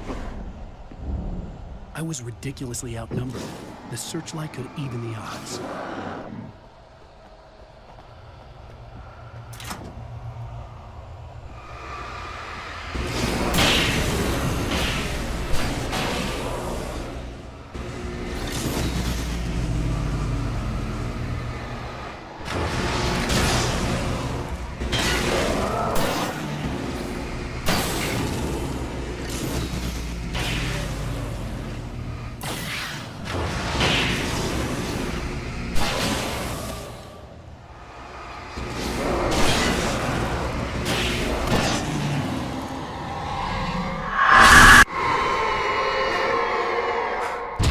Enough. You will go no further.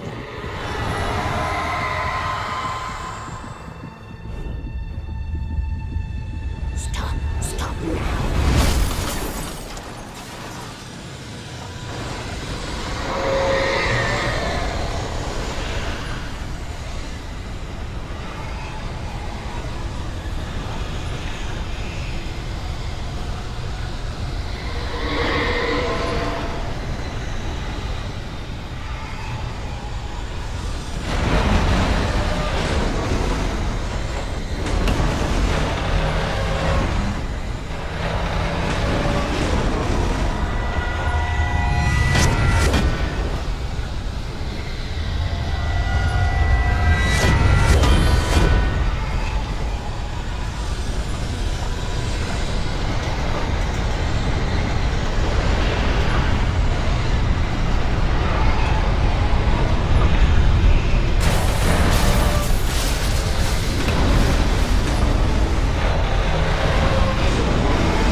wrong. But it was a foolish chance to take. Don't worry about the noise. We're safe here. I have looked after the well-lit room for many, many years now. There is no shadow in the well-lit room. The power is fail-safe, and all the bulbs are numbered and changed regularly based on their make and model. Right.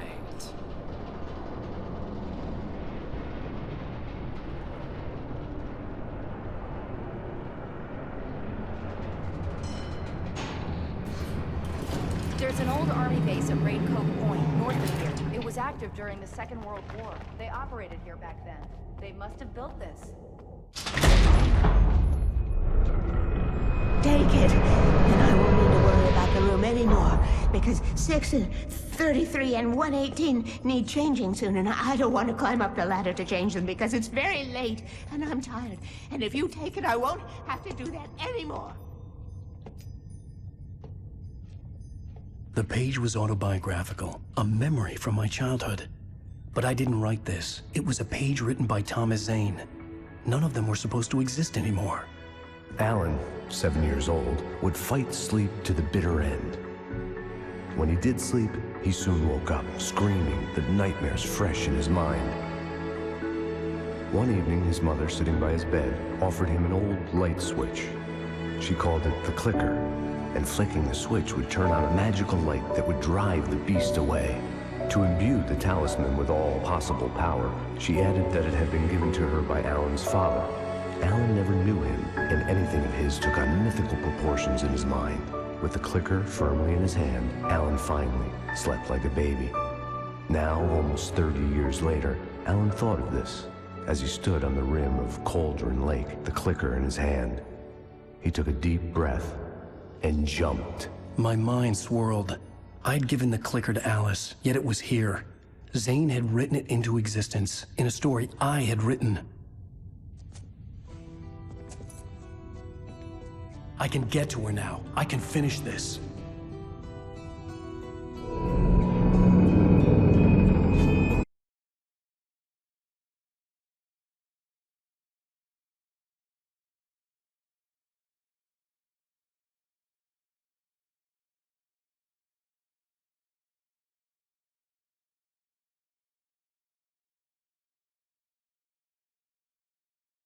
Previously on Alan Wake, I wrote a horror story that has come true. Thomas Zane did the same in the 70s. You will go no further. If I continue like the Dark Presence wants me to, the story I'm writing won't save Alice.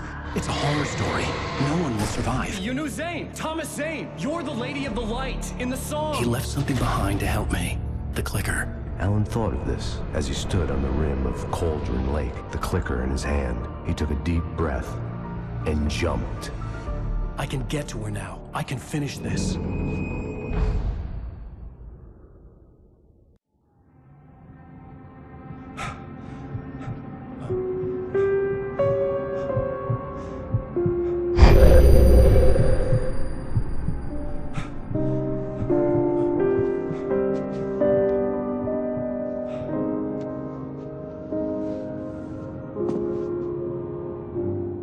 I had a hangover. My head was about to explode and the light hurt my eyes. I needed my sunglasses and painkillers to dull the pain. In one of my finer moments of self-deception, I swore to quit drinking.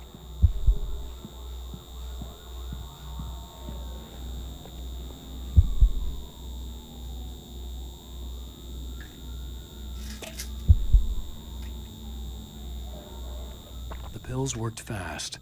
The prospect of being awake started to seem bearable again. The lights were like needles in my eyes. I needed my sunglasses.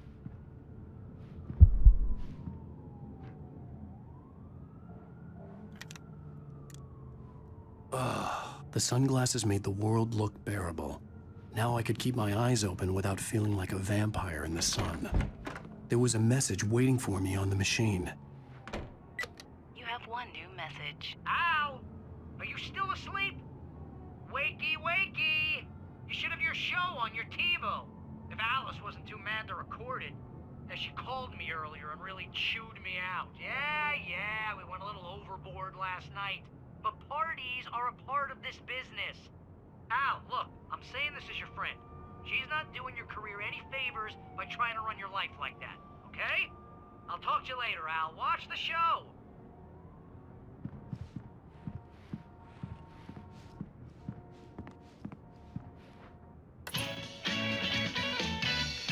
Ladies and gentlemen, welcome back to the Harry Alex Show. Thank you. Thank you, everybody.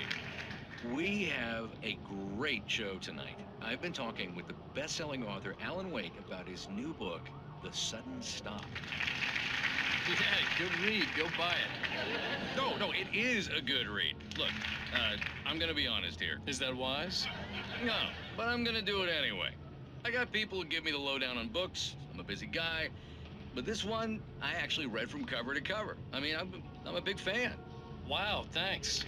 Now, this might be a spoiler for those who haven't read the book yet. Based on the sales figures, the 2 people out there who haven't read the book yet. But this last book is all about the death of the main character, the hard-boiled New York detective, Alex Casey. Now, there's been a lot of outrage about this. Why the hell did you kill Casey? What the hell were you thinking, man? Good riddance. No, seriously, though. 7 years and 6 books is a long time. He was a gloomy guy to spend all your working hours with, and it was a good run. But it's time to explore new things. My next book will be a departure from the old for me. You selfish bastard, always thinking of yourself. Well, you've certainly given us a lot of entertainment over the years. And now that you mention it, Casey was a gloomy guy. Never had much luck with his love life with the ladies. Was that autobiographical in any way? Yeah, no kidding. Casey's lady friends tended to die on him. With Casey, it was all about his pain. No, nothing autobiographical about that. I'm a happily married man. My wife is my muse. Well, congratulations. That's great to hear. So, how's the publicity tour been treating you? Good, great. But I gotta say, I'm glad to be back home in New York. Well, you've certainly been on the news a lot lately. Lots of parties and, you got into a fight with some paparazzi.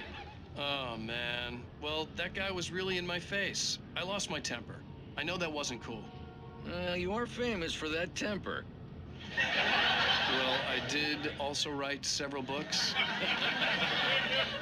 Well, your latest novel is called The Sudden Stop, and it's in bookstores now.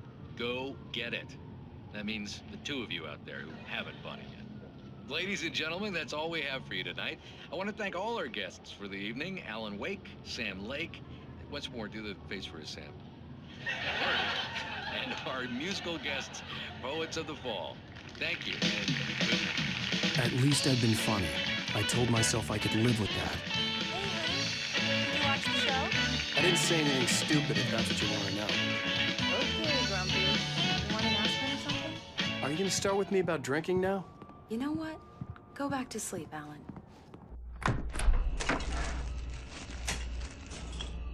What? Now you can't even talk to me? Well, this morning I was angry because you said you'd be home at midnight and you showed up at 7 a.m. and passed out in mid-sentence. Now I'm over it. Are you angry? This goddamn tour. It's gotten out of hand. Oh, honey. It's almost over, right? We can get back to normal. Then you can start writing again. I'm sorry, honey. Alan, you're not thinking straight. Just take a shower and go back to bed, huh? Yeah, you're right, honey. I'm sorry. Once this is over, let's go away together. A vacation. Just you and me. Some peace and quiet.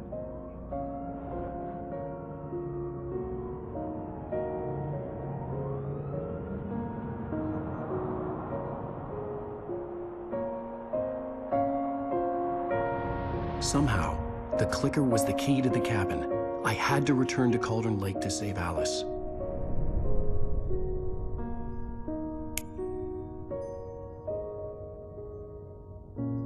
I'm going back to the lake to finish this. I'm going to write an ending to the story in the manuscript on my own terms, to make it all right. Why can't you just write it here? The last page is still in the typewriter. I need to read it first. Everything needs to be just right. Zane tried to cut some corners, and it didn't end well. Okay, ready when you are. I'm sorry, Sarah, but I need to do this alone. Barry, take her gun. Miss Weaver, close the door when I leave.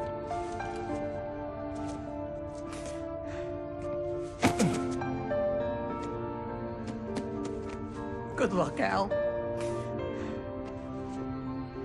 See you later.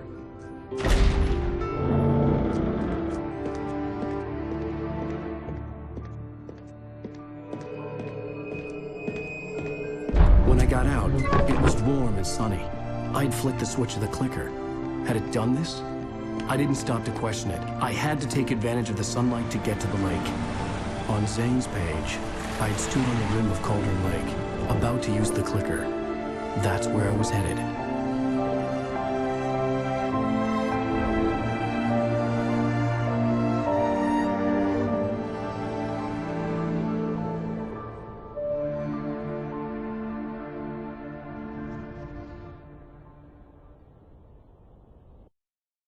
Alone, in daylight, surrounded by the beauty of the Pacific Northwest landscape. It was hard not to let doubt creep in one last time. I could still chalk everything up to a dream, a delusion. I had enough imagination to make up something like this, having been in the cabin all this time, trapped in a story inside my head, gone mad from grief over Alice's death like Hartman had claimed. There would be no way of knowing. I told myself it didn't really matter. My course was set.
Had touched me.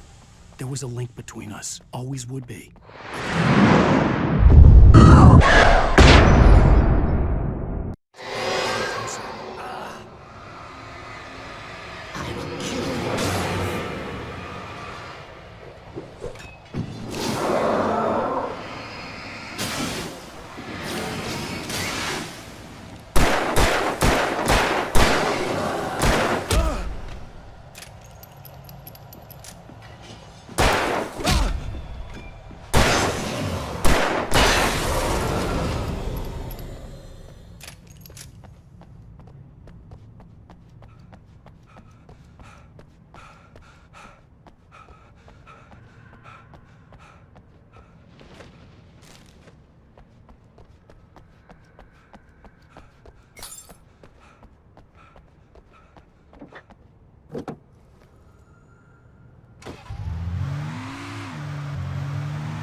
Based on the signature in the motel register, Agent Nightingale had stayed here, in room number 2.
champion of this right hate.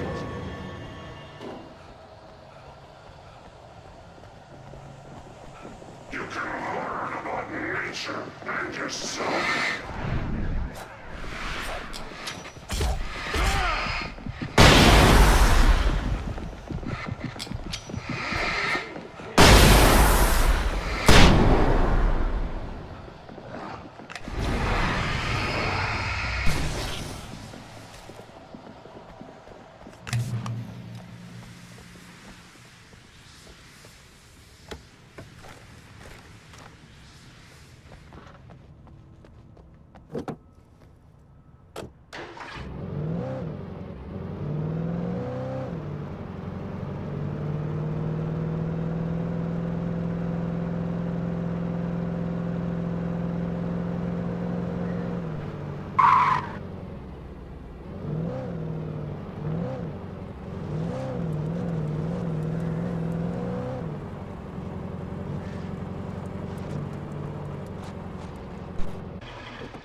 When I told Barry my plan back in the well-lit room, I'd acted as if I knew what I was doing. I didn't. I was operating on the shifting logic of a dream.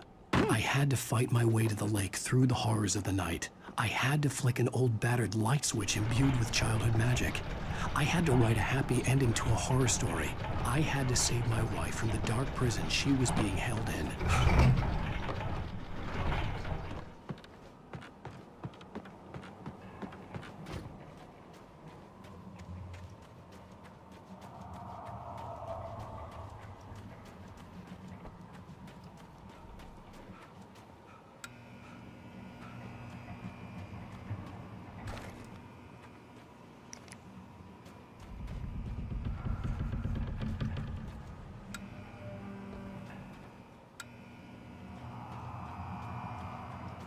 I will never give her to you.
I could see Mirror Peak in the distance.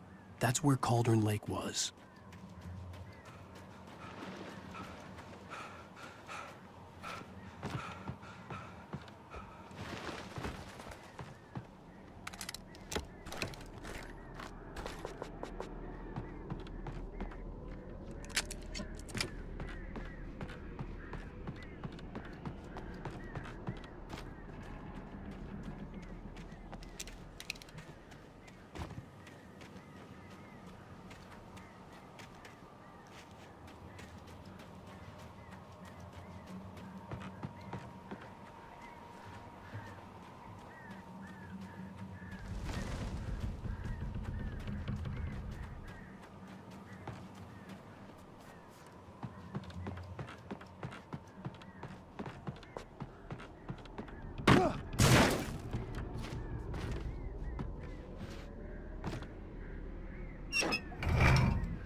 I needed to get the generator running.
Turn back now.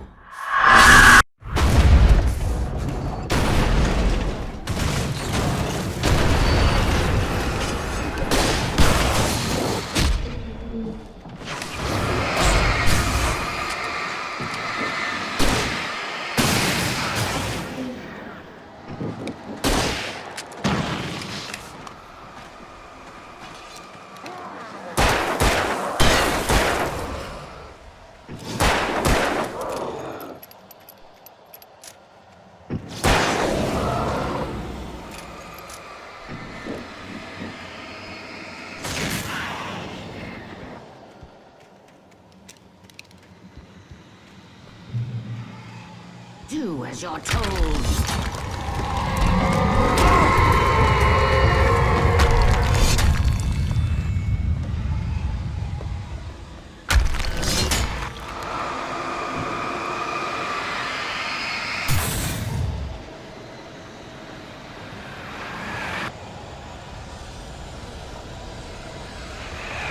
Alice never loved you.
Baby, you were having a bad dream. It was just another nightmare. No. Everything's fine. You're home. It wasn't a dream. Everything's fine. Turn the lights on. Turn the lights on! Shh, baby. The power's out. There's no light. Come back to bed and I'll make you forget all about your fear in the dark. My fear? It's your fear. Why aren't you afraid? You're not Alice. Turn the lights on now. Where's the clicker? What did you do with it? Alan, honey, you're still 1 foot in a dream. You're not making any sense. Come back to bed. Alan, you're scaring me now. Come back to bed. Have you taken your pills? Do you want me to call Dr. Hartman? I read your manuscript. It's brilliant. Departure is your best work yet. You're a genius. I'm so proud of you. Come back to bed. We'll talk more about it in the morning. Come back to bed, Alan. Come back to bed, Tom.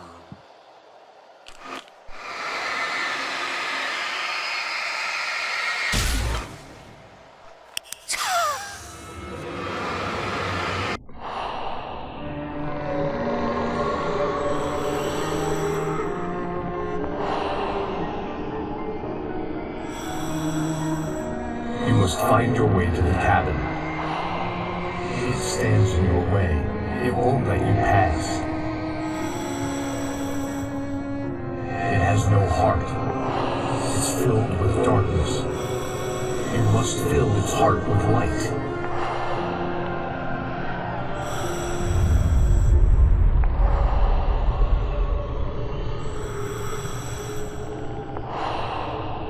Don't mind him. He's Mr. Swift. Your friends will meet him when you're gone.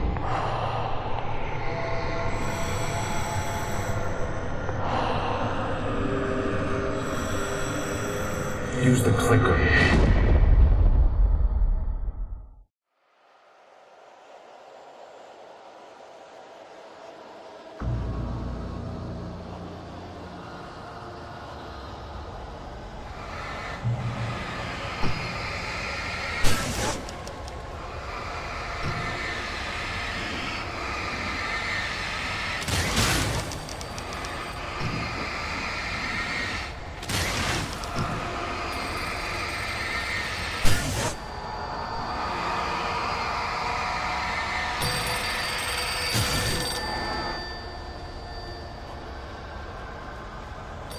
I followed the idea of a path.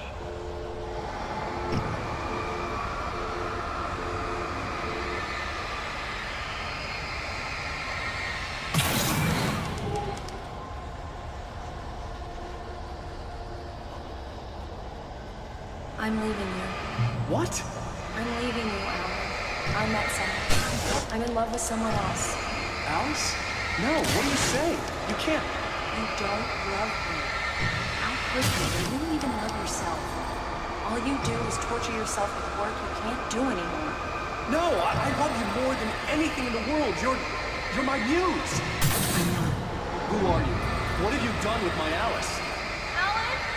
What are you doing? Put the light back on. What are you doing, Alan? Stop! Put the light back on! It wasn't true. Nothing like that had ever happened.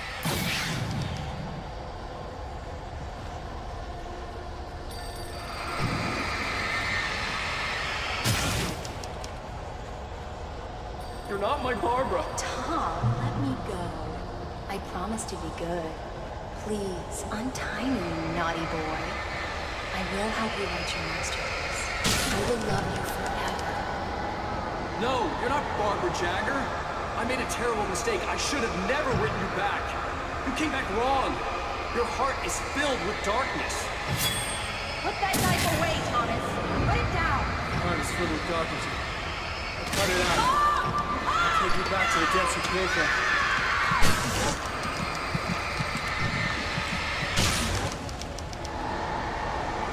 Filled with darkness.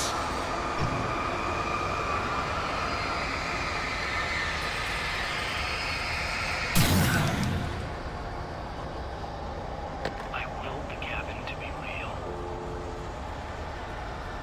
Get away from me, you hag! Where am I? Let me go! Alice! I'm coming! Your husband refused to do as he was told. All he had to...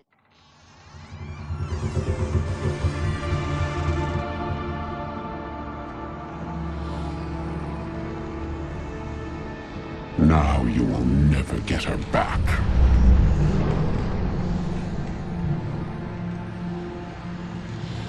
I am much older than you. Older than your first work of art. I will find a new face to wear. Someone else to dream me free.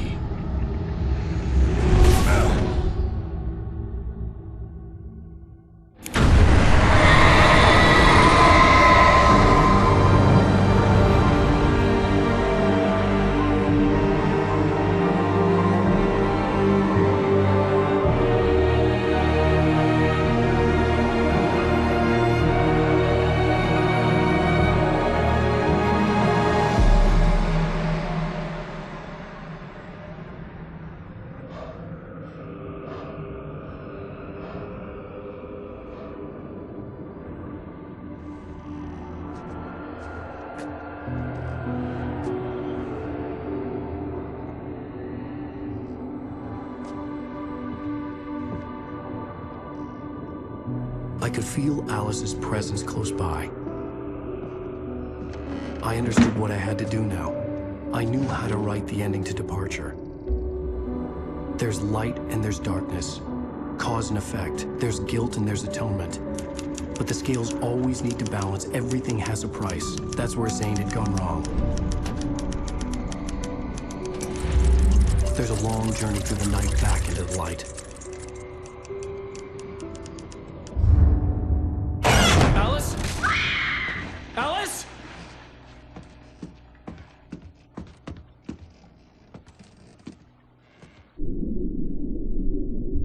Oh no!